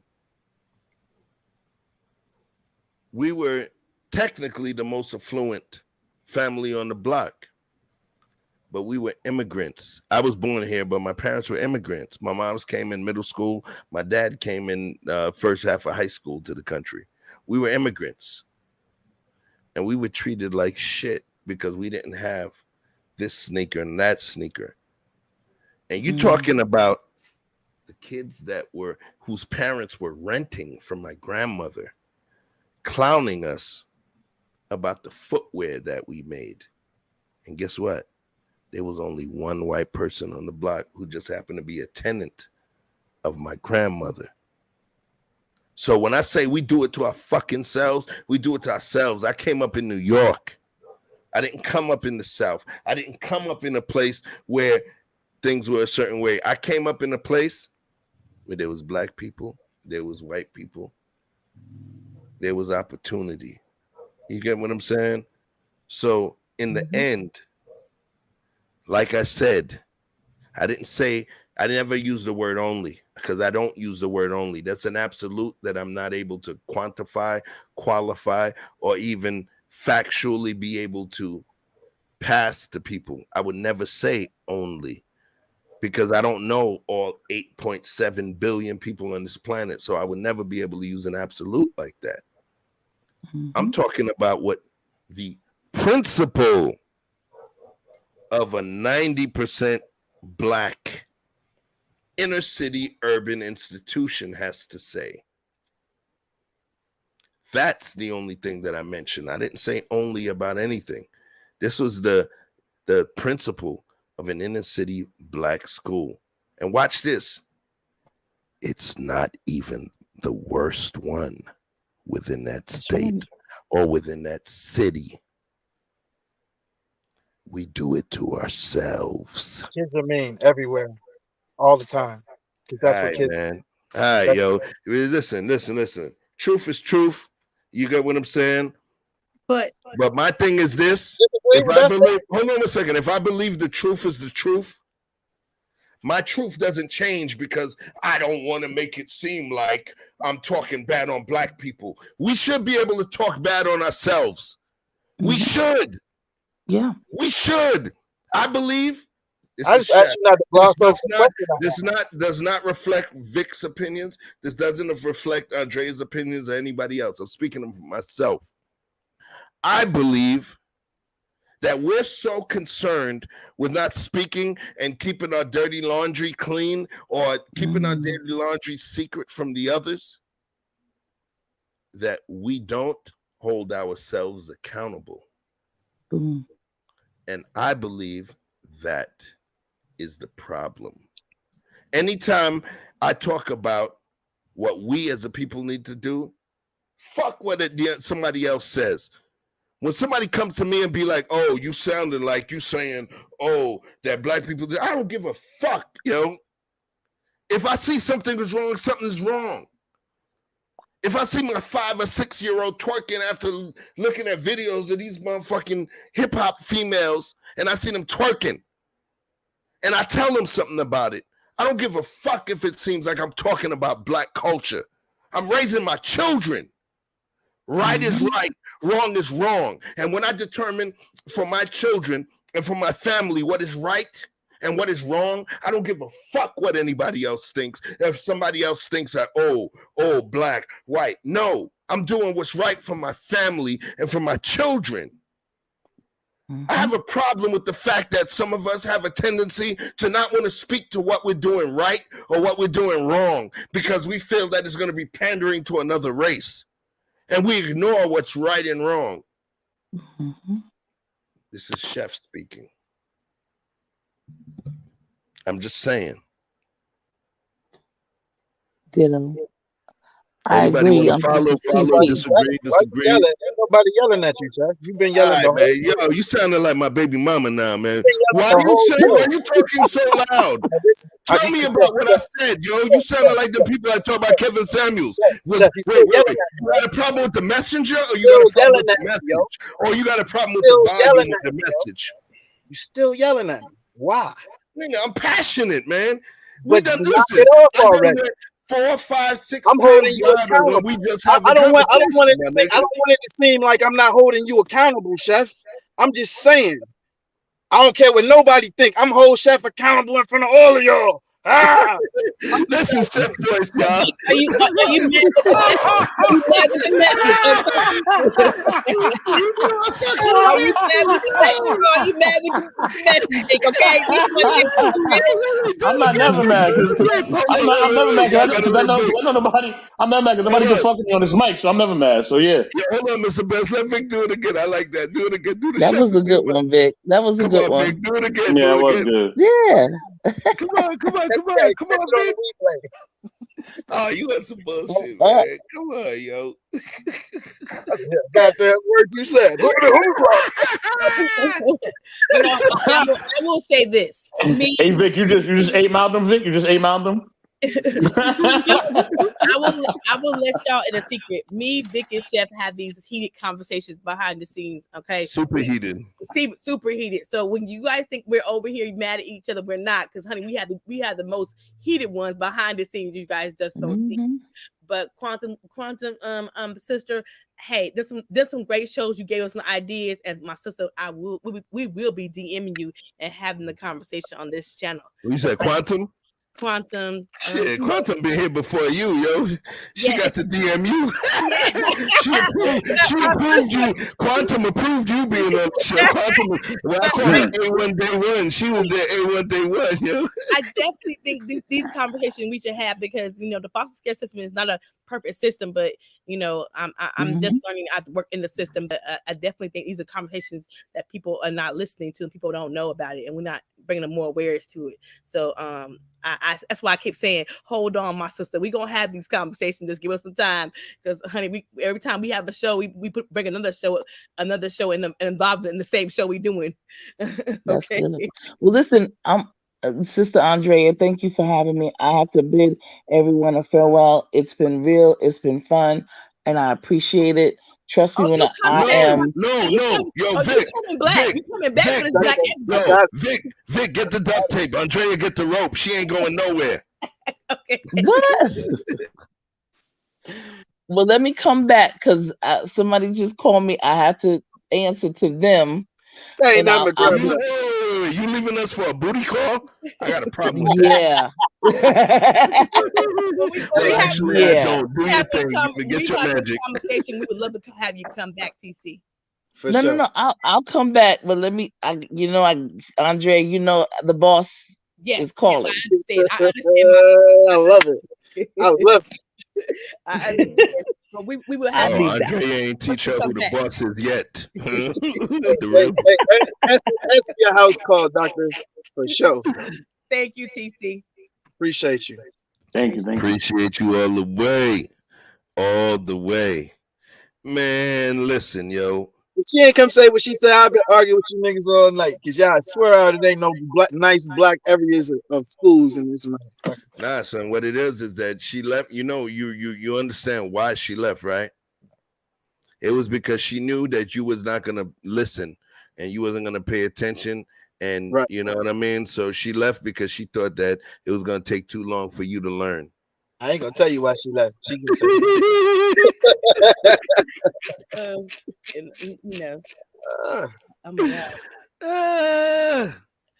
I guess we're gonna have to have 2 part 2 because we it's midnight.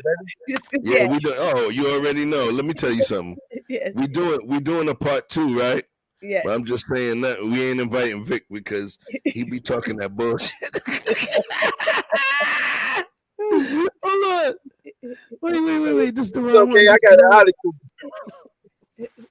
Yeah. Hold on. There we go.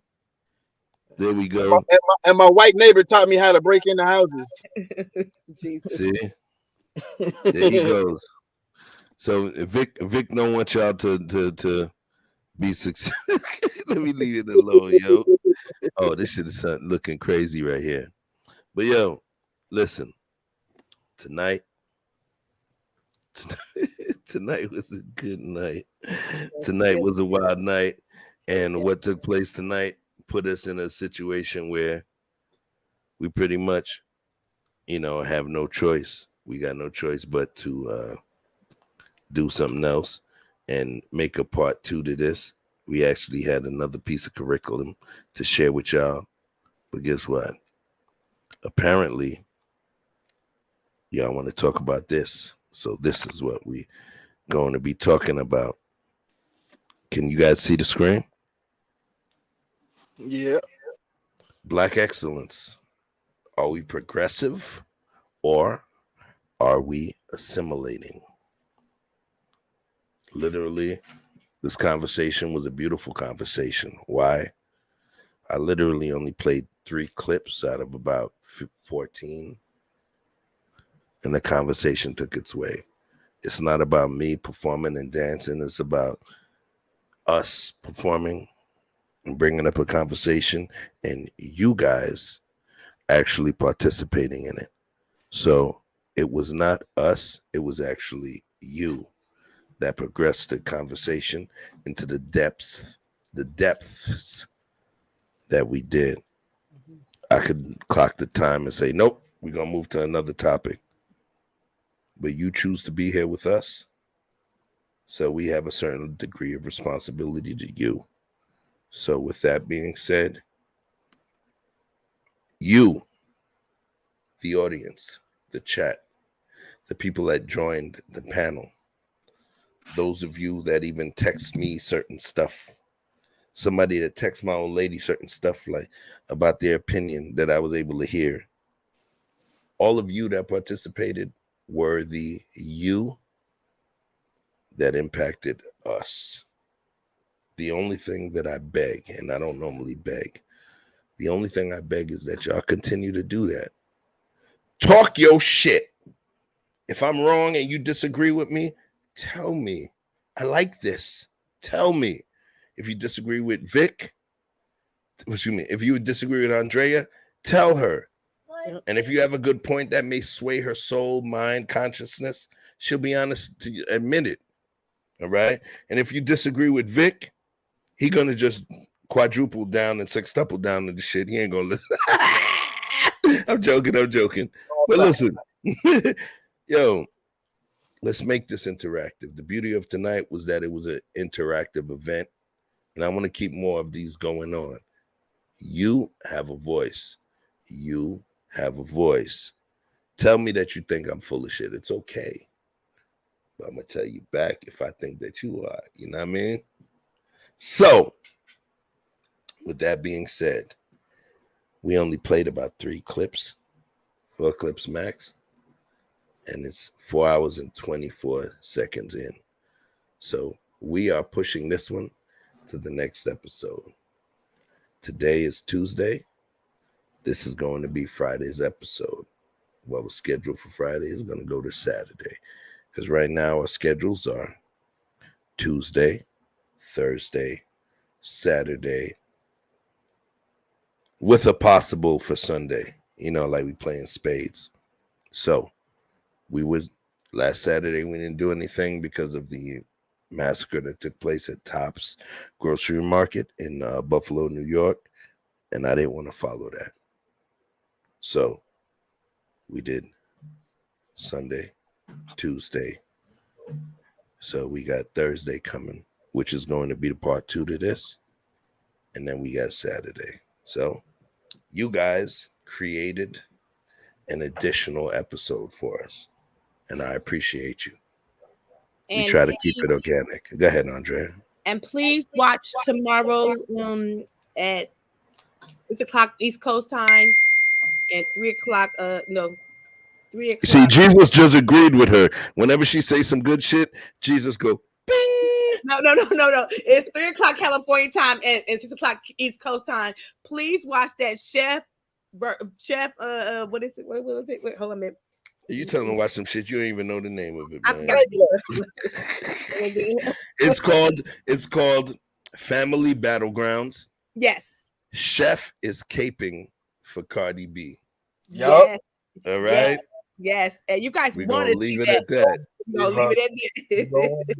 We're gonna leave it at that. It's called Chef is caping for Cardi B. Yes. Okay. And if you think what you seen tonight with us was hot, contentious, boisterous, disrespectful, this wasn't nothing compared to that particular episode. And if you don't know where that episode was clipped from, then you ain't watching our shit. And we holding you accountable. The next show. All right. So let's do this the right way. We're gonna go clockwise. Mr. Best in the World, please tell these folks about you and what makes you a unique soul within this digital universe, my brother. Thank you. Thank you. Salute to everybody in Scotland. Salute to everybody on the panel. Peace and love to the sister that was on here, THBCU Queen. Salute to her. Salute to Queen Forever 2K. Victor Freeze, Vic, what up, baby? Lady Andrea. You know what I mean? Of course, Chef. Good to see you, brother, yet again. I am Mr. Best in the World. You know what I'm saying? And I am the network manager for Knowledge and Relationships. And I also have a section called the Intellectual Soapbox. Please check out both platforms. You know what I mean? Y'all stay blessed, stay inspired. I thank all y'all. Peace, y'all. Peace and love. Peace, family. Brooklyn, stand up. All right, Queen 2K21, talk to them. Let them know.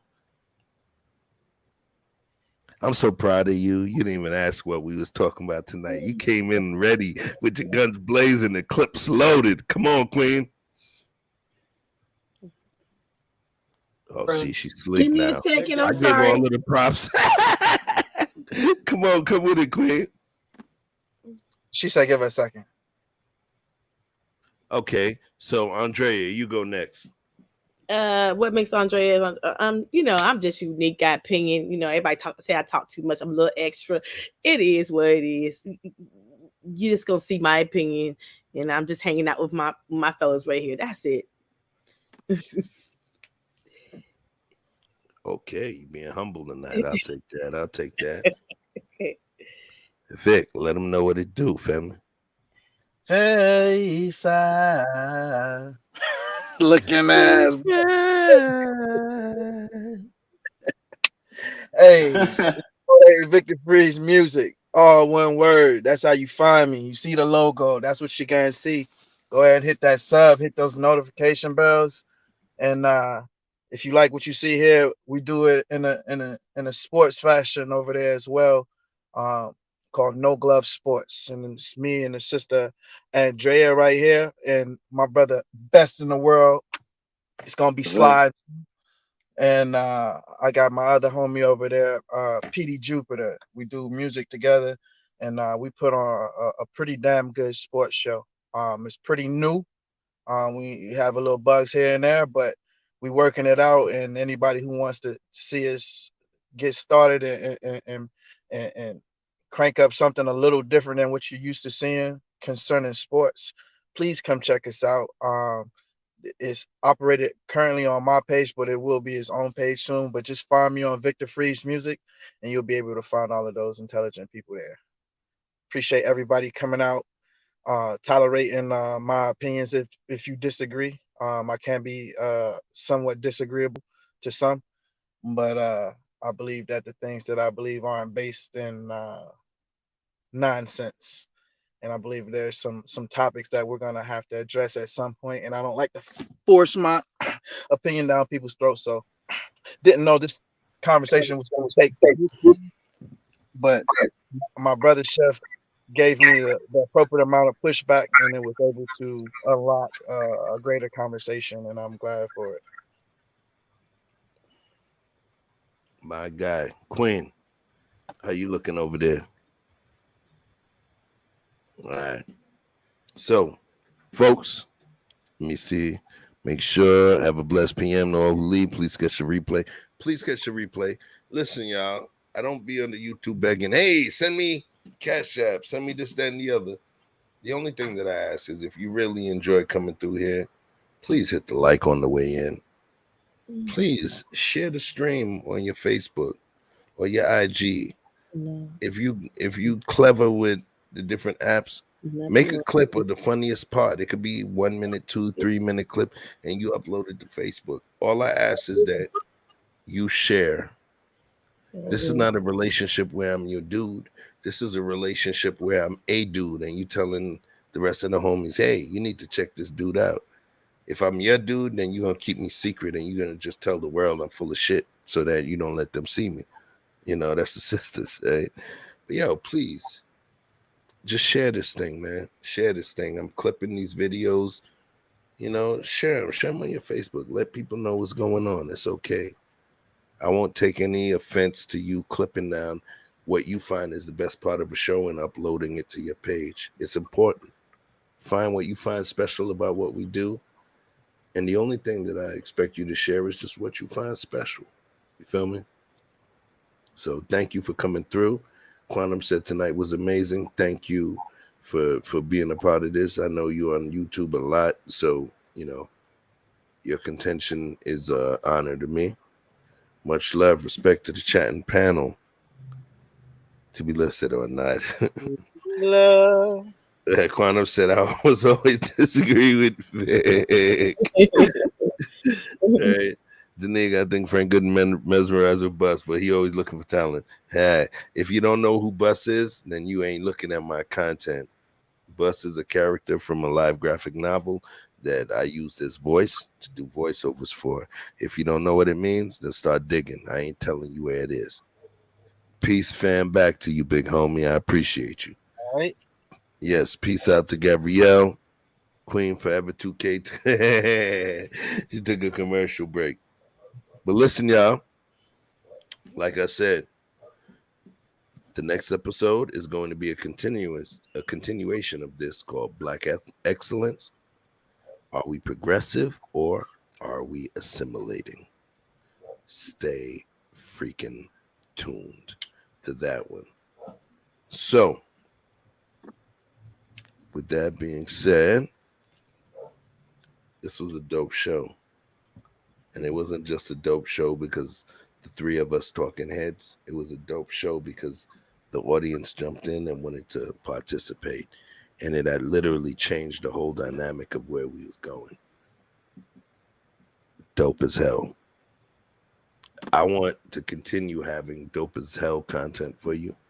The people that support the channel, that come through, that like, that subscribe, that share it out. I appreciate every single one of y'all.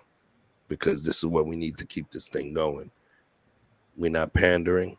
If you feel it, you let them know, and we're going to keep it going to earn your attention. So, with that being said, did a lot of talking. I can't believe we went as far as we went, right? So with that being said, I'm going to leave you with two things. One that lets you know who we are, and the other is letting you know how I want you to take your ass home. One is us, and the other is vibing. Let's freaking go. Ladies and gentlemen, I'm Evelyn. I'm here to introduce you to a new level of entertainment. The stars have aligned, connecting Brooklyn, New York, Sacramento, California, and Atlanta, Georgia. The team.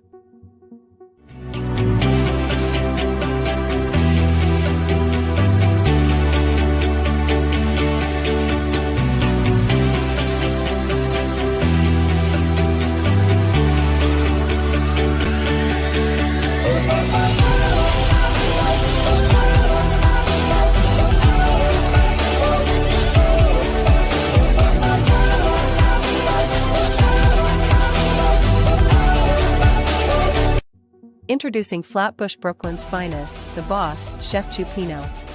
Hailing from Sacramento, California, is Andrea Lynch.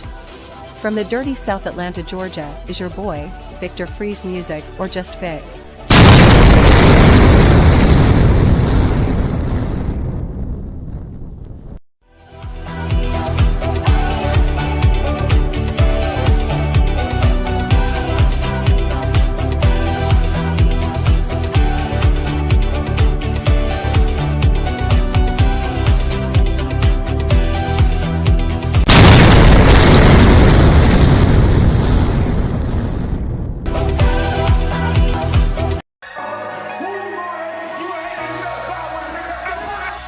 Club phone jump, it's the weekend. Dream come true with the big friends.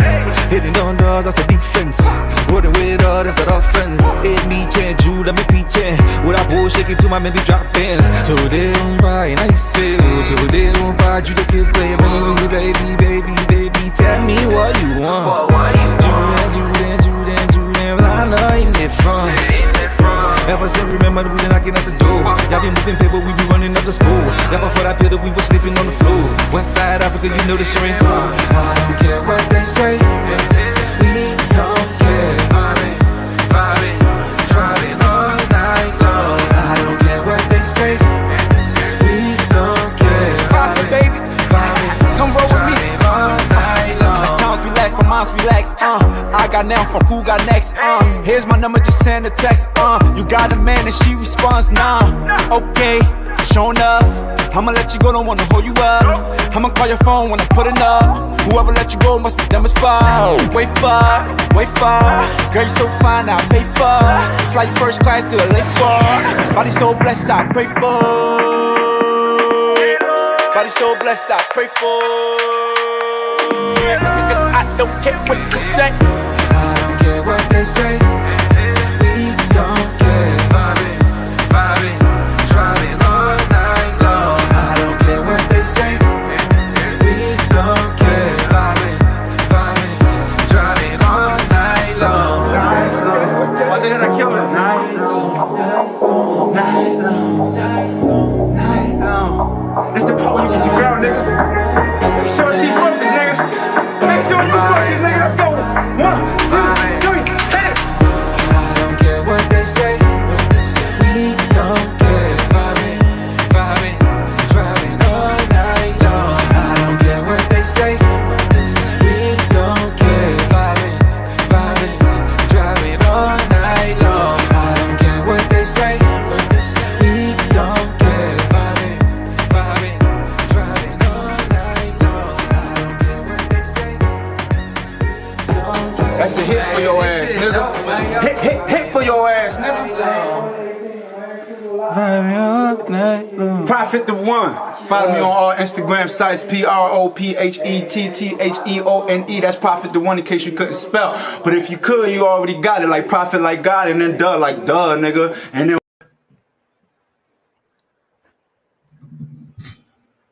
What you think? You thought we wasn't gonna be able to come with that content?